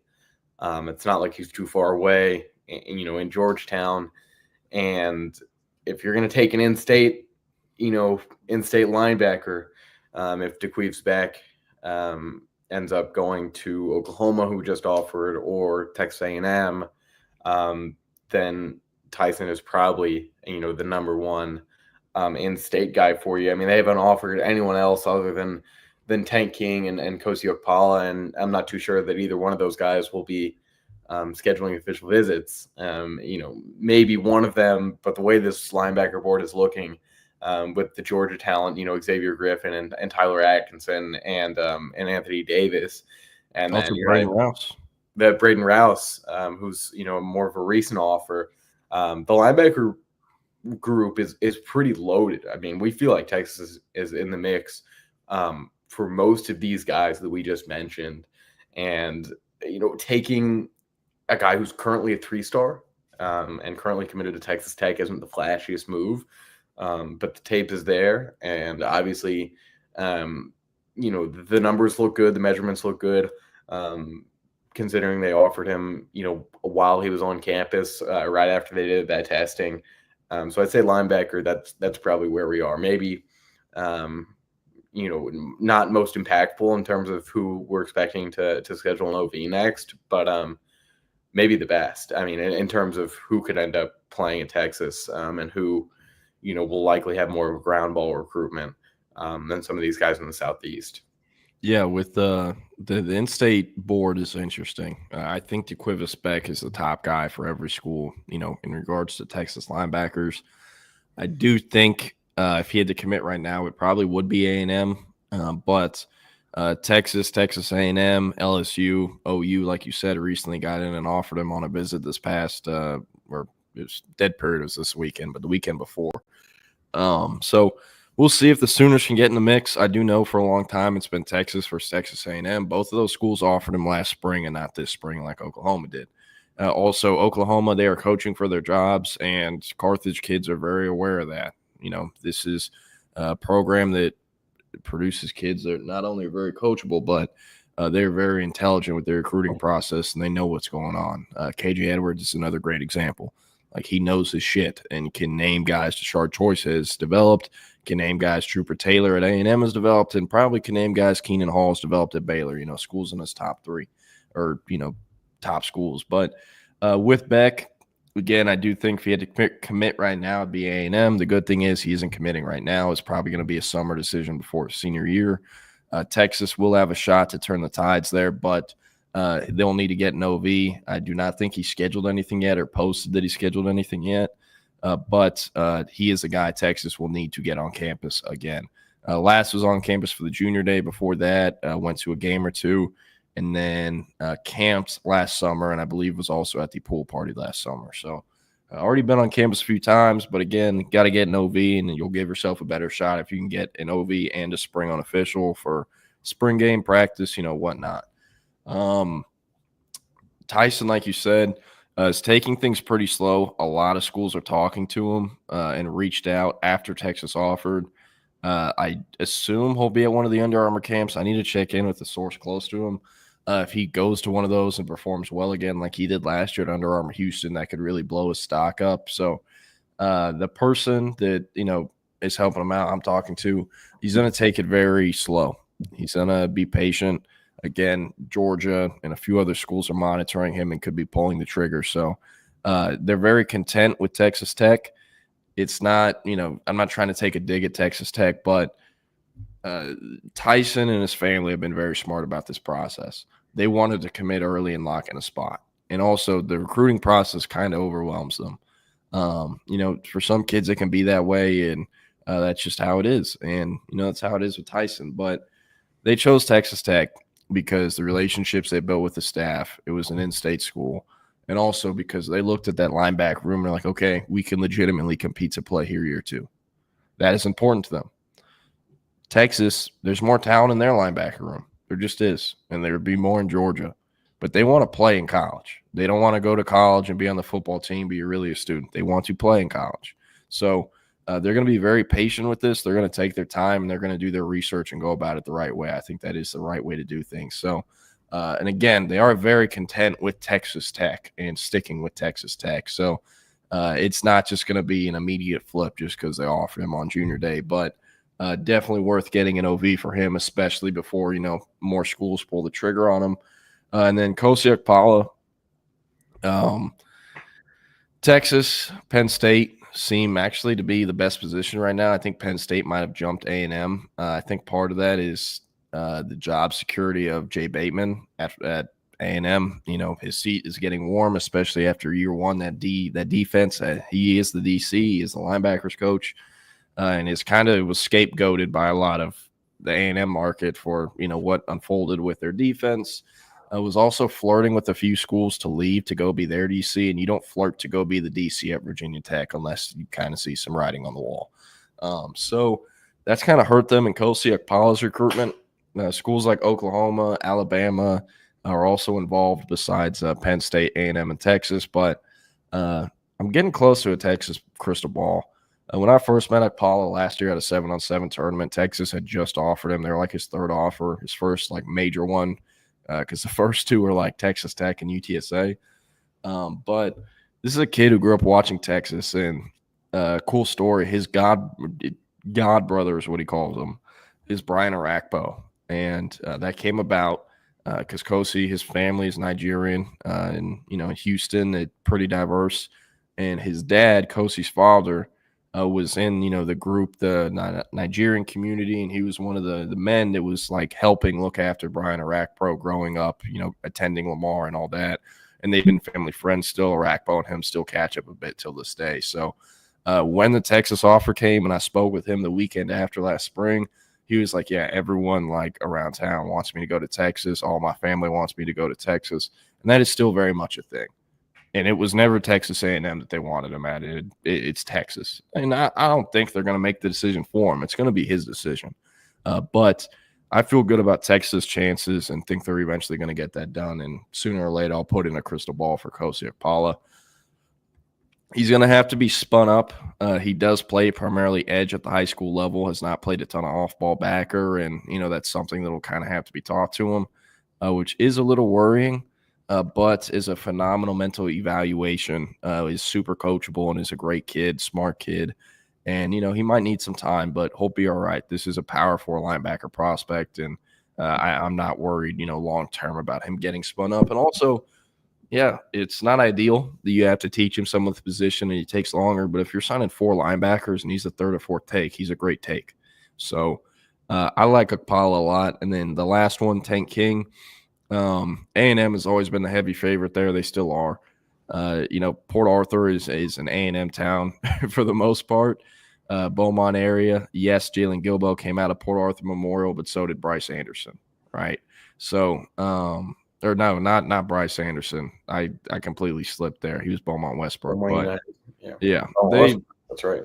But Port Arthur Memorial's had guys go to A&M, and there's a lot of ties to A&M on that staff and in that program. And also the home of Jamal Charles. So a lot of guys come out of there. But with him, A&M was the leader under the Jimbo Fisher staff. They're the first big-time school to offer him as a freshman, and they recruited him like a priority super early. And they did a good job. Staff gets fired. Elko staff comes in. Port Arthur is one of the first places they go to see, and Tank King is the first kid they meet with in Port Arthur. They spent like 3 hours at his school. The meeting went way longer than it was supposed to with him and his dad when Elko and Bateman came to meet with him last January in 2024. And when I went to Port Arthur Memorial in the spring last year, everyone there is like, yeah, A&M is like they're in front of everyone by a mile. Texas didn't offer till this past spring. They've closed that gap a little. Johnny Nansen has done a good job, and he did visit for the junior day this past January, last month. Tank King did. And in catching up with a source close to him, I was told he felt like a priority for Texas for the first time. They had a lot of questions for Coach Nansen and Coach Sark. Unfortunately, Sark wasn't there for the junior day under the weather. He was sick. But Nansen did a great job answering their questions that they had for him and, again, made him feel like a priority for the first time. So I do think Texas is behind A&M right now, and I expect A&M to eventually win out for them. But Nebraska, Notre Dame, and Michigan are also in the mix. Those are like the 3 out-of-state schools to know for Tank King. So it'll be interesting to see what happens. Kid I like a lot is Calvin Thomas at Cy Ranch. Texas had him at the junior day and didn't offer, so I think it kind of points to them not offering, or at least unless or until they know what's happening with the 4 guys they've already offered. But I don't know. It's one of the biggest positions of need for the cycle. I think D-line is still, no matter what, even with the class they signed last year, that has to be need number 1. And then probably linebacker and tight end are the biggest holes, I'd say. Yeah. And offensive tackle. I think you're right. I think we've got about 10 minutes here. We can go down every single position. We started off. We're a defensive line now. Jamie and Winfield, both of us feel like Texas in a pretty great position there. I think he would be the guy at defensive line. At edge, it's Jamarian Carlton, who we thought would be one of the first to schedule his official visit. Seems like, Texas, maybe Baylor here, maybe one of the national powerhouses. But based on the way that he talked to Junior Day, seems like Texas is doing a pretty good job right here. Offensive line, a lot of them have been scheduled already. So this is kind of tough. I mean, they've already scheduled Toa Katoa. They've already scheduled Nick Robertson. They've already scheduled Zayden Krempin. And apart from that, Felix Ojo and John Turrentine are already, scheduled. So I don't know what you think here, Jordan, but it seems like the bases are all pretty covered here. If Noah Best or Drew Evers, two other in-state guys, end up scheduling, wouldn't be a huge shock.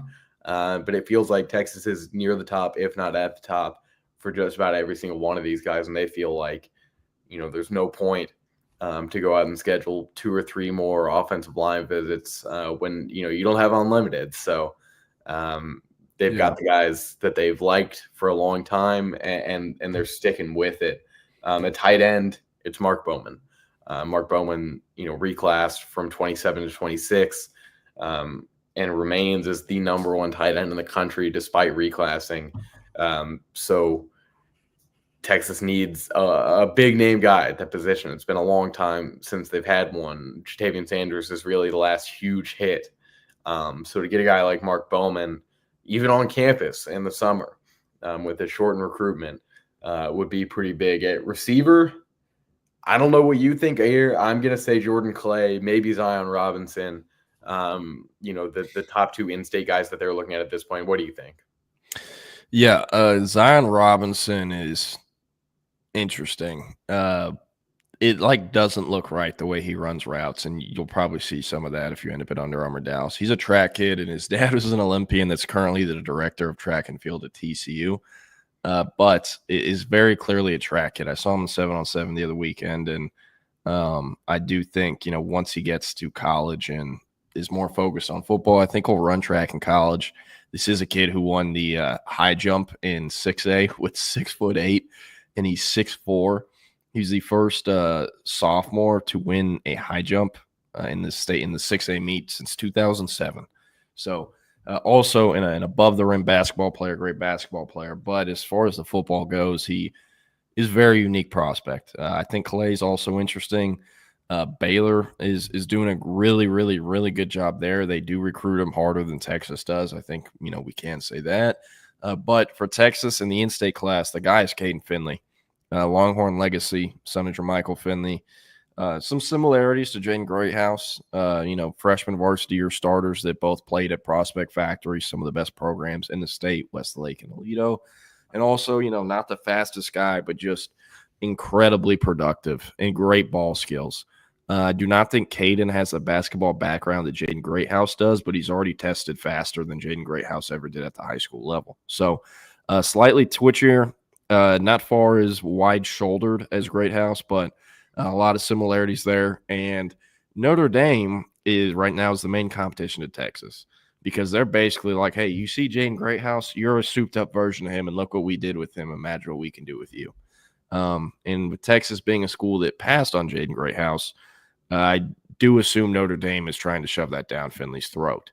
But the in-state receiver group, it is an interesting one, and they're going to have to go get some out-of-state guys. But real quick, you were talking about a line. Something I think is interesting is I do think with Max Wright in the class, there's going to be at least 1 or 2 other commitments before summer OVs.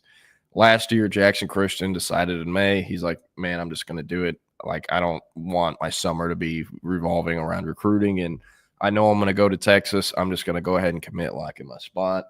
Calls Kyle Flood, commits on the phone, posts it that night. The next morning, Kyle Flood called someone close to the Coleman brothers and was like, hey, we all know they're going to Texas eventually. Like, if they take too long, hey, we just had a commit yesterday. Some kids are calling, we want to get them in the class. Person got the memo. The next day, the Coleman brothers silently committed, and 5 days later, they posted their commitment. And that is how that went down. So with Max Wright in the class, I am expecting him, Kyle Flood, to use similar tactics where it's like, hey, spots are going to fill up. Do you want to lock in your spot? And also, like, why are we dragging this out? I do think Nick Robertson will be one of the offensive linemen committed to Texas before that official visit, and I do think he'll join Max Wright as the first 2 alignment in the class. Also, would not be shocked if Toa Katoa did that, but with Zayden Krempin, you can't really speed up his process. He's the most offered kid in the state. He has 51 offers, and everyone wants him. So there's that. But you got to answer this question real quick. Also interested what you would have to say to this, Turbo. But Naaman Roberts said, Jordan, who is that must-get recruit in the 2026 cycle? Felix Ojo. Yeah, I was going to say him too. Yeah, I mean, this is the best offensive lineman in the state. Is a more of a true tackle prospect than John Turrentine, regardless of how great of a player he is. This is really one you want to hit. It's like a Kelvin Banks in 2022, I think, where there's a lot of interest nationally, where you may not have, Texas had the benefit of the doubt this time, maybe more of a leader than they were at a lot of points in Kelvin Banks' recruitment. Not the most, not exactly similar players in terms of the frame and everything. But just in terms of the recruiting impact, I think Felix is very similar to how we saw Kelvin Banks 3 or 4 years ago. Yeah. I think up to this point, John Turrentine has been the main headliner. And, that's the guy that Texas fans have been like, hey, they need to go get him. And whenever they lost out on Fasusi, they made themselves feel better by saying John Turrentine was a better offensive tackle prospect. I do think Ojo's a better prospect than Turrentine. I felt this way in private for a few months, but, was kind of hiding it just because I was like, let me let this thing develop. I need to see more of him. But I do think that, and I also do think he will overtake him in the rankings at some point. Like you said, he is an easier tackle projection than Turrentine.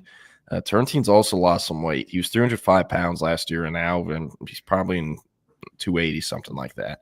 Do not know why he's losing that weight, but Ojo's only putting it on, and he's longer, taller, and again, is an easier projection. So could Turrentine play left tackle in college? I think so. He's 6'3.5" barefoot. I would not be surprised if Kelvin Banks is about that height at the combine. He's been listed at 6'4", so you know what that means. But either or, I think, is great. But if I just had to pick one as a must-get, I'd go Ojo. Also really like the youth with him. He won't turn 18. When he early enrolls on campus, he'll be on campus for 8 more months before he turns 18. Which is, stock up. That means most of the time, it's not a perfect science because everyone's body develops differently. But most of the time, if you're younger for your grade, that means you have more physical development left to go compared to the kid who's 19 as a senior because he was held back. So, but yeah. So that will close out today's show, the Lone Star Playbook. No, it wasn't great. My brain, all foggy brain today, so I apologize for the incomplete thoughts. But okay, actually, we'll do one more name. Yeah. He said one more question. Can we have the number 1 class in 2026? They can, but I'm not counting on it. It is really hard to stack number 1 classes, especially because, it's the same thing. Whenever Texas got Arch Manning, it was like really hard to get a 2024 QB that, wasn't lower on the board like a Trey Owens. Like Dylan Raiola, Julian saying they crossed Texas off the list once they got Arch Manning. They're the cycle behind. The same exact thing happens at every other position, just not quite as much with quarterbacks because only one can be on the field. But Justice Terry, Josiah Sharma, Myron Charles, people are going to recruit against that. And also the receivers they signed, the 2 5-star receivers, French and Lockett, people will recruit against that as well. But it is a possibility. I'm not counting on it, though. And I think part of that is just because, the in-state group is weak and – I know Will said they'll probably sign a smaller number of in-state kids than before, but that's a large chunk of your class, and there's not a ton of highly ranked in-state kids that can help you with the formula that creates the team rankings. But it's possible. Not counting on it though. But I don't know. Any final thoughts from you? You're spot on right there. I don't think the expectation should ever be a number 1 class.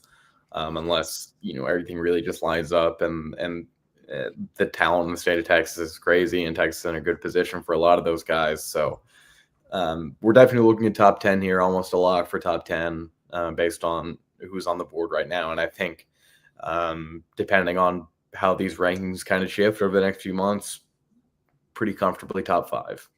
Yeah, no doubt. This will be top 5, at the very worst, top 6. But we're gonna go ahead and get out of here. Appreciate y'all listening to the Lone Star Playbook. Damon Roberts, CB, DJ Dog, Longhorn Bear, Quad Standard Labs.